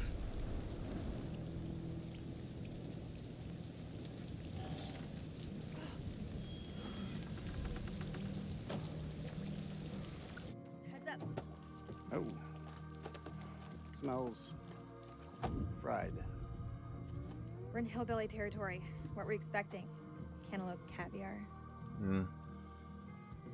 Not What's exactly cantaloupe honeymoon caviar? material, is it? I recall a certain I don't somebody saying think that you wanted cantaloupe to go ice climbing. caviar Ice climbing is would be very good, assuming that it has caviar in it. I've never had caviar, but I can't imagine that it's very good. What is it? the guy who served me. I don't know. He was looking at me pretty strange. Yeah, he probably doesn't get to see a woman like you around these parts very often, especially one who showered. Hey, Saying that some weird is shit. Such completely. as? I'm not even gonna continue that joke. I can't Come on, even tell think me. of. Let's set it up. He said I'll never again be as happy as I am now. What the hell's that mean? You don't believe him, do you? Of course not. Wait 3 years. You know, my sole objective, Rach, is to make you happy. Doesn't matter where we are or what we're going through, I'll always put a smile on your face. See? I told you. Next time, all you have to do is whistle, and I'll come running to defend your honor. Oh, like my very own loyal puppy dog. Sp00ky. Yeah. It means always loyal. I'm more than capable of looking after myself. Now get your feet off my dash, you hillbilly.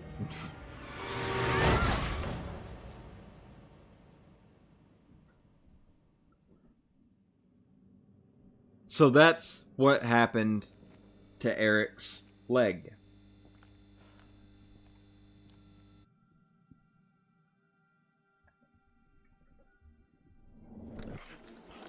Hey, Nick!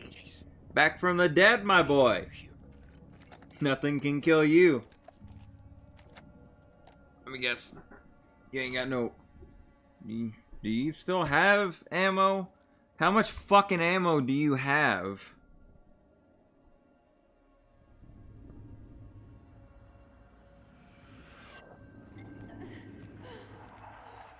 What the fuck?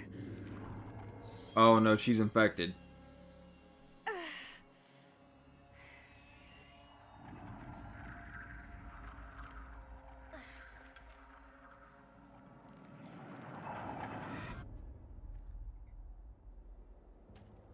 She's infected. Nick, I thought I lost you. I thought I'd lost you.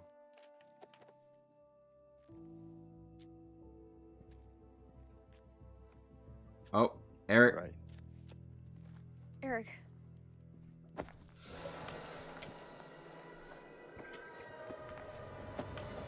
The vampire. He is arisen.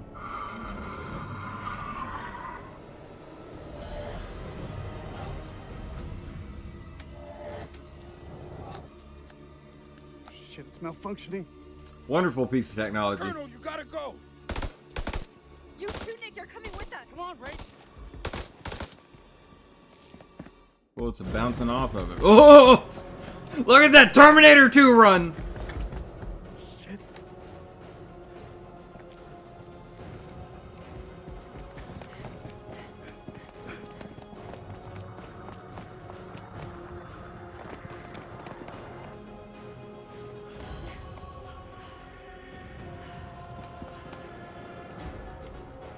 Over there.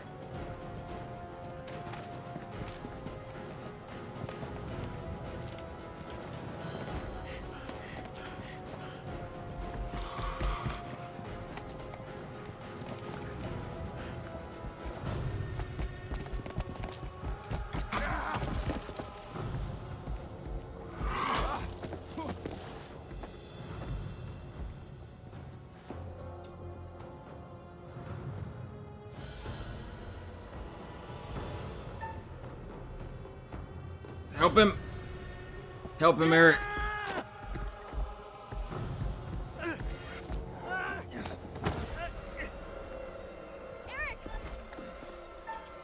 You ain't dying on me today, boy!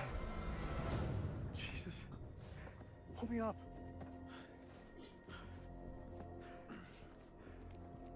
Fuck that man.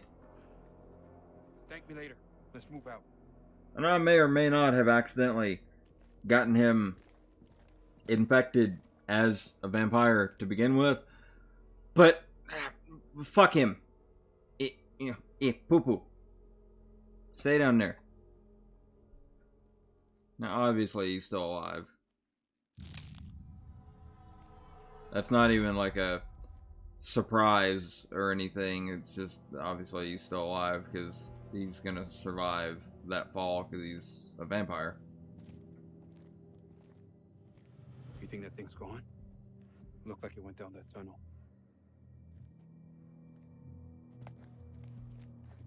He's alive. Jason's alive. Maybe things aren't going so badly after all. Yeah.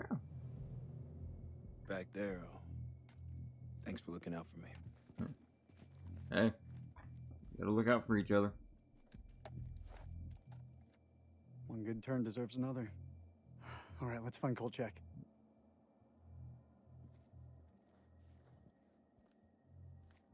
What are you waiting for? A written invitation? Let's go. It's time. It's absolutely not the time. No, it's not. I know you said to put things on ice, but you can't pretend like this didn't happen. I'm done lying. Especially with you wearing your ring again. He's right. It is time. Roll it out for us. Now? Alright. Right fucking now? Yes, now. We may not have another chance. Fine. Eric, you and I, we had something very special. But that was a long time ago. I still love you, Rach.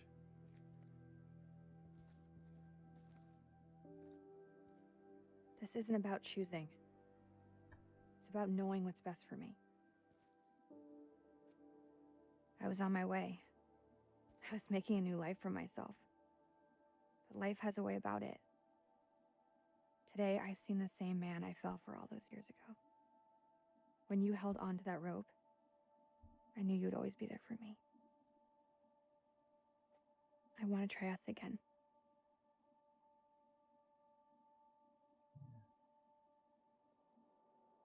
After all that shit he put you through. That's just it. Just Nick's like sitting there, adding it up. If I didn't give you a chance, I'd always regret it. Wait, but after all the shit that he put you through, what? I don't.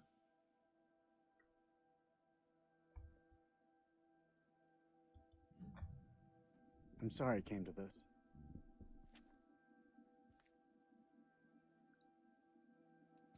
Yeah, you fucking deserve each other.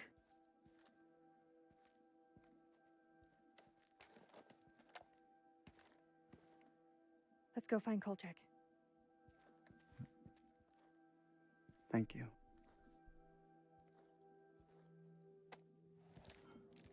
Just the perfect situation for a marriage reconciliation.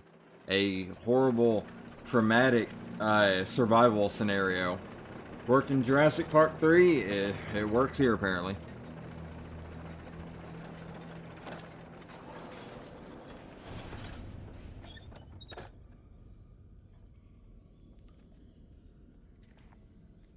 It really does look like Nothing comes close to this. a version of kind of like the life tree from Norse mythology. Do you like to wait for them? Or the world tree.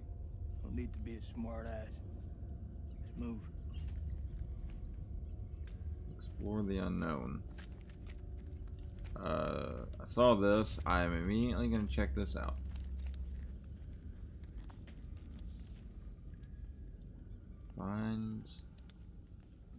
Finds Ledger 3 and Houghton. Alright then. Never mind on that. That's just nothing. Nothing of interest. That's of interest though.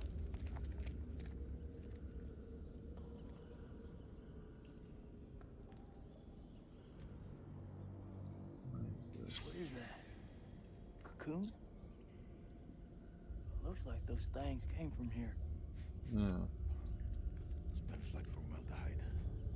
Since when did you become a scientist? They don't teach you American science at school. We should stay clear of it. Yeah. Like, depending on if you are in biology class, you might get to smell a little bit of formaldehyde by, like, it'll be on the, like, frogs and stuff that you dissect, so, you know, but honestly, despite having actually dissected a frog and everything in school, I don't quite know exactly what formaldehyde looks like, smells like. I think now, well, now that I'm thinking about it, I can actually kind of imagine the smell a little bit. I can kind of remember it, I guess.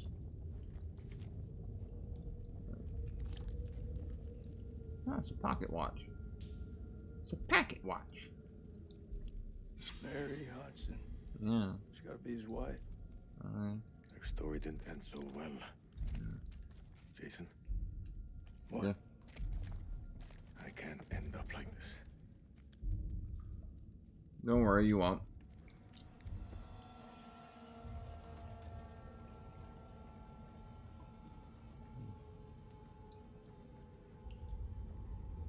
Alright. Yeah, let's avoid that.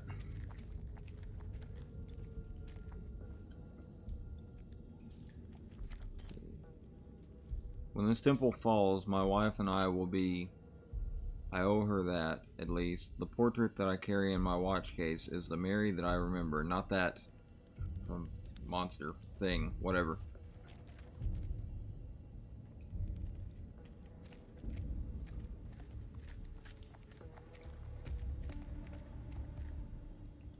Let's go ahead and get on out of here.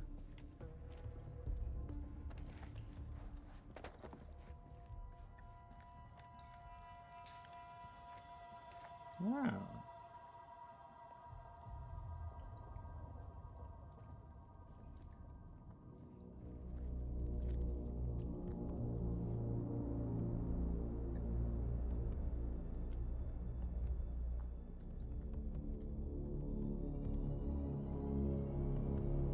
I'm looking at the ground.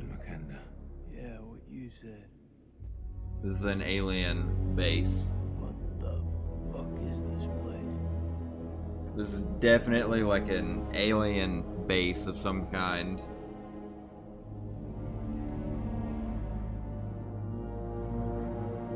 Yep, like that's a ship and everything right there.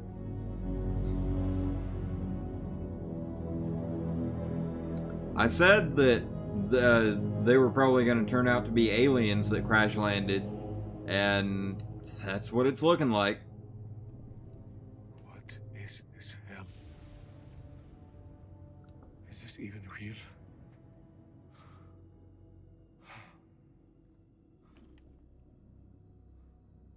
We are being judged. God is punishing us all for the mistakes we've ever made. Zane is all I have left in this world. After my wife left us, I gave him my all. I wanted him to have everything I didn't. Single parent. Tough fucking gig.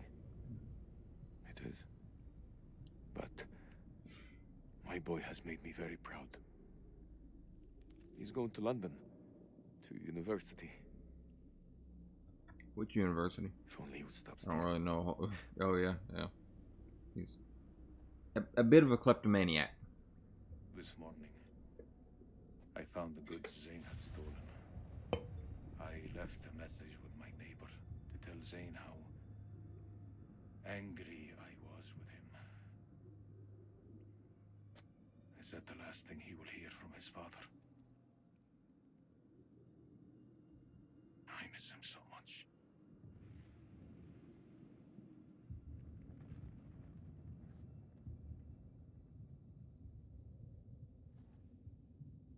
Is your conscience clear, Jason?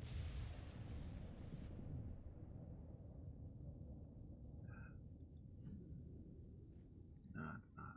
Green zone. Checkpoint. What checkpoint? Nick and I, we were caught in traffic. Checkpoint had been hit before by suicide bombers. There was a woman. She was carrying a bag. Fuck. Tell me. I ordered for her to stop, loud and clear, but she didn't. She just kept on walking. I had to make a call. Nick, he shot her dead.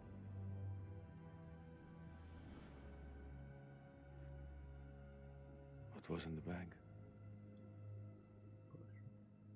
Groceries. I don't understand. Why didn't she stop? She didn't hear me. She had fucking headphones on.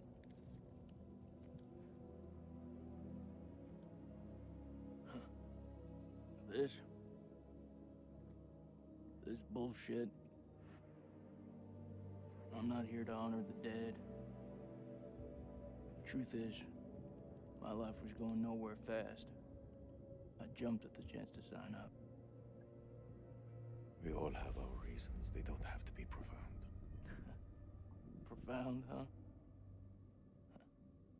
When those towers were hit, I was stoned out of my fucking skull. I didn't even hear about it till a week later. How's that for profound? I don't even know what the fuck I'm doing here. You're serving your country. That woman had a family, friends. She had her whole life in front of her, and we snuffed it out with a single bullet. I mean, what the fuck?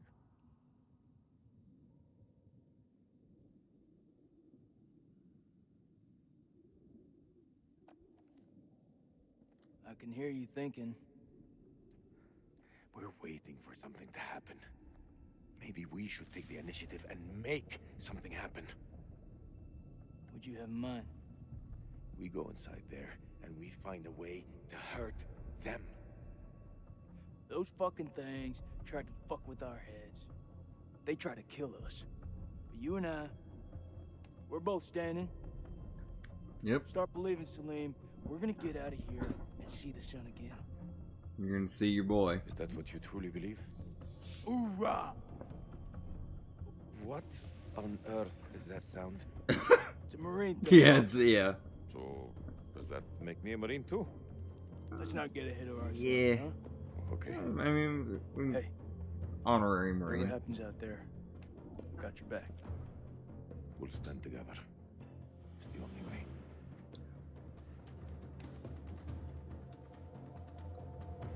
Finally. Finally, they buried that old hatchet.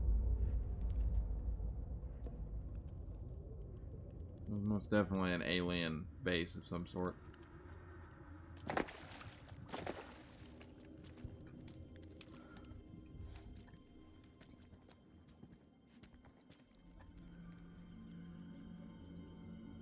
They are very deep.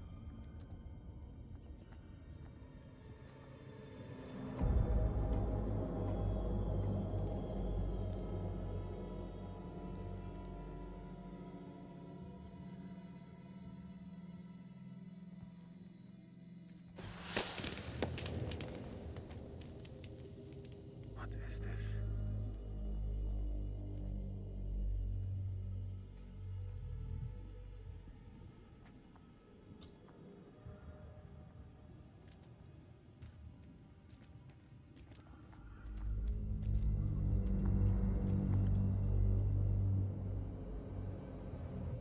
Ooh.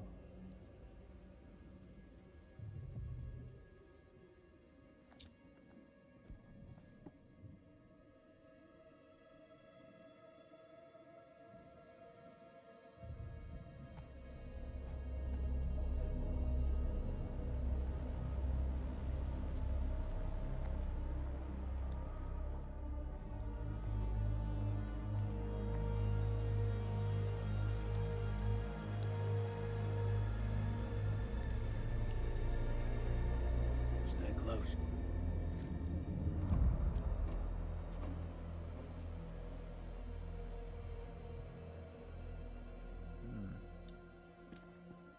Find a way to strike back. This gotta be where those things come from. I think so. Question is, where the hell are they? This is over here.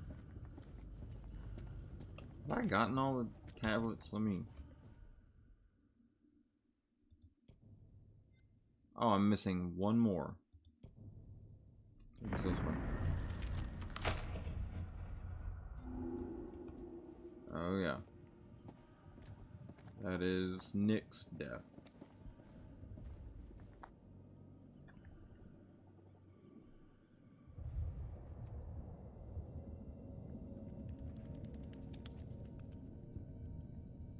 Salim, over here.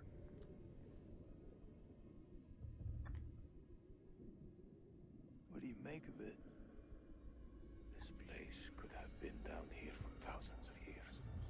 God didn't make these creatures. No. It's possible we've got this wrong way around. What's that supposed to mean?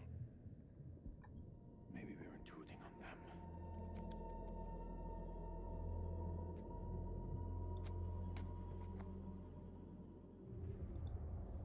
Salim, check this out. Sounds like music. That don't sound like any music from where I'm from. Okay, maybe not music.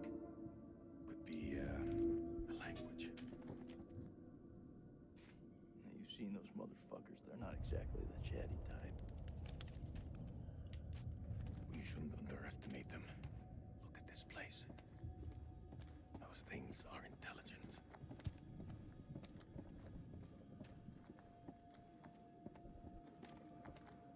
This moss is everywhere.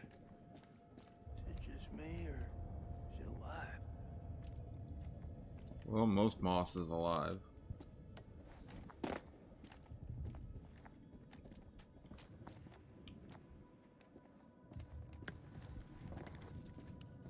What's this?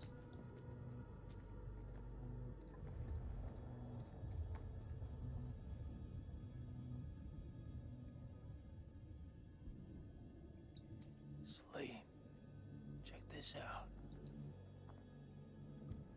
It's one of those creatures, only older. ancient.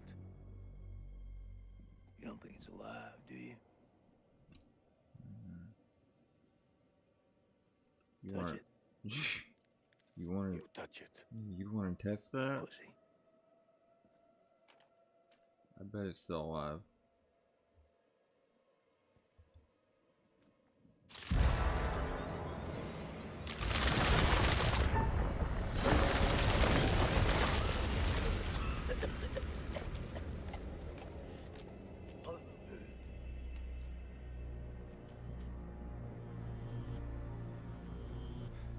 Did you see that? Of course I fucking saw it. That creature is fossilized. Must be millions of years old.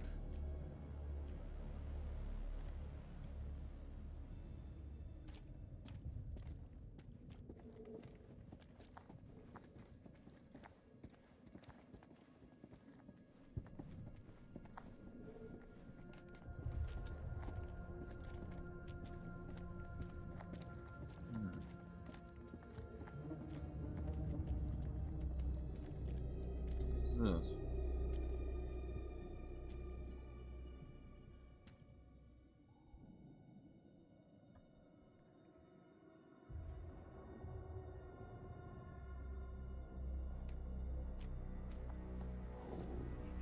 Shit.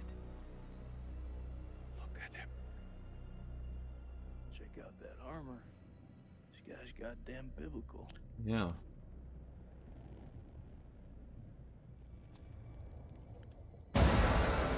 Shit! Did you see that? Guy's still alive. I think he's still alive. Oh, that's impossible. In this place, Yeah. everything's possible. Yeah, don't say that's impossible anymore. Fucker's been alive all this time, just sitting here with half a head. Fluid. It must have preserved his flesh, his brain. What should we do? We can't leave him like this. Well, shit. You had enough time to get used to it? I'm serious. Jason. The noise will attract the vampires. I'll do it.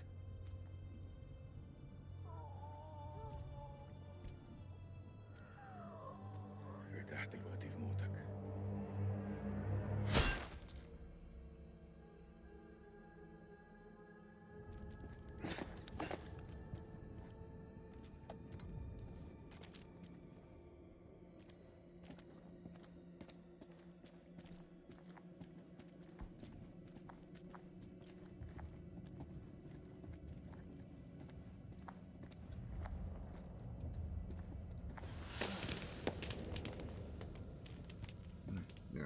Alright. The magic firework moss. That's all the rage in someplace. I don't know. I'm not really trying to think much about jokes because I'm just focused on this because it's starting to get real. It's starting, like, the plot is getting very thick. And I'm just... that's gasoline, I think.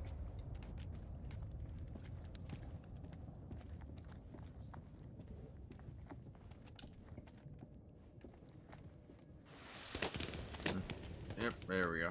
That again.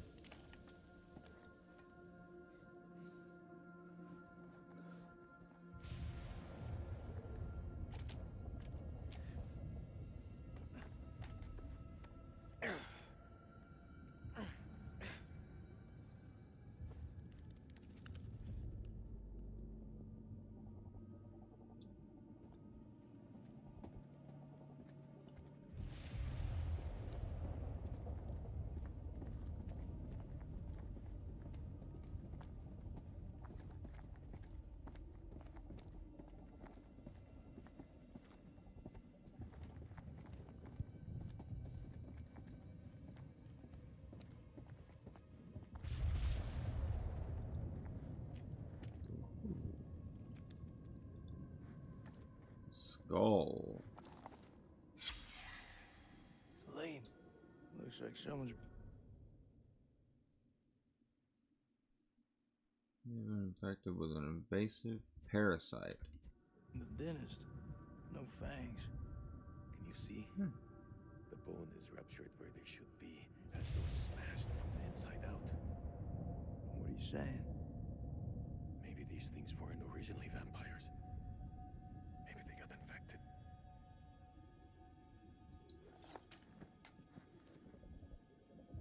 Yeah, I mean, they're definitely aliens. Like, there's no doubt about that.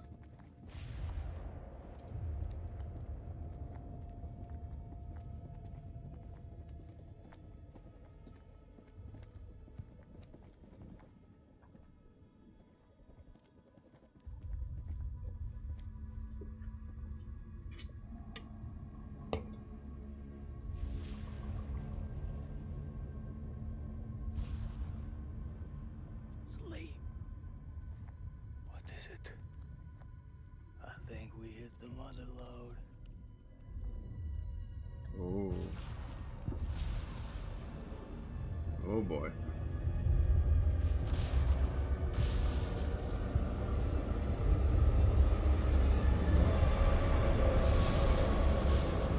Holy fuck.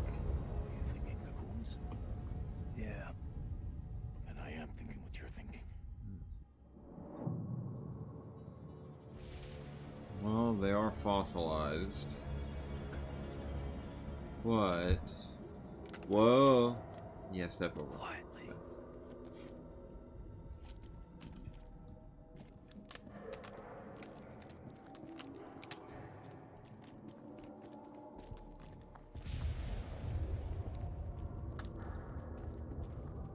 Let's avoid the firework moss.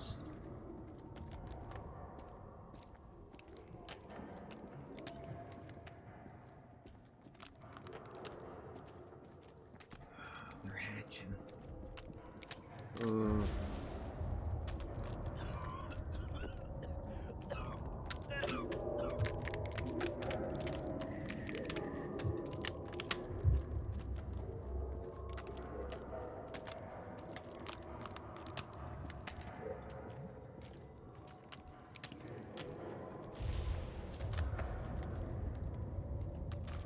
Still around here.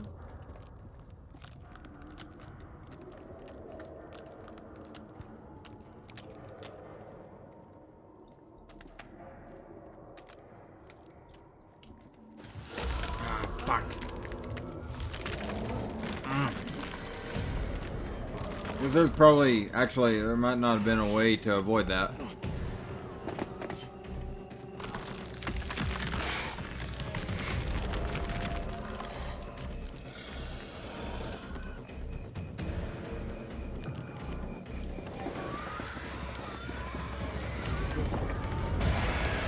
There. And there.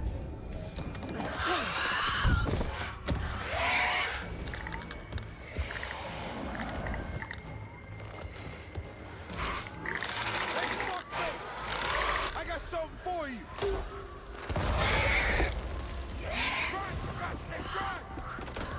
Yeah!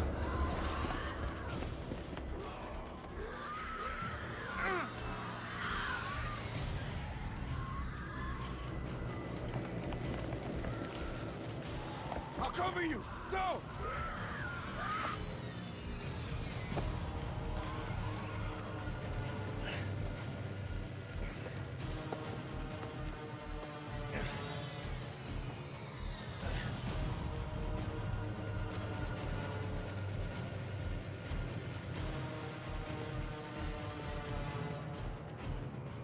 Is this like, the Shit, mothership? Nicky.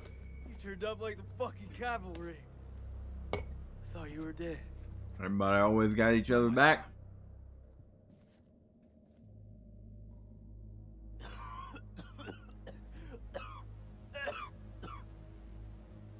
That don't sound good. I inhaled a dead vampire. Got me high as fuck. Colonel, you made it. Man, crawling through that tunnel was a highly unpleasant experience. Good Good to see you again, ma'am. Take my hand.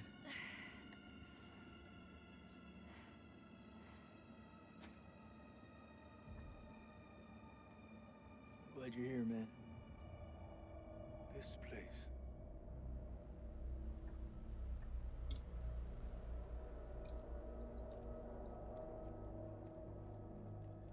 Star Chamber.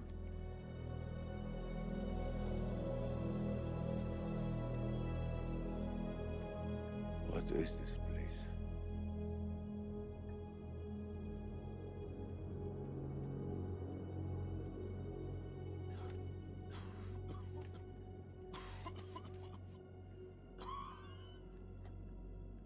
It's okay. You okay?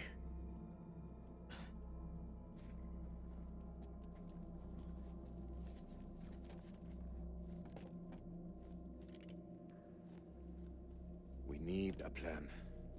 Fuck those things up and get the fuck out. Good plan. Sergeant K, what do we got left? So we got 8 clips of 556 FMJ, 340 mil. Those are magazines. Pistols, 4 clips between them. We'll make that work. Those are magazines. Plus 2 Foster rounds. And 1 block of composition C4. Yeah, boy. What about the UV lamp? Took a knock, but I can fix it. Just need a minute. All in is not enough. We've also got this. It's old, unpredictable. Yeah. Work with what we got. Our fuses are shot, but we can use the C4 to detonate them. Let's just hope they still pack a punch. The vampires come from those cocoons. You saw how many there were in that vault? There could be thousands in there. Should we blow them up? Burn as many of those motherfuckers as we can and head for the surface. What do you think, Sergeant? Hoorah. Yeah. I'm not gonna allow him to carry a pistol. We are way past that point now, ma'am. We stand together as one. Looks like our explorer friends are here too. We should search this place before we move out. There we go. Got it. There. Got it.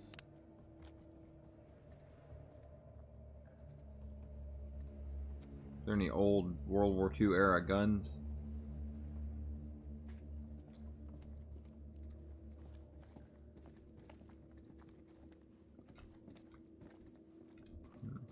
I'm gonna search this over here.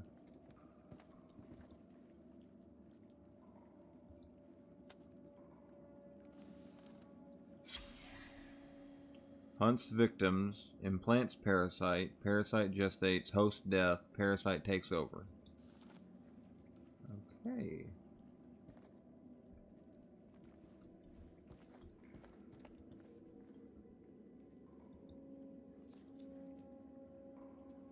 They're coming. They're coming.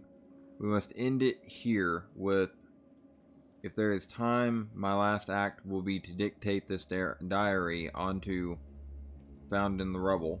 It can serve as a warning to any who... The bones of this temple are drenched in blood. We have set foot on an uncharted shore and roused something ancient and wicked. A blasphemy that comes in indescribable shapes and forms. For eons we lived as children in this world, unaware of the horrors that slumber beneath our feet. Now we have blindly thrown open the gates to madness. I fear being taken, but I must do what I must. We must seal this place for eternity, for all mankind. Mary, I'm sorry.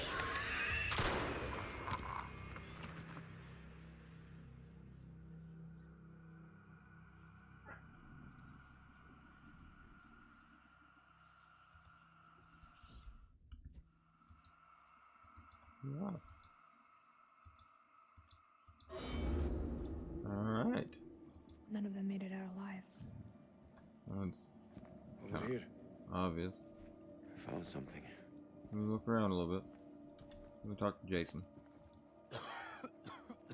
Doing alright, JC boy?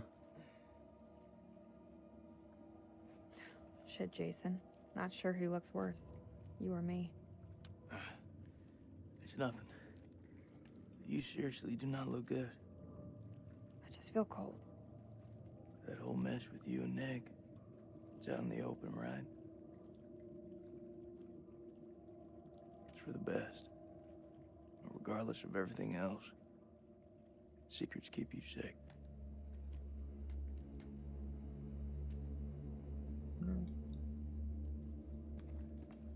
Oh, what's over here?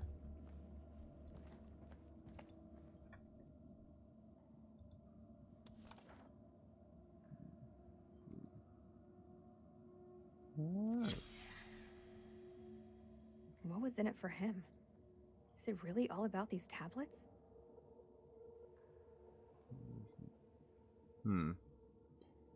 Oh. Alright. I guess go and talk to Celine. Well, okay, now I can talk to Eric over here. Here, let me help you. It's fine.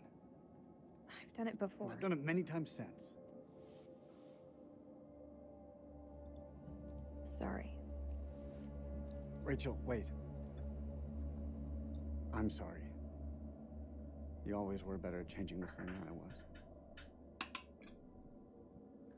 If you need me, I'm here for you.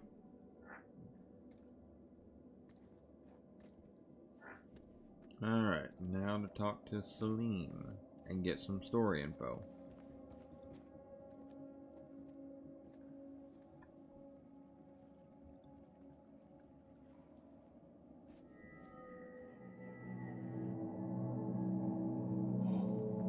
It's singing.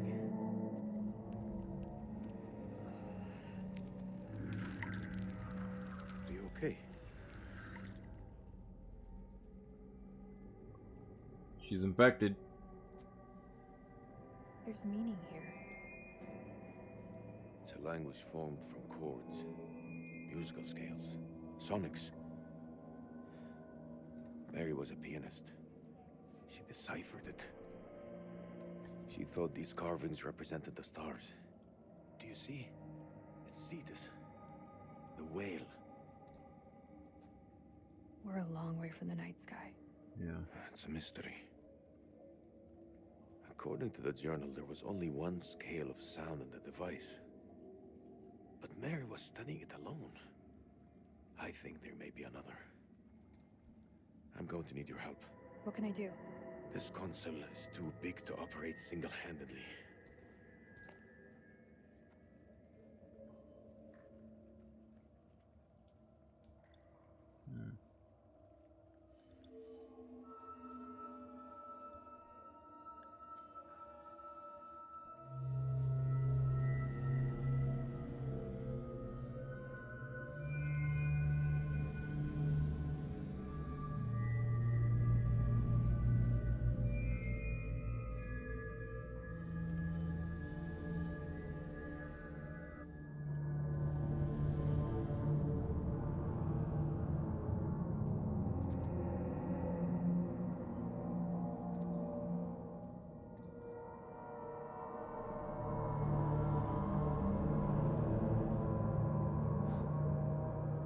Isn't that something? Mary believed that these creatures were once peaceful. Their language was one of music. How could they not feel emotion? Then a tragedy fell upon them. Their great empire collapsed. Their music fell silent, and they turned on each other. What happened? Sickness? Madness? What turned them from architects into killers? Whatever it is, it twisted them. Now they're creatures of hate. Animals. Dead things. No one left to kill. So they slept. And they waited. They waited for us. Shit! Rachel!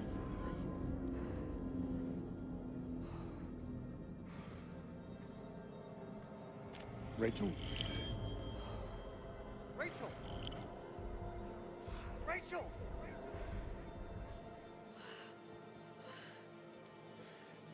Rachel! Rachel. Rachel, look at me.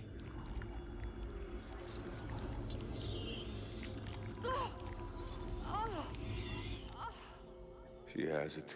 It's inside her.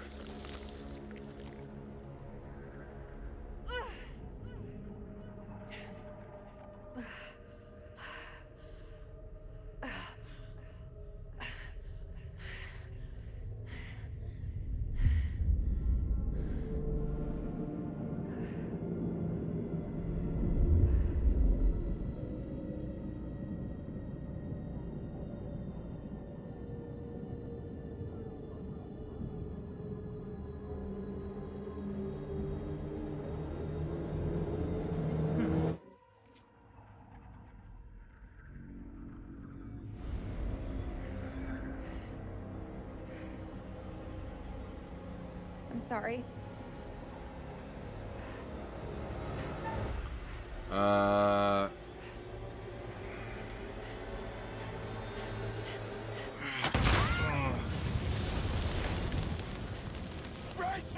She's,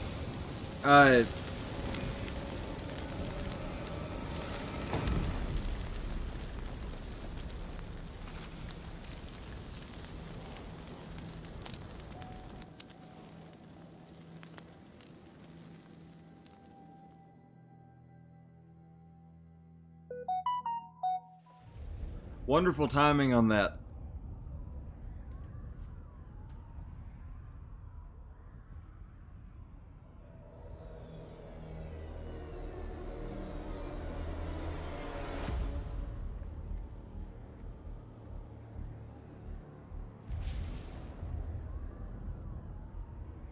You seeing what I'm seeing?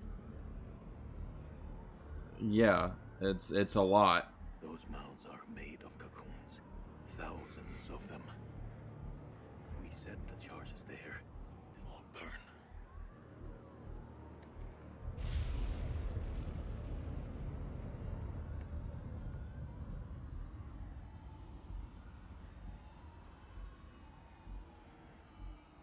Shit, we're hatching. We gotta move.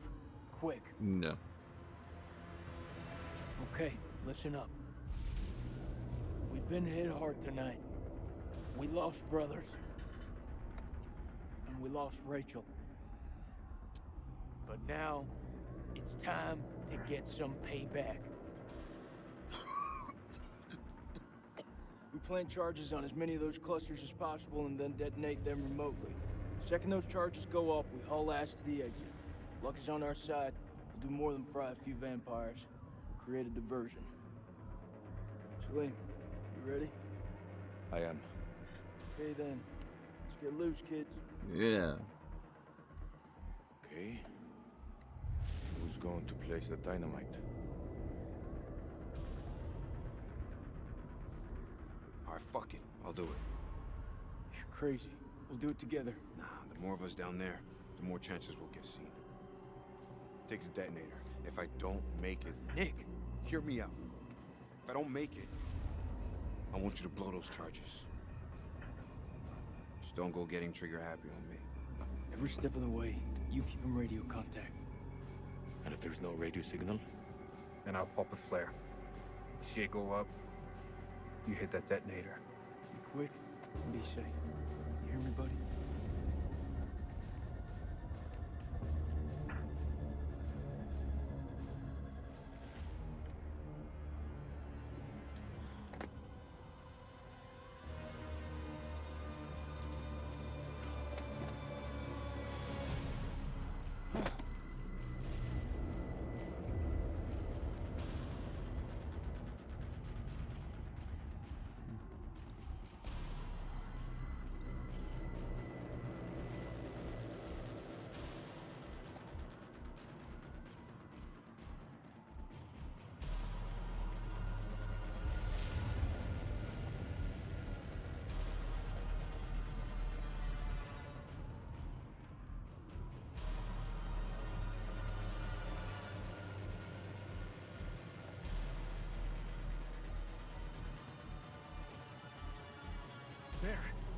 There's one ahead of him.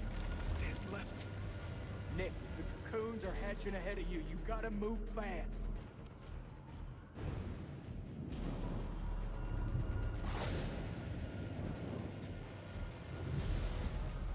First dynamite is down. Over.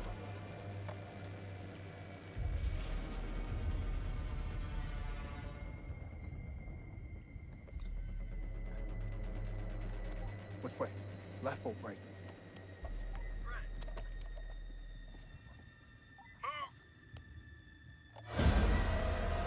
Oh boy. He's back.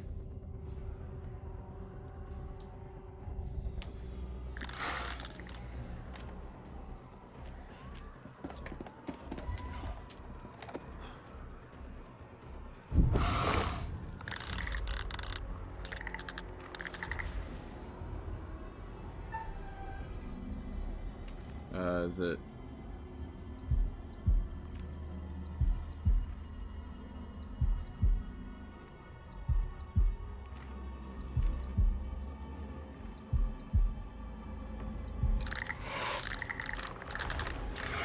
I did it.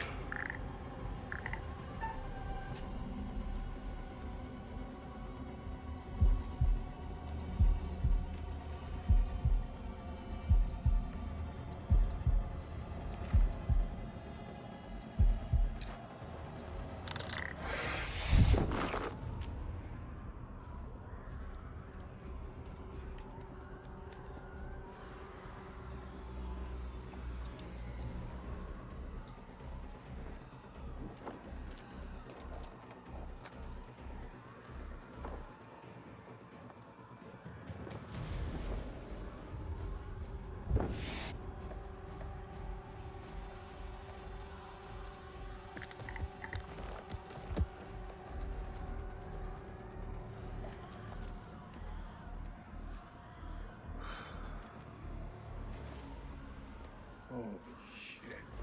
It's getting kind of hairy down there, brother. Why don't you ditch the rest of those charges and head back? Look at that, man. It's the mother. It's too far.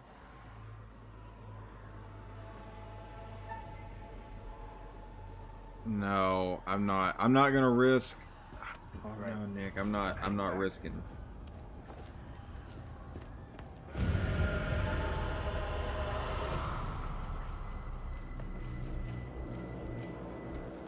Push the button!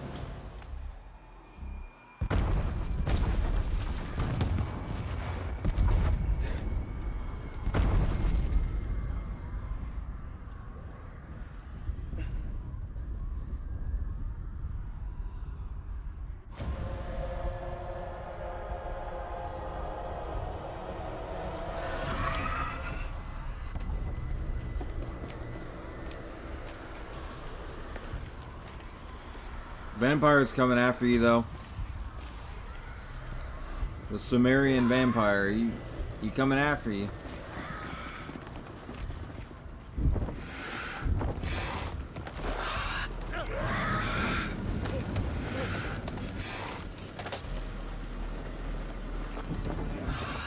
Well, so much for that.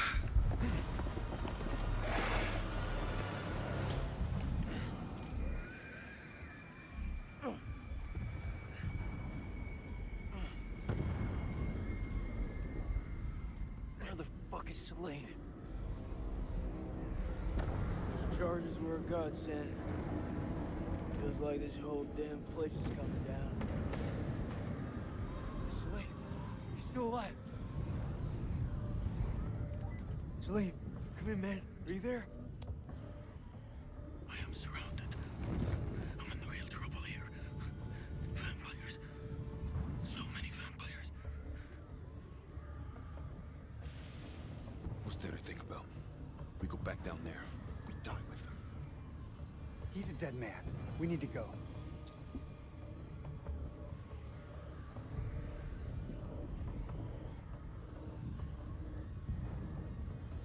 That man is not one of us.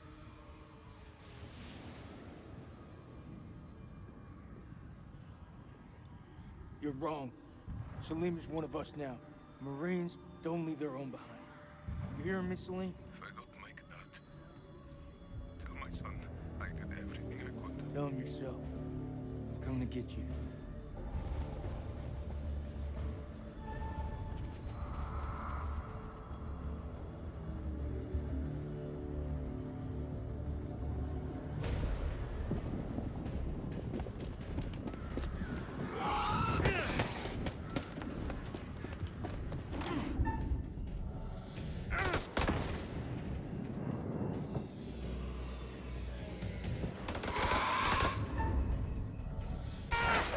Yeah.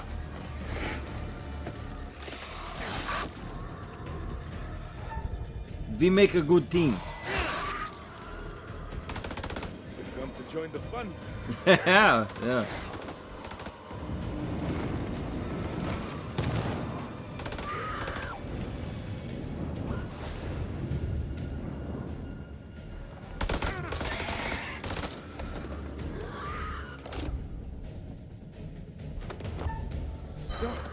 Fuck. Jason!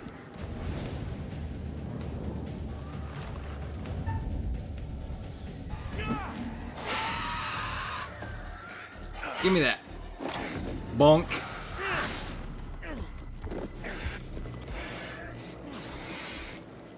Seriously, just throw that thing at me. I did. I do. I mean... Let's get out of here. He hit what he was aiming for.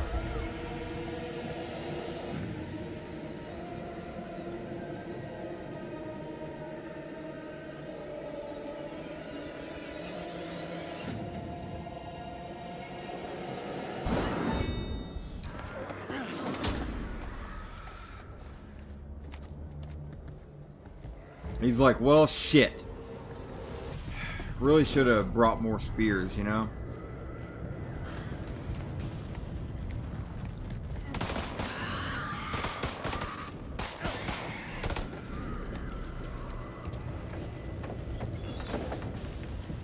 Bye-bye!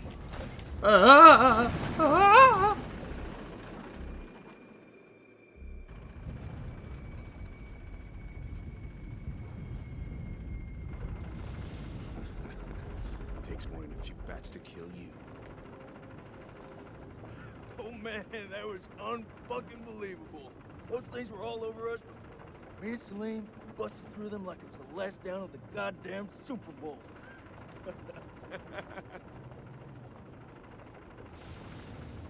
Listen up. We're not out of the woods yet. What I see in front of me, you're the best. Fuck that. Best of the best. We will get home. Hoorah! Come on, Salim. Hoorah! Say it with conviction. Yeah! Salim's having a whale of a time.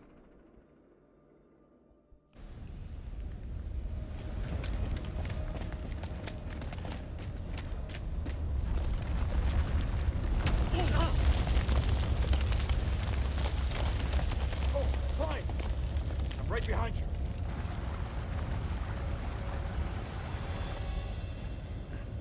Oh yeah, yeah, those ropes. Just like in gym class. I never actually climbed a rope in gym class. My school's gym didn't really have a rope to climb like that. You see some?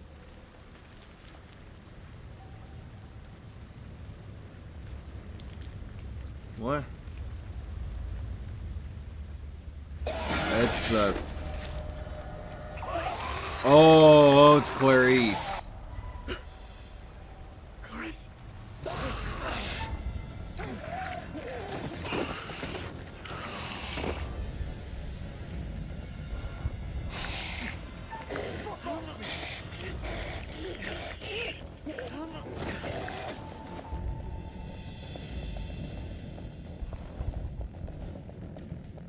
All right, Nick.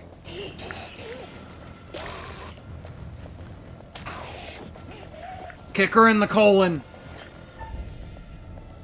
Oh! that bitch down the cliff! Down the underground cliff.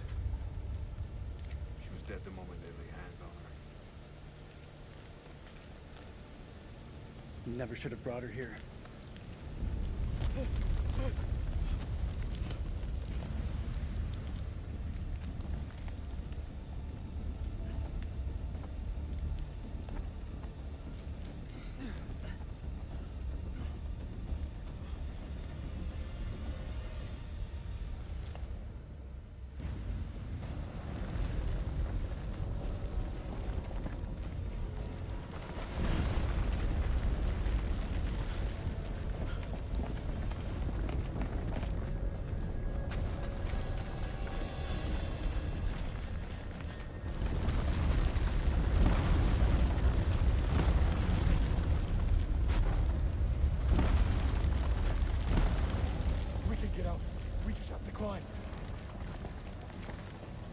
Should have climbed to begin with, but you know.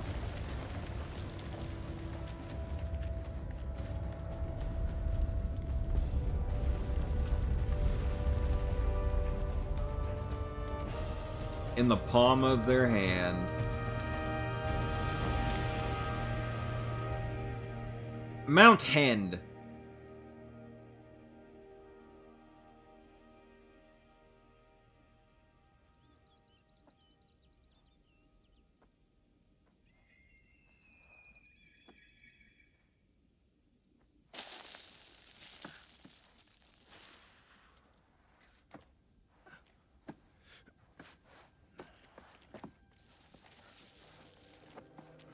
Ah, the sun. It's a wonderful thing, isn't it?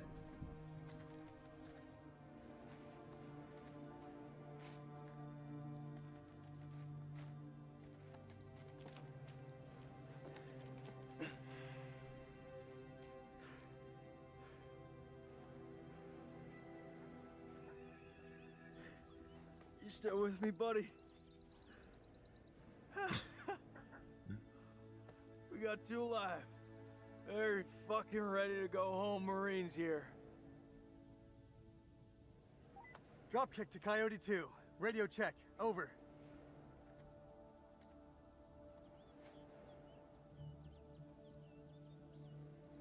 This is Coyote 2. Solid copy. Evac units are being prepped. ETA 5 hours. Wait. Over. Yeah. We got back up again. We beat the enemy. Look around you.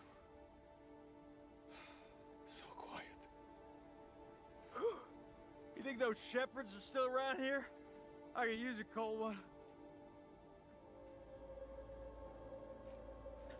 Man, look at this place. We made a mess of it. Hmm. Uh-oh. Oh, you've got to be kidding me.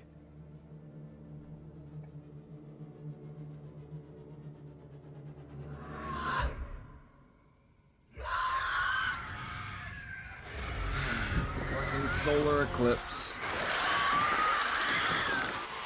Get the knife!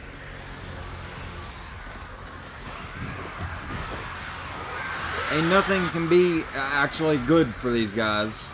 Like, everything bad for them. Seal the exits! We hold them here!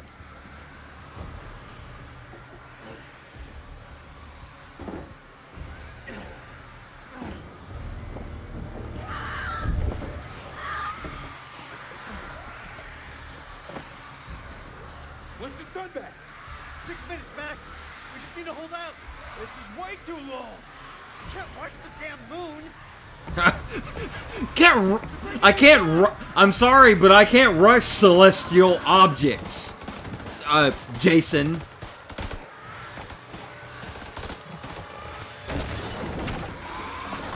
Mr. Cupcake Creek.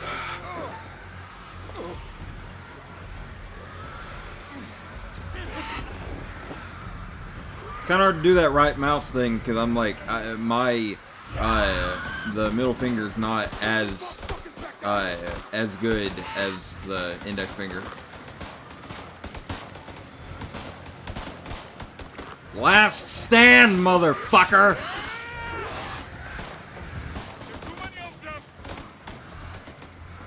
Shit! My last clip!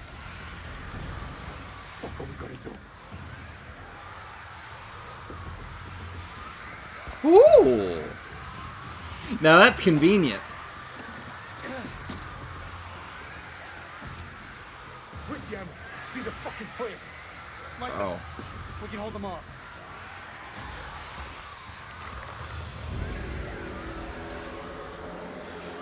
Oh boy.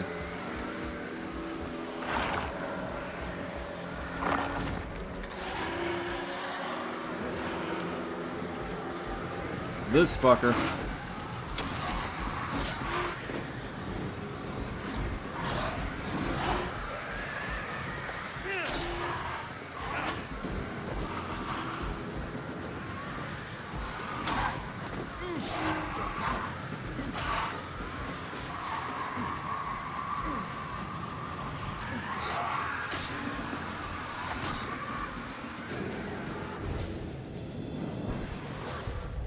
Yeah, Eric.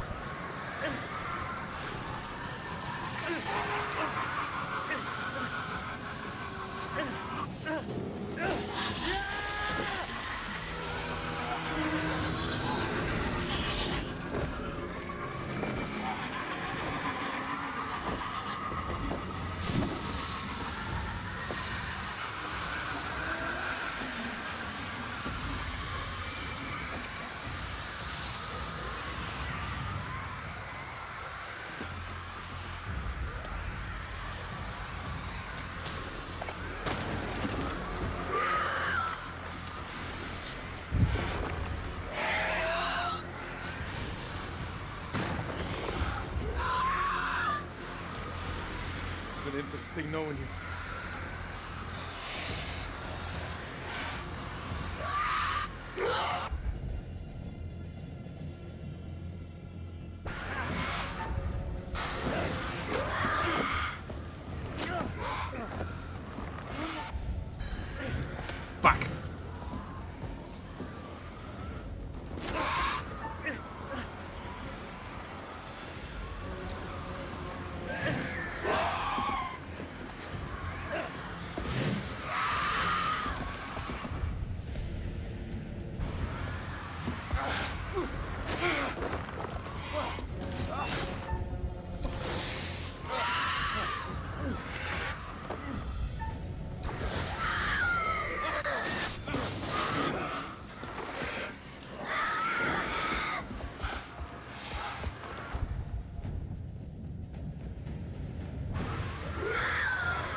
Fuck.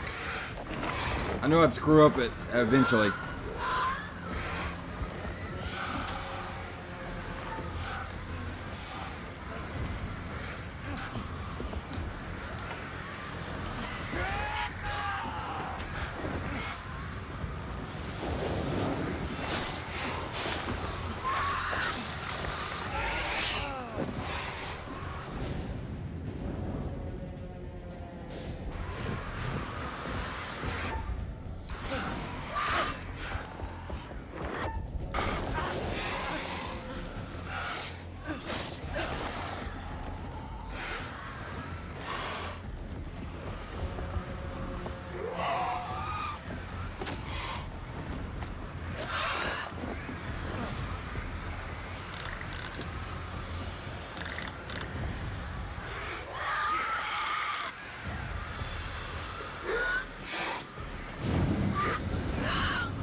Yeah. I need to see my boy. That was great.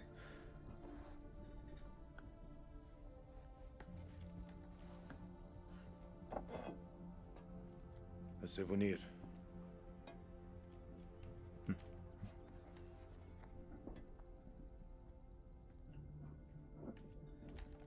Shalem, wait. Good luck, brother. You wish Zane a happy birthday from me. Thank you, Jason. Goodbye, my friend.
Get us the fuck out of here.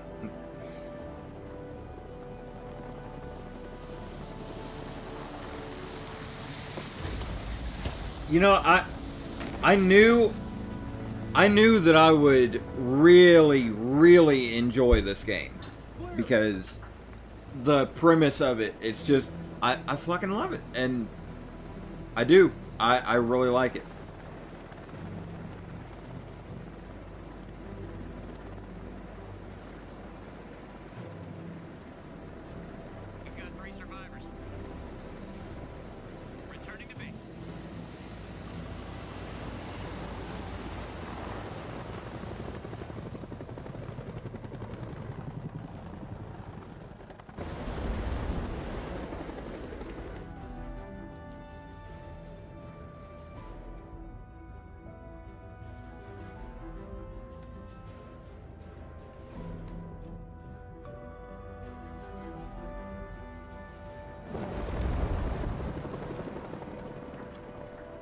So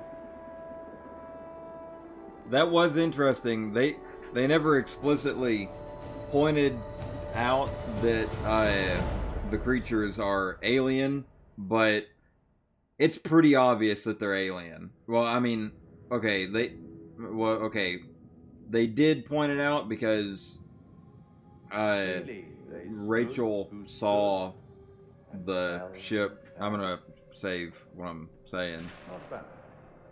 You've guided some of your charges to the light, while others have fallen to the darkness. Survival often comes at a great cost, a cost that others sometimes must pay. Yep. I look forward to our next encounter. Perhaps I'll choose a story that's a little more homely next time, somewhere you'll be guaranteed of a decent night's sleep. Rest assured, wherever it is, you'll find it extremely hard to leave. Until the next time. You know the way out.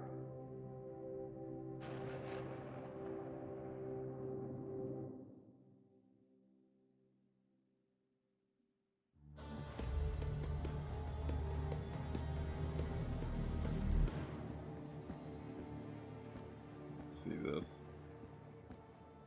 You're late, and you look like shit. I just got off the red eye. What's your excuse? Good flight? Oh, shit movie, shit meal, no leg room. They cram you in the back? By the toilets. Nice. Coffee wasn't so bad, though. Got fucking muffins. Did you read the brief? On the flight. How's it going with the analysis team? The ISG team took heavy losses, but it wasn't a complete disaster. We just had to scrape some of them off the floor. Poor bastards. And the entities? Like nothing we've seen before.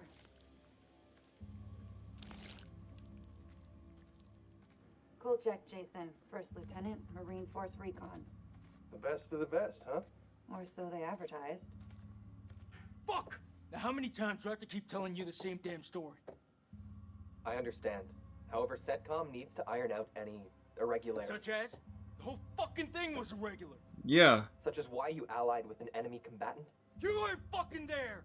Those things were ripping us to shreds. I don't give a damn who it was. We needed all the help we could get. I stepped back into that hell to save Salim. And that man was worth 5 of you people. Semper fucking Fi! And Rachel King? You really want the gory detail? I want all the details. I'll tell you what. Why don't you go down there yourself and have a look-see? Then we can talk. If you make it out alive.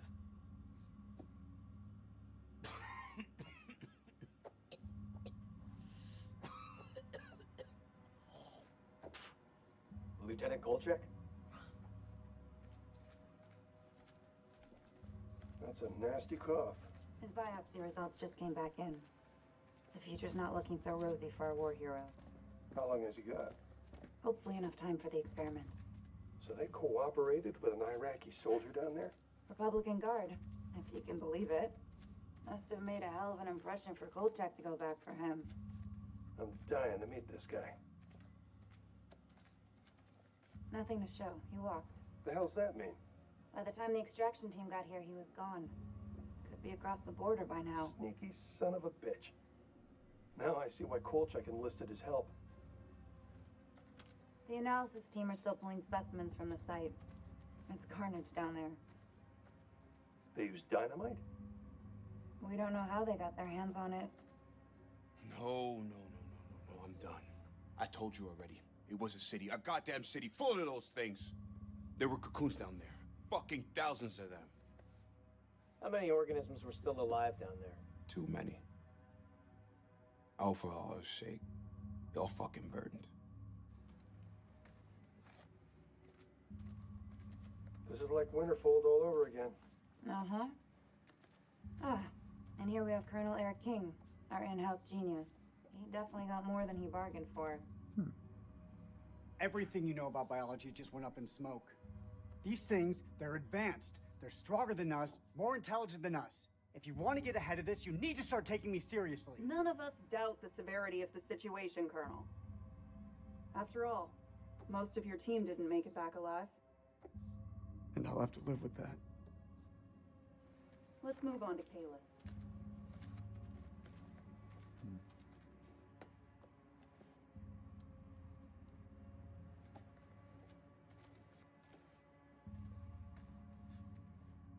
Dear God. There's barely anything left to identify. You read her profile. Yeah, she could have gone far. If this hadn't happened.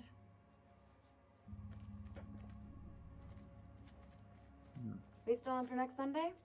Janet's making hot pot. You bet your ass we're on. I'll never get used to this job. Why would you want to? At least this one was localized. Small blessings. So, what do you make of it all? Doesn't matter what I think. Only thing that matters is controlling the flow of information. As far as the world knows, not a damn thing happened here.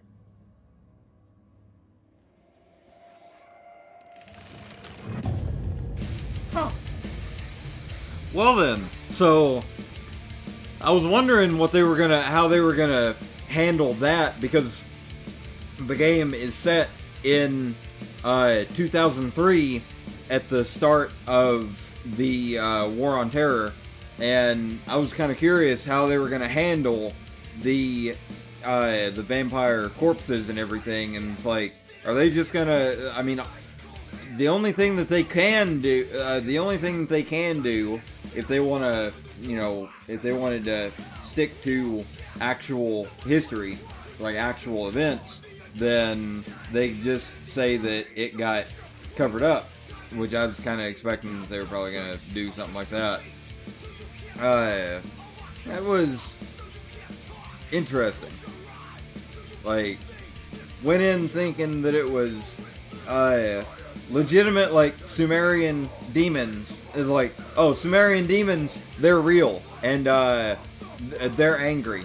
But then it turns out that they're actually vampiric, like, aliens,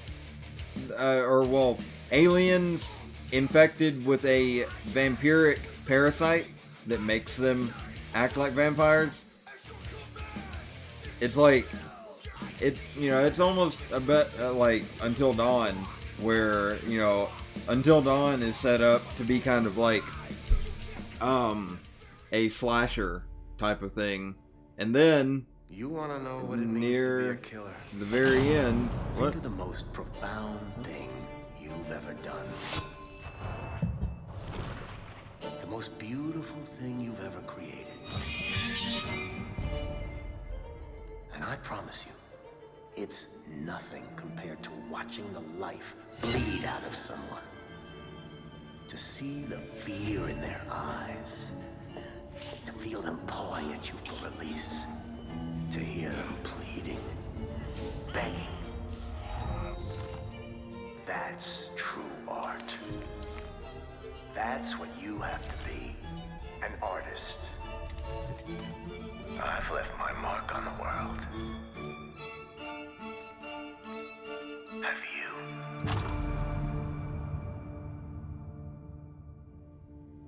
Huh.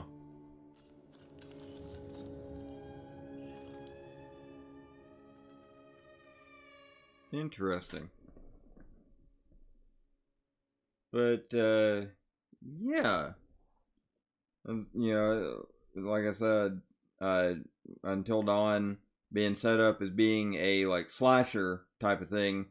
And then, halfway through, it's like, oh, no, it's not slashers. It's Wendigos. It's like, oh, what? I'm sorry, what is this?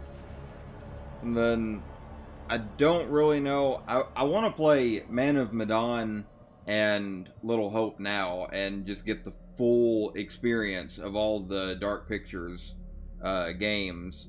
I'm curious. The anthology? What is this?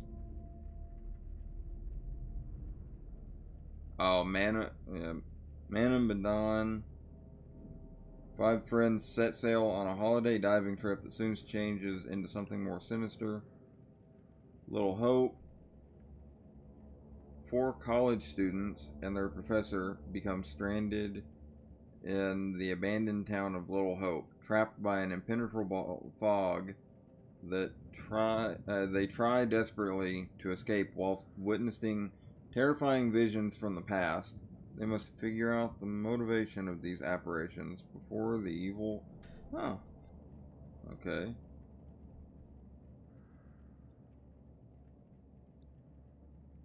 Oh, this is actually at the close of the Iraq War.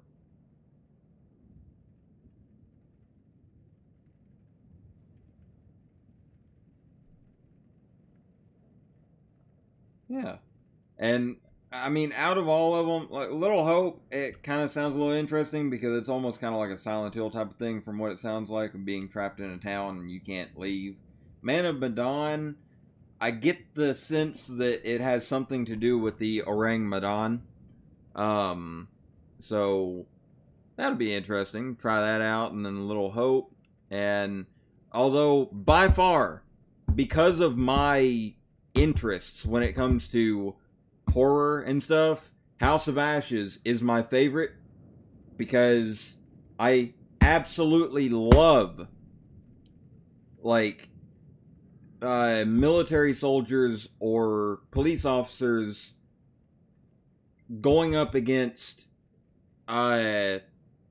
unexplainable things that they have not been trained to fight, and they don't know how to deal with it, and they kind of, their military training, their, like, training doesn't really matter as much as just being a human and doing what they need to do to survive.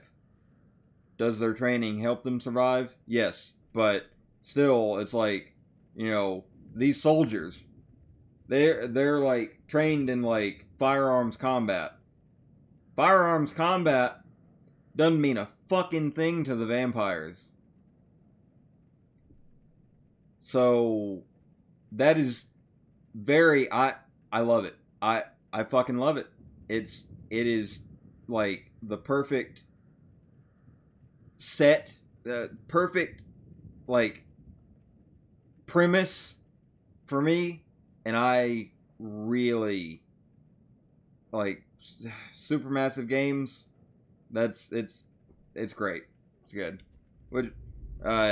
Just judging off of Until Dawn and House of Ashes, Supermassive Games is pretty good as far as like, you know, the games are always they're mostly interactive movies, but that's okay. As long as it's like good and it's like really gripping and everything, I don't give a shit. I don't give a shit if there's actual gameplay or not. So, yeah, that was House of Ashes. And I think I'm going to go ahead and exit out of the game. Yeah, I got it right here. And let me, I'll be right back.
Alright, so, now that I'm done with House of Ashes, I figured that I'll just kind of watch some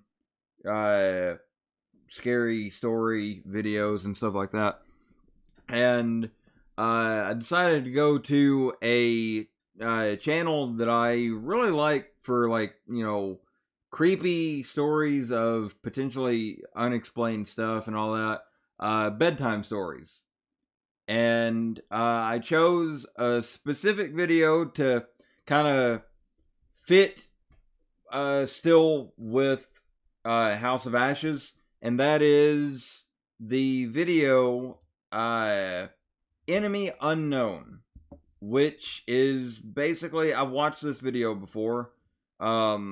It's pretty much chronicling a bunch of various bizarre, supernatural, and paranormal stories that soldiers had during the Vietnam War. And let's check it out.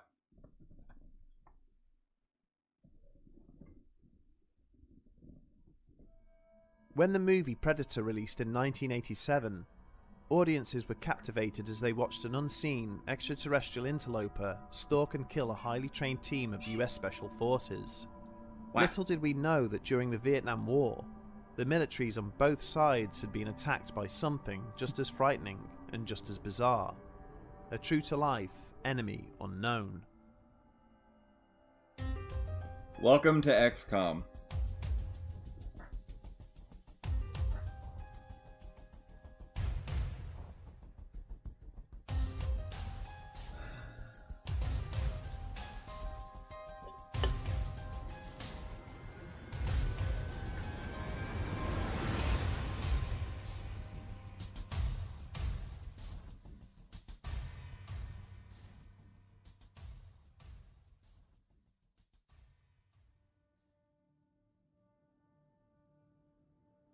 Marcy.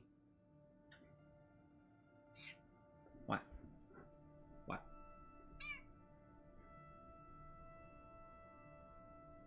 Wherever humanity is engaged in large-scale warfare, the combatants have found themselves involved in strange incidents that defy conventional and rational explanation. In the aftermath of these unresolved occurrences, explanations usually point towards enemy action. It is only when hostilities have finally ceased, and the opponents on both sides maintain that they were not responsible, that it becomes apparent that another mysterious participant may have intervened in the conflict.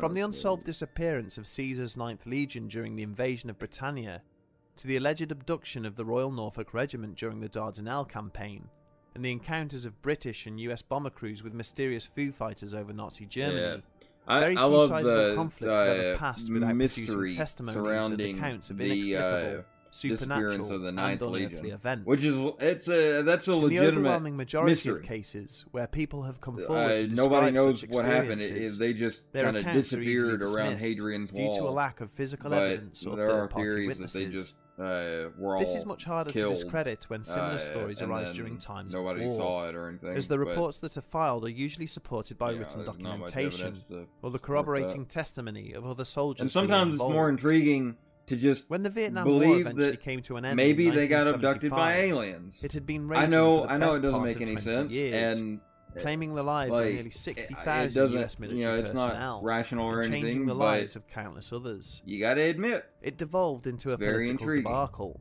that divided and nearly broke American society, and such was the vehement public outcry against the conflict that the unexplained actions which had occurred during that period were suppressed until many years later. Over the summer of 1968, US commanders witnessed a significant increase of reported Vietnamese air activity in and around the area of the Demilitarized Zone, or DMZ. Incidents were logged by both Army and Air Force units, claiming they had been engaged by significant deployments of enemy aircraft, who were observing their movements and actively disrupting their patrols by flying towards them at high speeds. As a result of the reports, United States Air Force patrols were stepped up, and an order was issued that whenever possible, photographs were to be taken of the new enemy planes for intelligence and evaluation purposes. A number of frantic aerial engagements followed, but the American pilots involved in them maintained it was impossible to capture the Vietnamese craft on film due to their superior speed and manoeuvrability. Matters came to a head in June when an Australian ship, HMAS Hobart, was attacked near Tiger Island. The guided missile destroyer had been tracking the movements of a number of unknown aerial targets when she had been attacked. As other destroyers and US planes raced to her aid, the Hobart was rocked by a number of catastrophic explosions that killed 2 sailors and wounded 8 more. The official report into the engagement designated it as a friendly fire incident, stating that American warplanes were responsible. Witnesses at the scene gave conflicting testimony. Some claimed the mystery targets that the ship had been tracking were the ones that had caused the damage.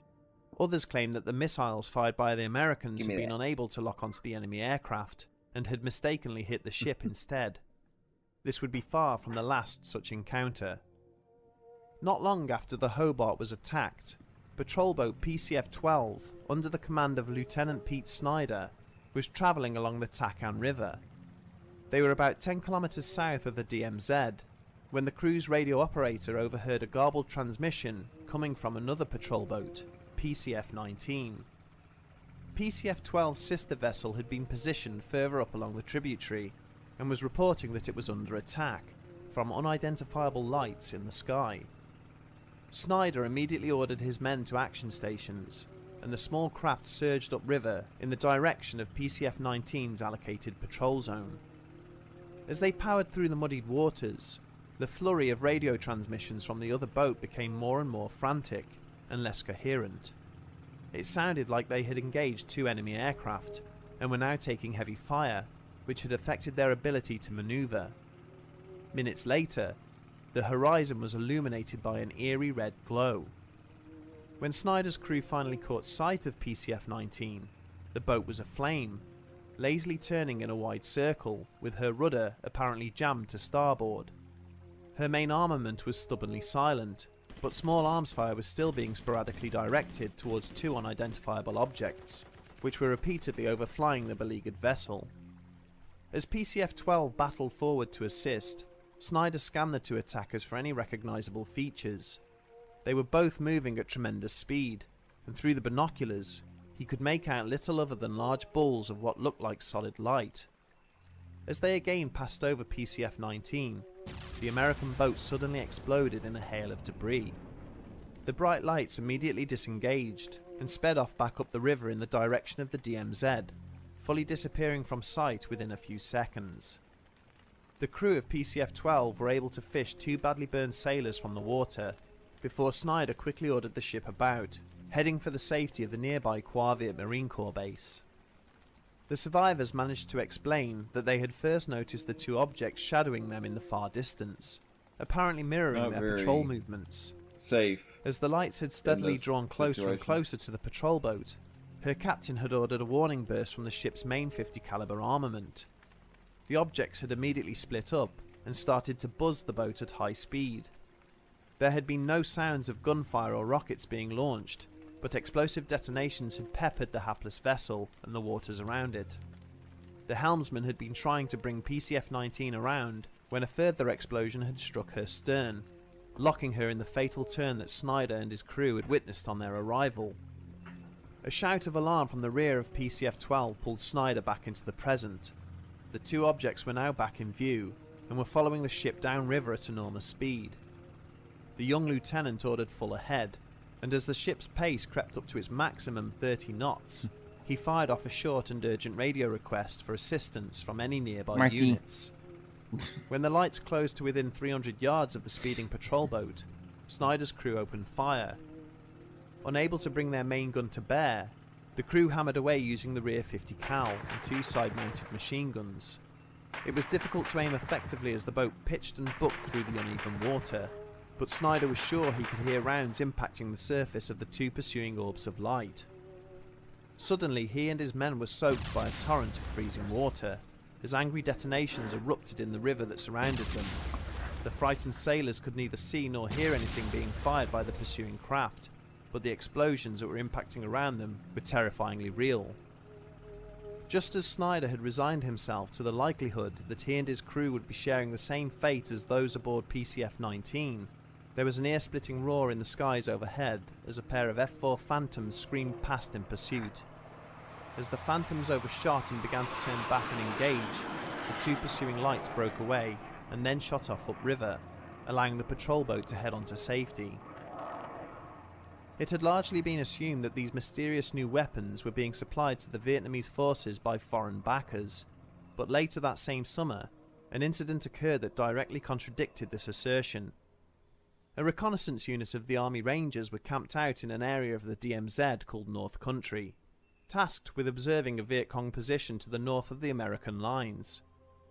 One morning at about 0200 hours, the team spotters became aware of a brilliant blue light in the sky that was approaching from the west of their position. It came hurtling towards the area where the Ranger team were hidden, and then pulled up about a quarter of a mile away, hovering completely motionless overhead. A foreboding silence descended on the valley, prompting the US servicemen to reach for their nearby weapons. Almost simultaneously, a volley of tracer rounds erupted from the Vietnamese positions, followed by a wave of heavy machine gun fire. The Rangers stared in astonishment as the hovering ball of light remained completely motionless. Then it suddenly took off, hurtling through the night skies towards the enemy encampment. All the American soldiers could do was watch in horror as brilliant white beams of light emanated from the hovering craft, strobing back and forth across the Vietnamese forces.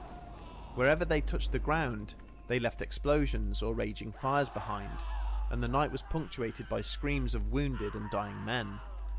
This continued for a few minutes until all the guns had fallen silent, and then the object hurtled back towards the west, in the direction it had come from.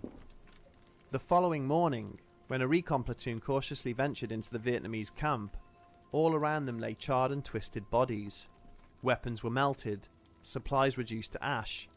The officer in charge of the unit seized whatever useful items could be found for evaluation, and also took a number of photographs of the destruction, before ordering a quick retreat back to their own lines. The descriptions of the strange objects and their manoeuvring capabilities provided by the witnesses during both of these incidents are virtually identical, and also match similar accounts given by a number of other units deployed in the region at the same time. But as frightening as they are nowhere near as haunting as an incident that would take place 2 years further into the conflict.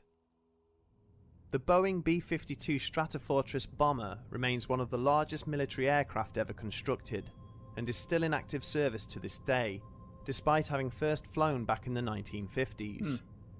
With a wingspan of 56 metres and able to carry an explosive payload of 70,000 pounds, each individual aircraft is capable of levelling a small town or village in a matter of seconds. The B-52 was the primary offensive weapon of the US forces during the conflict, and the aircraft were used to fly over 125,000 separate bombing missions over Vietnam, Cambodia and Laos. Due to their high ceiling of operation and reliable weapon systems, only 17 of them were lost during that entire period. During the summer of 1970, Captain William English was in charge of a 12-strong detachment of Green Berets, stationed in Saigon. His unit was one of the Army's designated Alpha teams, which were special forces units tasked with carrying out aggressive covert operations against high-value Viet Cong targets. In June of that year, English and his men were ordered to locate a B-52, which had reportedly been lost over Laotian airspace. They were briefed that the pilots of the bomber had reported visual contact with an unknown aircraft, which did not leave a signature on their radar screens. They had described the target as odd-looking and covered in bright lights, before their radio transmissions had then abruptly ceased. The Alpha team were tasked with locating the missing aircraft, retrieving anything deemed operationally sensitive on board, and then rendering it inoperable to the enemy once they had finished. They were subsequently deployed by helicopter 160 miles from the Laotian border, and started to conduct aerial reconnaissance in and around the B-52's last reported position. It did not take long to locate the downed aircraft, which was found to be lying about a mile across the border, but the canopy around the wreck was too dense to allow for a helicopter insertion. The team therefore readied their equipment and hiked through the jungle towards their objective. Within minutes of arriving at the crash site, the soldiers were unsettled by what was presented to them. The plane was virtually intact, and was sat upright on the jungle floor, surrounded by unbroken trees and foliage. The only obvious signs of damage were located on its undercarriage, as if it had impacted the ground with no landing gear deployed. The Green Berets took time to ensure that they were not walking into an enemy ambush, and then fanned out to establish a defensive perimeter, before moving in for a closer inspection. They found all of the external doors and hatches still fully secured, and eventually had to resort to using explosives to blast open an entry point. When they ventured into the B-52's dark and foreboding interior, nothing could have prepared them for what they found. The lifeless bodies of the flight crew were still buckled into their seats. All 6 corpses were horribly disfigured, their skin shredded and bones broken, but English noted that there was nowhere near the amount of blood loss he would have expected for such violent injuries. The plane's payload lay secured and ready to deploy down in the bomb bays, with the crew's flight equipment and instruments all arranged in a neat and tidy manner, as if the aircraft was still in flight. English and his men were usually unperturbed by whatever the war had to throw at them, but they would describe what they saw as eerie and truly disturbing. The men resolved to do their job and get back across the border as rapidly as possible. English divided his men into 2 teams. Whilst one group ventured down to the bomb bay and rigged it for detonation with satchel charges, the other collected papers, codebooks and dog tags from the dead crew. As they hurried about their assignments, English documented the scene and took photographs for intelligence analysis. Their task complete, the team sped back towards Vietnamese territory and were visibly relieved when they heard the dull crump of their explosives detonating in the distance behind them. When they arrived back in Saigon, the report that English submitted to his superiors pulled no punches in highlighting all the things that made little to no sense regarding what he and his men had found.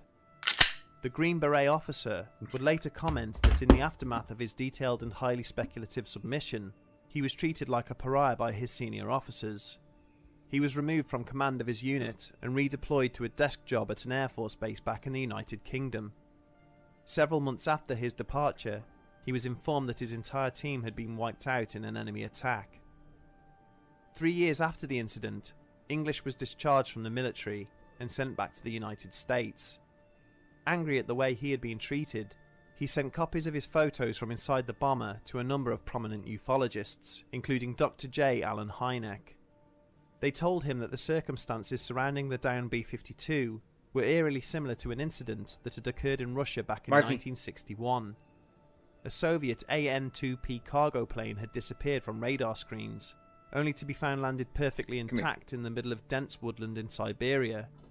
No trace of her 4 crew members were ever found. English states that after he made contact with the ufologists, a number of attempts were made on his life.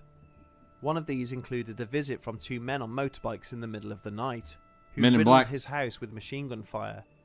He later settled in rural Virginia, changing his name and taking a quiet job at a local TV station. The US government has never publicly commented on reports of UFO activity during any of the conflicts it has been involved in, including the Vietnam War. They maintain that such matters described by their servicemen and women are in some cases utter fabrication, and in others, an exaggeration or misunderstanding of something far more mundane in nature. In viewing the available evidence, for some of the reported incidents, they are clearly correct in this assertion. In times of warfare, those involved are placed under unimaginable levels of stress and anxiety, which can push them far beyond the point of normal thought and understanding. Things happen that are so difficult and traumatic for soldiers to contemplate, that their minds manufacture additional memories to help bridge the gaps in the fragmented information they have received, in an effort to try and rationalise what has taken place. Our understanding of the effects of mental illnesses such as PTSD and Gulf War syndrome are constantly developing and evolving, and it is entirely reasonable to assume that some of the airstrikes and aerial attacks witnessed by infantrymen during the summer of 1968 were indeed perpetrated by perfectly conventional military aircraft. That said, it can conversely be argued that the US government cannot simply ignore the testimony of so many of its soldiers, spread across so many different locations and reported in so many different accounts. These are men and women who have received some of the highest levels of training available, and whose judgment up until the point they reported these incidents was unquestioned by their commanding officers. When the war in Vietnam eventually ended, it was immediately clear that the Viet Cong never possessed any advanced technology or wonder weapons. Their eventual victory in Vietnam had instead been achieved by using sheer weight of numbers and guerrilla warfare techniques as old as warfare itself. Furthermore, the characteristics of the aircraft described by witnesses, such as anti-radar capabilities, are comparatively recent achievements in military technology. Soldiers such as Army Rangers and Green Berets know of innumerable ways to incapacitate and end the life of another human being. When they therefore present a report in which they state they cannot explain or account for how somebody was killed, then surely that is something that would give these accounts additional weight. Taking all of this into account, it seems plausible that in the fog of war, simple mistakes were made by some of the soldiers and pilots reporting alleged UFO encounters, but at the same time, there are simply too many witness testimonies to ignore, indicating that someone, or perhaps something, in the Vietnamese theatre of war was in possession of technology far in advance of what is publicly divulged, whether you believe them to be terrestrial or otherwise. As we will go on to detail in future episodes, the history of warfare has always been a focal point for supernatural and otherworldly activity, including the ongoing military operations in the Middle East. Our closing thoughts go out to the brave men and women who put their lives on the line every single day to keep our society safe and secure.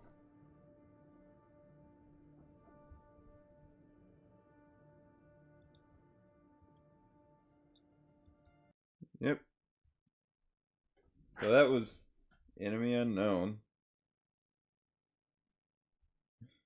Wait, shots that missed, shots that deal no damage, getting killed by something you can't see, unexplained deaths caused by UFOs. That's XCOM, baby! Yeah, pretty much.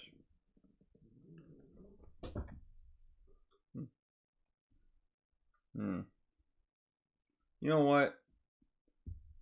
I don't know. Nah, screw it. I'll keep the costume on. But one thing that I am going to do is get a drink. So I will be back.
Hi now, guys, this is Rich from I'm Bedtime going to be Stories. I watching hope you're all well. another As this Bedtime is a war-themed Stories episode, video. This one also in Vietnam. Enemy Unexplained, which is more terrestrial threats that compared to the implication of aliens in the Enemy Unknown video.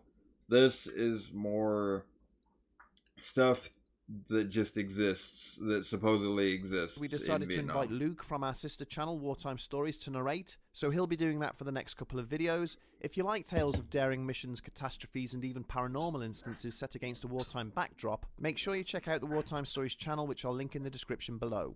Thanks again, and we hope you enjoy the episode. In our episode, Enemy Unknown, we examined a series of alleged encounters between U.S. servicemen and what appeared to be extraterrestrial craft during the Vietnam War. There are, however, an equally significant number of documented incidents during which American soldiers reported having confronted mysterious cryptids whilst engaged in the same conflict.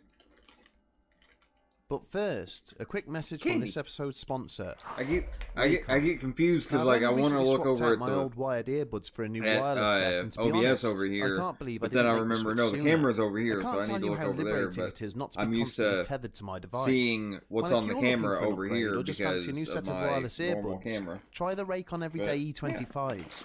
As a subscriber to Candy. our channel, you can get 15% off your order by going to actually go trick-or-treating or buyraycon.com/bedtime anything. stories. These are seriously some of the best earbuds I've ever used. Considering their compact size, the bass tone you get from them is phenomenal. Each noise isolating earbud fits snugly into the ear so you don't have to worry about them falling out. And with 6 hours battery life and a further 24 hours worth of charge held in the case, you're guaranteed long hours of use before you need to recharge. Not only that, but I love their sleek and colourful design, and the build quality is fantastic. With the warmer weather and lighter evenings coming in, I'm looking forward to spending more time outdoors walking the dog or going for a run listening to my favourite content, which is made all the more enjoyable with these E25s. Go to SP00kyStream is not buyraycon.com/bedtime stories or brought to click you the link by in the description Raycon. below for a 15% discount.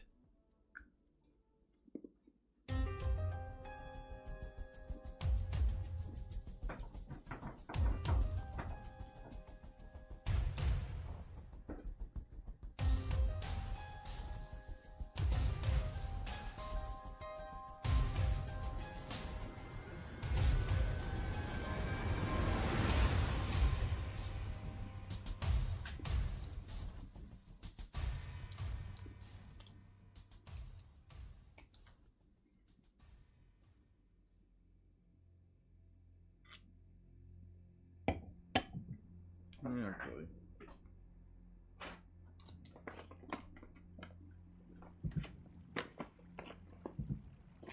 On the morning of the 2nd of March, 1965, U.S. military aircraft unleashed a series of devastating bombing raids against targets located within the Democratic Republic of Vietnam.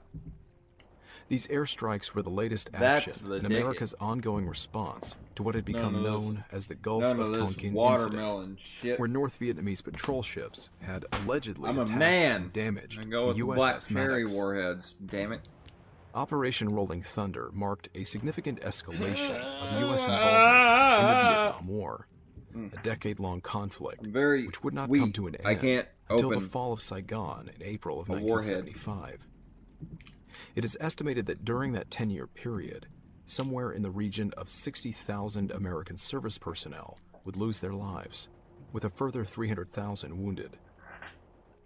Whilst the majority of humanity's historical conflicts have involved unfathomable degrees of suffering and loss, the sheer futility of the Vietnam War and the utter savagery it would evoke from combatants on both sides would result in lasting political and social issues, deep scars which continue to affect modern society to this day.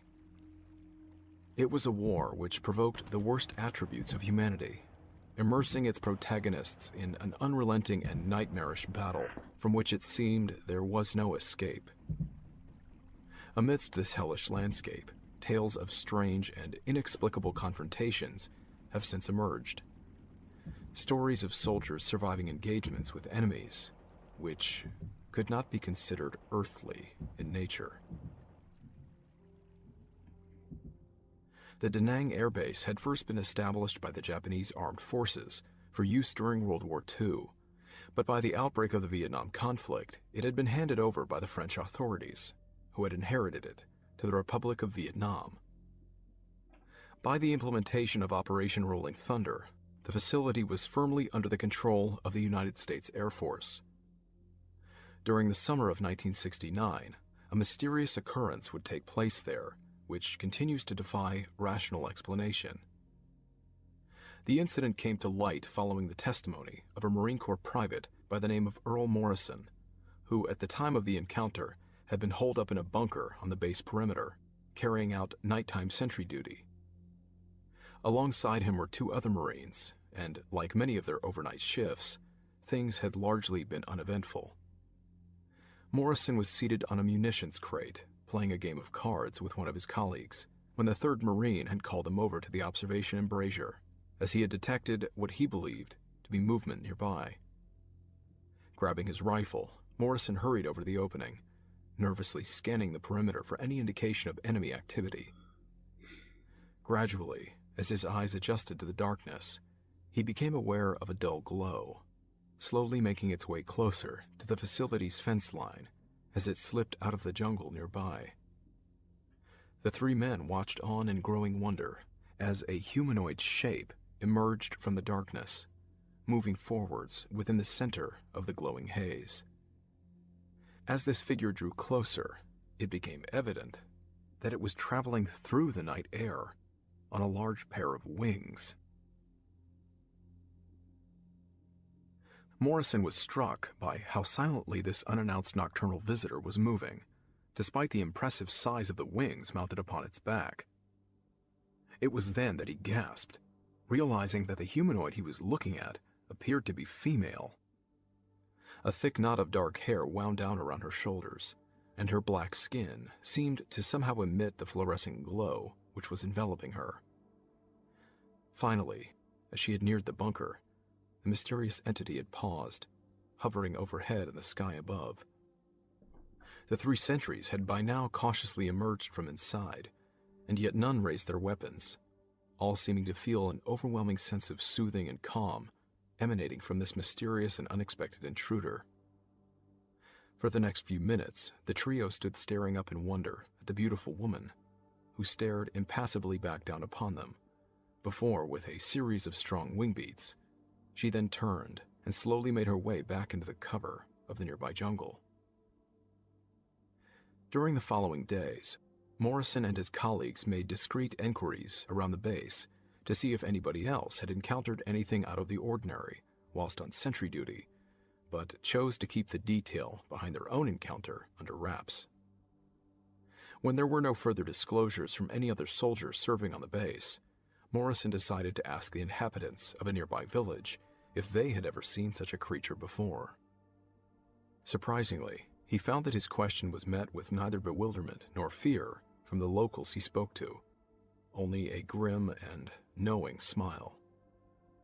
These creatures had been glimpsed many times before and were referred to as night flyers by the Vietnamese people.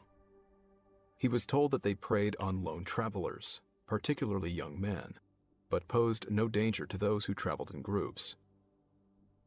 The entity described by the villagers to Private Morrison appears to resemble a cryptid known as the Ahul, a siren-like predator similar to other winged creatures, which have been reported in Mexico and Java.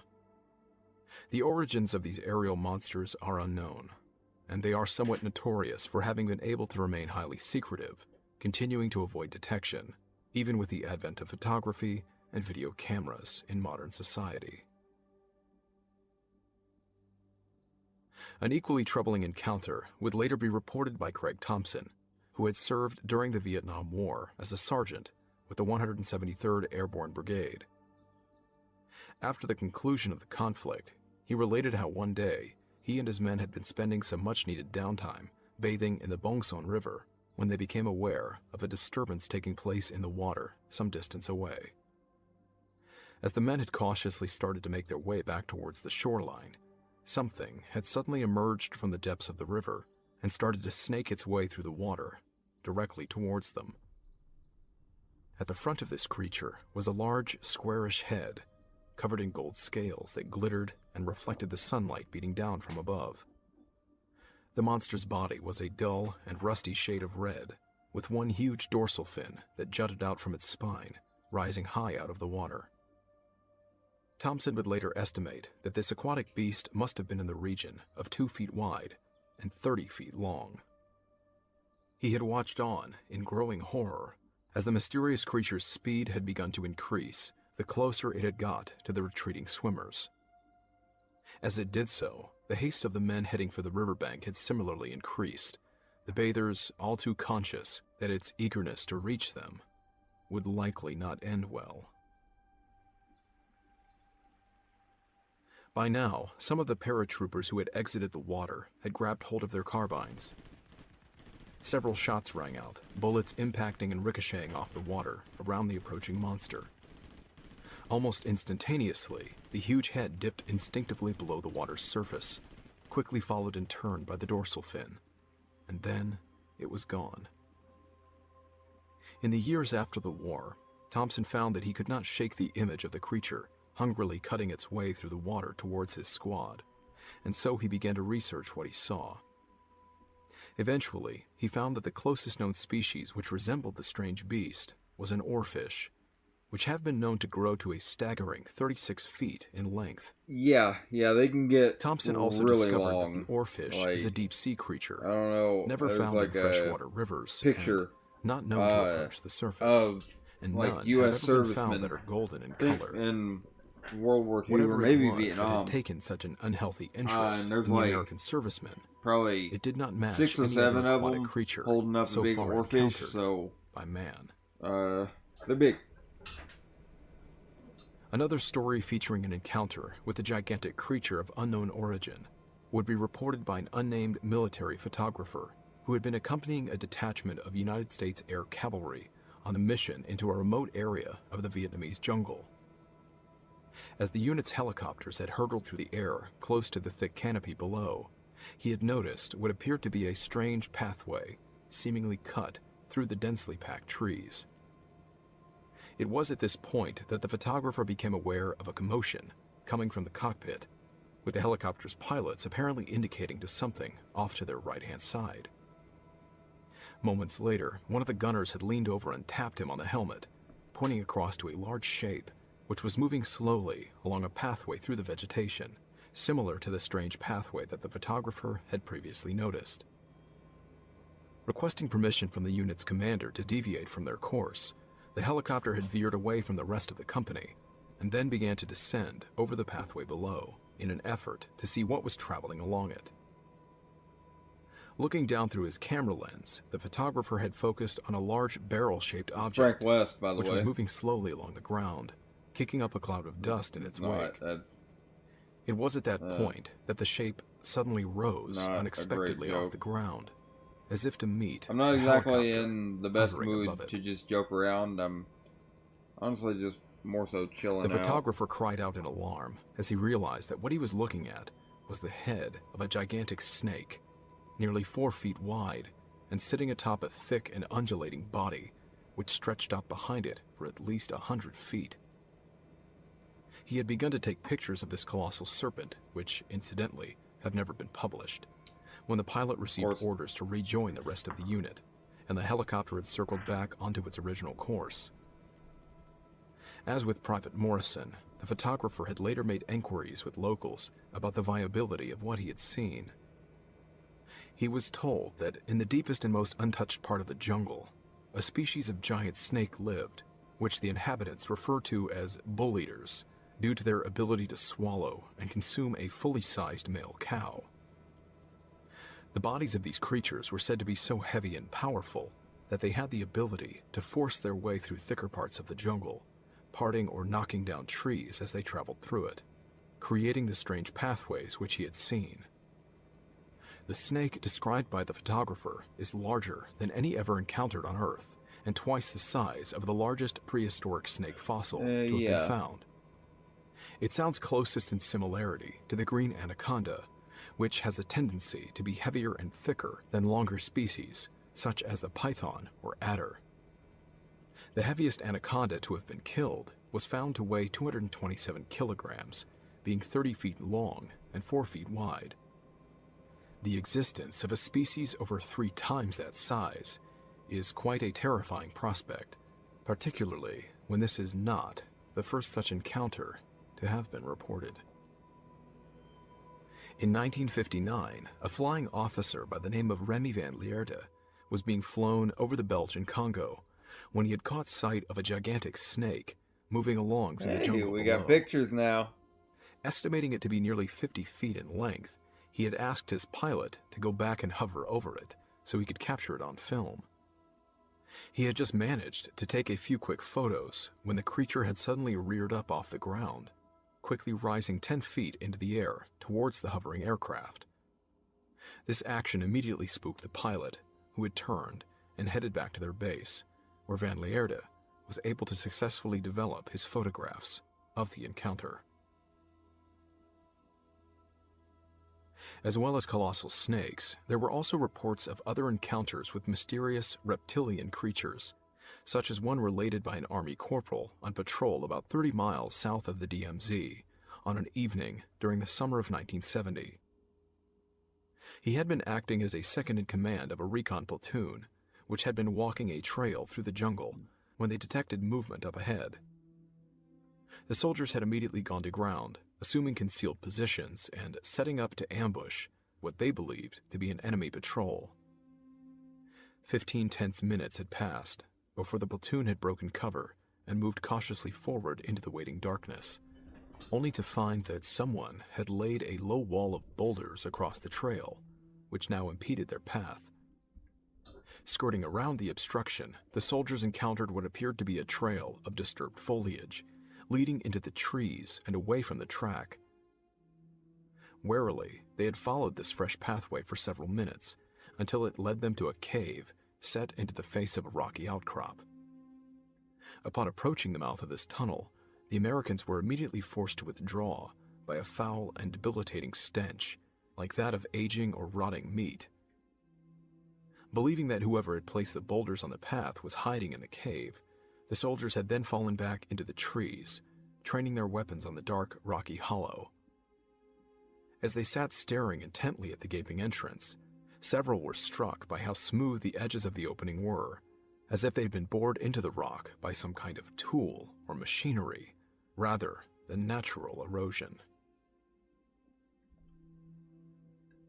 Lying in wait, it seemed to the soldiers as if all the sounds in the jungle had slowly died away, with no animal or bird cries to be heard. Then suddenly, there was a movement within the confines of the cave, and two figures emerged into the moonlight. The corporal described the pair as approximately 7 feet tall and humanoid. And I played House of Ashes, had Sumerian stuff. Their bodies were covered in the thick and scaly hide of some lizard kind, stuff that and had apparently not begun to communicate actually with one another, using a series really of loud clicks connected and hisses. to Sumeria. Suddenly, David the Icke is creatures just had a paused, fucking idiot. turning to stare directly into the undergrowth. But at the it's point where the American connected, you platoon was guys. concealed. Slowly, one of the pair raised a clawed hand, as if pointing or indicating connected. to his companion where the soldiers were hiding. And then, all hell broke loose. One of the younger members of the squad opened fire, utterly terrified if you by what he had believe seen. that Almost lizard people instantaneously, are the real, rest of the platoon followed suit, peppering the mysterious some entities help. with a hail Seriously. of deadly gunfire. Like, half see a blinded good by the therapist. volley, Go- the unit go sergeant see a good yelled for his men to therapist, cease because fire, an clearly order which took several seconds to something ain't complete. right. Creeping forwards, the recon soldiers found that the two lizard men had escaped back into the tunnel, leaving several pools of what they assumed was blood behind. Could be the overpowering stench was motor now oil. even worse than before, apparently as a result of this Green fluid. motor oil. And so the decision was made to use the team's explosives to blow the cave up and seal the entities inside. This task completed, the sergeant had sworn his men to secrecy before resuming their patrol. No formal report on the encounter was ever filed, and it only came to light many years later when recounted at a social function where several of the veterans were present. These reports comprise only a fraction of the testimony from American units and soldiers in relation to mysterious encounters during the Vietnam War. Marcy. In our next episode, we will delve further and deeper into such incidents, encountering the most prolific cryptid of the conflict, the Vietnamese rock apes. Vietnam monkey. It's good. Check it out. Should be. No, it's not. Oh, enemy unseen. Yeah. Let's see. Funny Vietnamese monkey. During the first half of this episode, we delved into just a few of the strange encounters Look at reported that by boy go! American It's the servicemen fucking during the course of the Vietnam War. Sasquatch These Yeti. included giant snakes, sea serpents, and lizard-like creatures. Now, Man's got a in the fucking second ass on him. we will look into even more mysterious incidents, including Vietnam's most infamous. I mean, look at that hourglass figure. That's not an hourglass. That's like a vase. There we go. Just had to do the math real quick. It works out.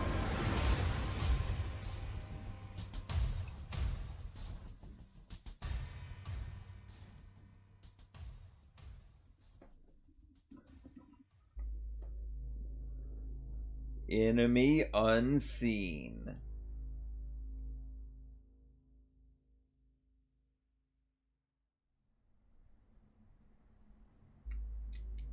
On the afternoon of August 2nd, 1964, a U.S. destroyer named the USS Maddox was monitoring radio transmissions in the Gulf of Tonkin when she was apparently approached by 3 North Vietnamese patrol boats.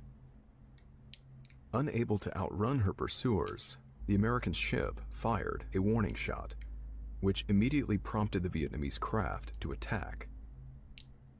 During the next few minutes, the ships exchanged fire before the patrol craft were driven off by U.S. aircraft, which had been scrambled to support the destroyer. This incident would be a key factor in America's decision to intervene in the ongoing Vietnamese conflict, leading to a decade-long war that would cost the lives of nearly 60,000 U.S. troops. During the incident, the Maddox sustained only minor damage, and within 48 hours, she had resumed her patrol, now accompanied by a second destroyer, the USS Turner Joy. But on the evening of the 4th of August, lookouts on both vessels claimed that they were catching glimpses of dark shapes, apparently shadowing their progress.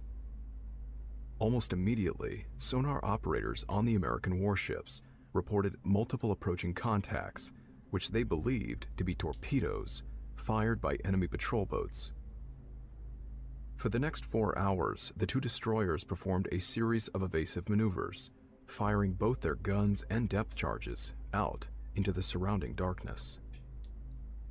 In their official reports, the commanders of both vessels claimed to have successfully evaded a series of torpedo strikes, destroying several Vietnamese patrol boats in retaliation. But the North Vietnamese government were quick to dismiss reports of the incident, claiming that all their craft were accounted for and the Americans had simply been firing at shadows. Alright. In the years following the end of the war, several sailors who had served on the USS Maddox revealed that, in reality, no Vietnamese craft had been seen at any point during the second engagement. The 2 U.S. ships had expended over 650 shells between them on what, in essence, came down to shadows and radar contacts. But it was the testimony of one of the Maddox's sonar operators that would be the most intriguing. He reported that what the Americans believed to be torpedoes did not behave like any weapon in existence at that time, or, indeed, conceived since the conflict. Speaking on condition of anonymity, the witness explained that the targets on his sonar screen would shoot towards the ship at great speed, only to then turn away. Sometimes these contacts would travel in 2s or 3s, and other times on their own. They would hurtle at the destroyer, then suddenly veer away at a right angle or descend beneath the ship and float in the water just below it, before turning off again in random directions. At no point were the ship's countermeasures able to stop or destroy any of the objects. When asked what he thought these unknown underwater contacts were, the sonar operator said that he believed them to be organic in nature. The manner in which they varied their speed and changed direction would be impossible for any machine of the time, and their propensity to pair up or travel in groups suggested they were sentient. These enigmatic underwater enemies behaved with a degree of intelligence beyond that of any known species, actively avoiding American ordnance and venturing right up to the hull of the U.S. destroyer to inspect it. Many of the sailors involved in the second Gulf of Tonkin incident believe that what they encountered was not of human origin, and that the incident was covered up by their government for unknown reasons. An equally mysterious encounter would take place 4 years later, during the onset of what would become known as the Tet Offensive. This was a protracted series of coordinated ambushes and attacks by North Vietnamese forces on their neighbors, along with the American military forces which were also stationed there. At the time, an airman named Robert L. Pollock was serving as loadmaster aboard a C-130 aircraft attached to the 834th Air Division. His crew had been ordered to carry out a supply run from the Da Nang airfield out to a facility in Cam Ranh Bay. This was a regular assignment, which usually lasted around 45 minutes. Towards the end of the journey, Pollock had been seated alone in the cargo hold, completing the paperwork for their cargo, when he had detected a sudden movement over by the rear door. As he strained his eyes to see what this could be, he suddenly saw a swirling mass of gray mist materializing inside the hold. The mist continued to grow in density and then began to gravitate slowly towards the center of the space, rotating around a central axis. Assuming it must be the result of some malfunction, Pollock quickly called for one of the engineers to come and join him, watching on with growing unease as the mist began to expand outwards, gradually filling half of the entire compartment. He took too much Vietnam-era malaria By now he had been medicine. joined by the engineer, and the two men observed as the strange entity moved around inside the aircraft's interior, seeming to examine its surroundings with wispy tendrils. They were subsequently joined by the pilot and navigator, who had set the aircraft on autopilot, and all four men stood watching in wonder as the mist hung in the air before them. Stepping forward, one of the airmen inserted his hand into the swirling mass, and then gasped as his appendage seemed to disappear entirely. Withdrawing it, he stated that he could not feel any change in temperature or density of the mist. It was like it was not even there. Eventually, summoning up the courage, Pollock stepped into the fog and was met with complete darkness. Once inside, he made directly for the rear of the compartment, but was only able to navigate by feeling his way around. Answering the calls from his colleagues, he pushed on through the inky blackness to the rear of the plane, and then back again, emerging to join the other three men. He told them he had not smelled or tasted anything within the mass, nor had his breathing been restricted, and that no light seemed able to penetrate the swirling mist. Gradually, an overwhelming sense of unease began to creep over the airmen, as they grew concerned that the entity before them may expand further and enter the cockpit. Pollock described staring with dread at the dense fog before him, feeling certain that there was some sense of intelligence behind it. Then, almost as quickly as it had formed, the mist began to rotate anti-clockwise. It gradually I'ma shrunk head out. and then descended through the deck of the hold, as if it was exiting the aircraft through the floor. It soon disappeared, leaving the four disconcerted American airmen with no trace that it had ever been there. The rest of the mission continued without incident, and upon arriving at its destination, the transport plane was subjected to a close inspection, which found nothing that might have caused any smoky emissions inside the hold. Pollock remains convinced that what he saw was more than simply a strange mist, but something sentient and inquisitive. From every corner of the globe, there are stories of humanoid creatures covered in thick fur, which seem to dwell at the peripheries of human civilization. These entities are often equated to the animal they most closely resemble, such as wolf or dogmen, but the overwhelming majority seem simian in appearance, described by those who encounter I'm a them Cheeto as man. Sasquatch or ape men. The spookiest In the of all Far East, cryptids. these creatures are known as the Batutut, or forest people, and are believed to inhabit the wilderness around Laos and northern Borneo. In ancient writings, they are described as being 7 feet tall, covered in black or brown fur, and savage in nature, slaughtering unwitting travelers they might encounter and feasting upon their livers. During the why their Vietnam livers War, at locations specifically. throughout the conflict, There's a bunch of there were hairy multiple Hannibal Lecters reports we're talking of about here. encounters between GIs and these forest people, often resulting in fatal consequences. As word of their existence began to spread amongst the occupying American forces, the soldiers nicknamed them rock apes in reference to their propensity to use boulders and stones to defend themselves.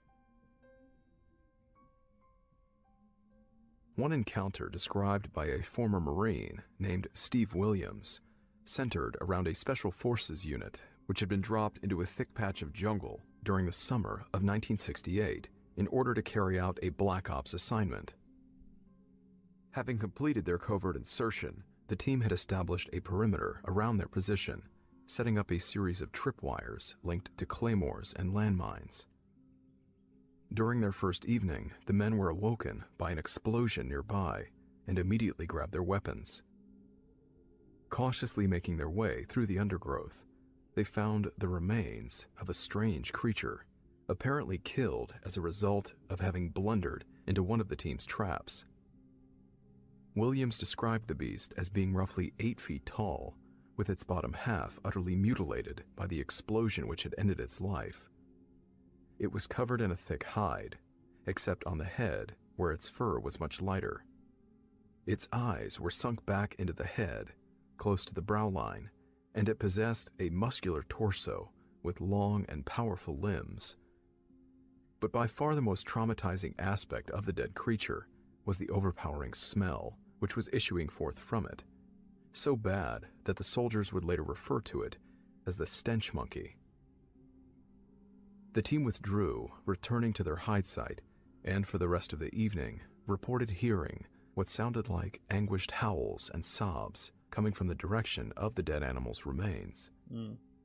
Assuming this may have been the entity's mate, they slowly packed up their gear and then trekked into the jungle, listening as the howls faded behind them.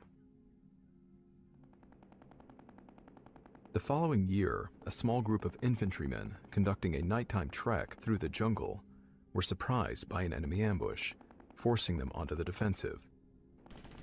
As the Americans desperately returned fire at the Vietnamese forces which had now surrounded them, there was a sudden disturbance in the nearby bush, and a giant humanoid erupted from the thick undergrowth. The young American troops watched on in bewilderment as a fur-covered figure ran headlong at the Vietnamese positions, roaring in anger as it did so.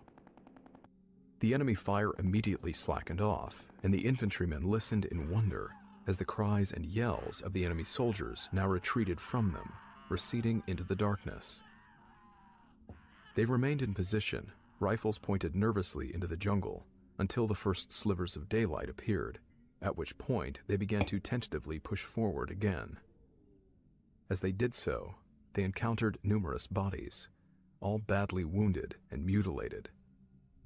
Some appeared to have been torn apart with teeth, others the result of brute strength, but few were fully intact. Horrified by what they had discovered, the sergeant in charge of the patrol had immediately ordered them to turn around and head back the way they had come, thrown away right into from a massacre. tree. That seems When members so of the fucking patrol stupid. later recounted the story in hushed tones to other soldiers from their unit, they soon found that several had also experienced similar encounters, but had not related them for fear of ridicule. Perhaps the most amazing story involving the rock apes took place in 1966 at a site designated as Hill 868, which was situated in the central Quang Nam province. A Marine recon force had occupied a patch of high ground at the location to use as a base of operations, only for one of their patrols to report what they believed to be a large enemy force advancing on their position. As their captain had given orders for the unit to prepare for an attack, a patrol he had dispatched only moments earlier came running back from the tree line, claiming they had been ambushed by a group of giant ape-like creatures and not Vietnamese soldiers. Barely had this information sunk in when a series of large rocks and boulders were suddenly thrown from the jungle, falling just short of the American positions. There were a series of loud cries and howls from the jungle, and then countless giant figures came running out of the trees, snarling and howling. The Marines would later estimate that there Monkey were over 100 attack! attackers, and they immediately opened fire with every weapon they had available. Despite countless creatures falling to avoid heavy mortar fire, several reached the American positions, and a savage hand-to-hand fight erupted, with the Marines stabbing and slashing at these humanoids with their bayonets. Eventually, the creatures were driven away, picking up the bodies of their fallen as they fled. None of the Marines had been killed, but several had to be airlifted out of the FOB for urgent medical treatment as a result of the attack. The Americans would dub the incident the Battle of Dong Den, and Hill 868 would be the scene of a further 2 more engagements with the creatures before they were apparently driven away for good. The majority of rock ape encounters were far less spectacular than those rumored to have taken place at Hill 868, and have largely been dismissed as a result of the soldiers involved suffering from anxiety or fatigue. There are several species of monkey native to Vietnam, one of which is the Tonkin snub-nosed monkey. These primates are noted for having an utter lack of fear or nervousness around humans, and for being very territorial. They also have a distinctive cry, which has been described as similar to that of a dog barking. And whilst their stature falls far short of the 8-foot-tall entities described during the encounters, skeptics believe there is an easy answer for such a discrepancy. The use of illegal drugs, such as cannabis and LSD, was rife among U.S. troops who were desperate to find coping mechanisms for the slaughter they now found themselves in. These mind-altering substances, when combined with unfamiliar surroundings, especially at night, could easily fool a young and nervous soldier into imagining a Sasquatch-like monster pursuing him through the jungle. And yet, the majority of these encounters involved multiple witnesses, with plaster casts of footprints even being recovered from some of the locations where engagements took place. Surely, not hundreds of American troops stationed at different points throughout the country simply misunderstood or imagined what they were seeing. I don't know, the human mind's weird. The encounters we've examined are all similar in that there is no simple or rational explanation for what took place. It is true that the mental state of those involved may have influenced their perception of proceedings, but the fact that none of these creatures were witnessed by lone participants only seems to strengthen their credibility. Throughout most of human conflict, there have been reports of strange entities and encounters. Are these monsters drawn to the heat of battle, or simply discovered as the participants push their way into previously unexplored territories? Hopefully, as the technology used to pursue warfare continues to evolve and improve, we may one day have our answer.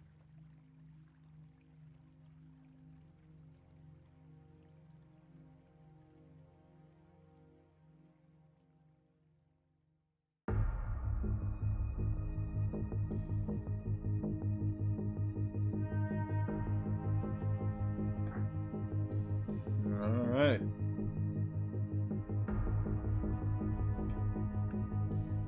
So, that was Enemy Unseen.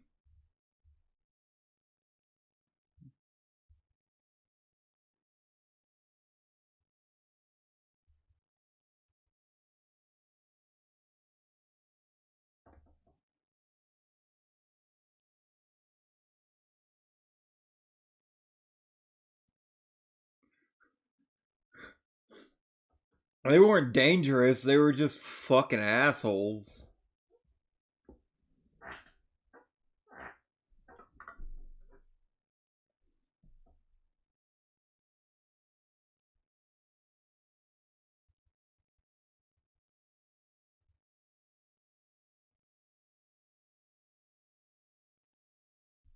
US versus Vietnam versus Monkey.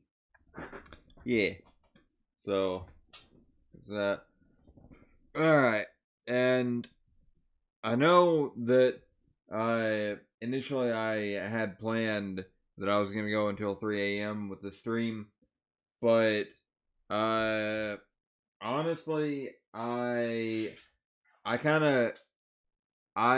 figured that based on the expectation that I was going to be off today and stuff like that, but I actually had to work this morning, so that took away some energy, and I'm tired and need some sleep. So I'm gonna flip this over. Yeah. It's been nice. Yet another LA spooky stream.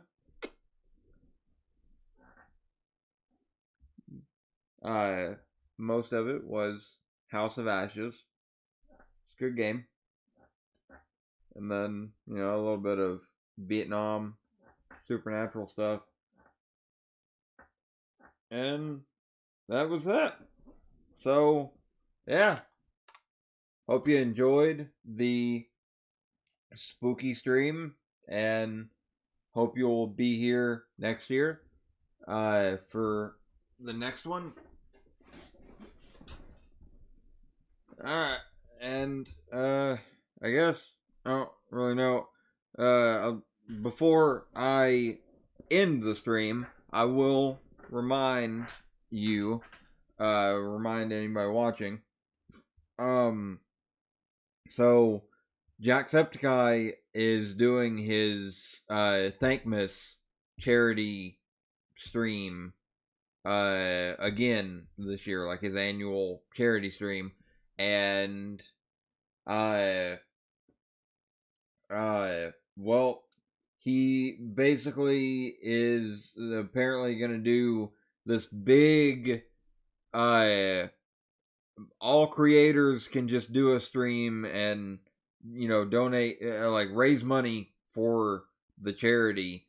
It's a homeless shelter. It's like a charity that helps give homeless people houses.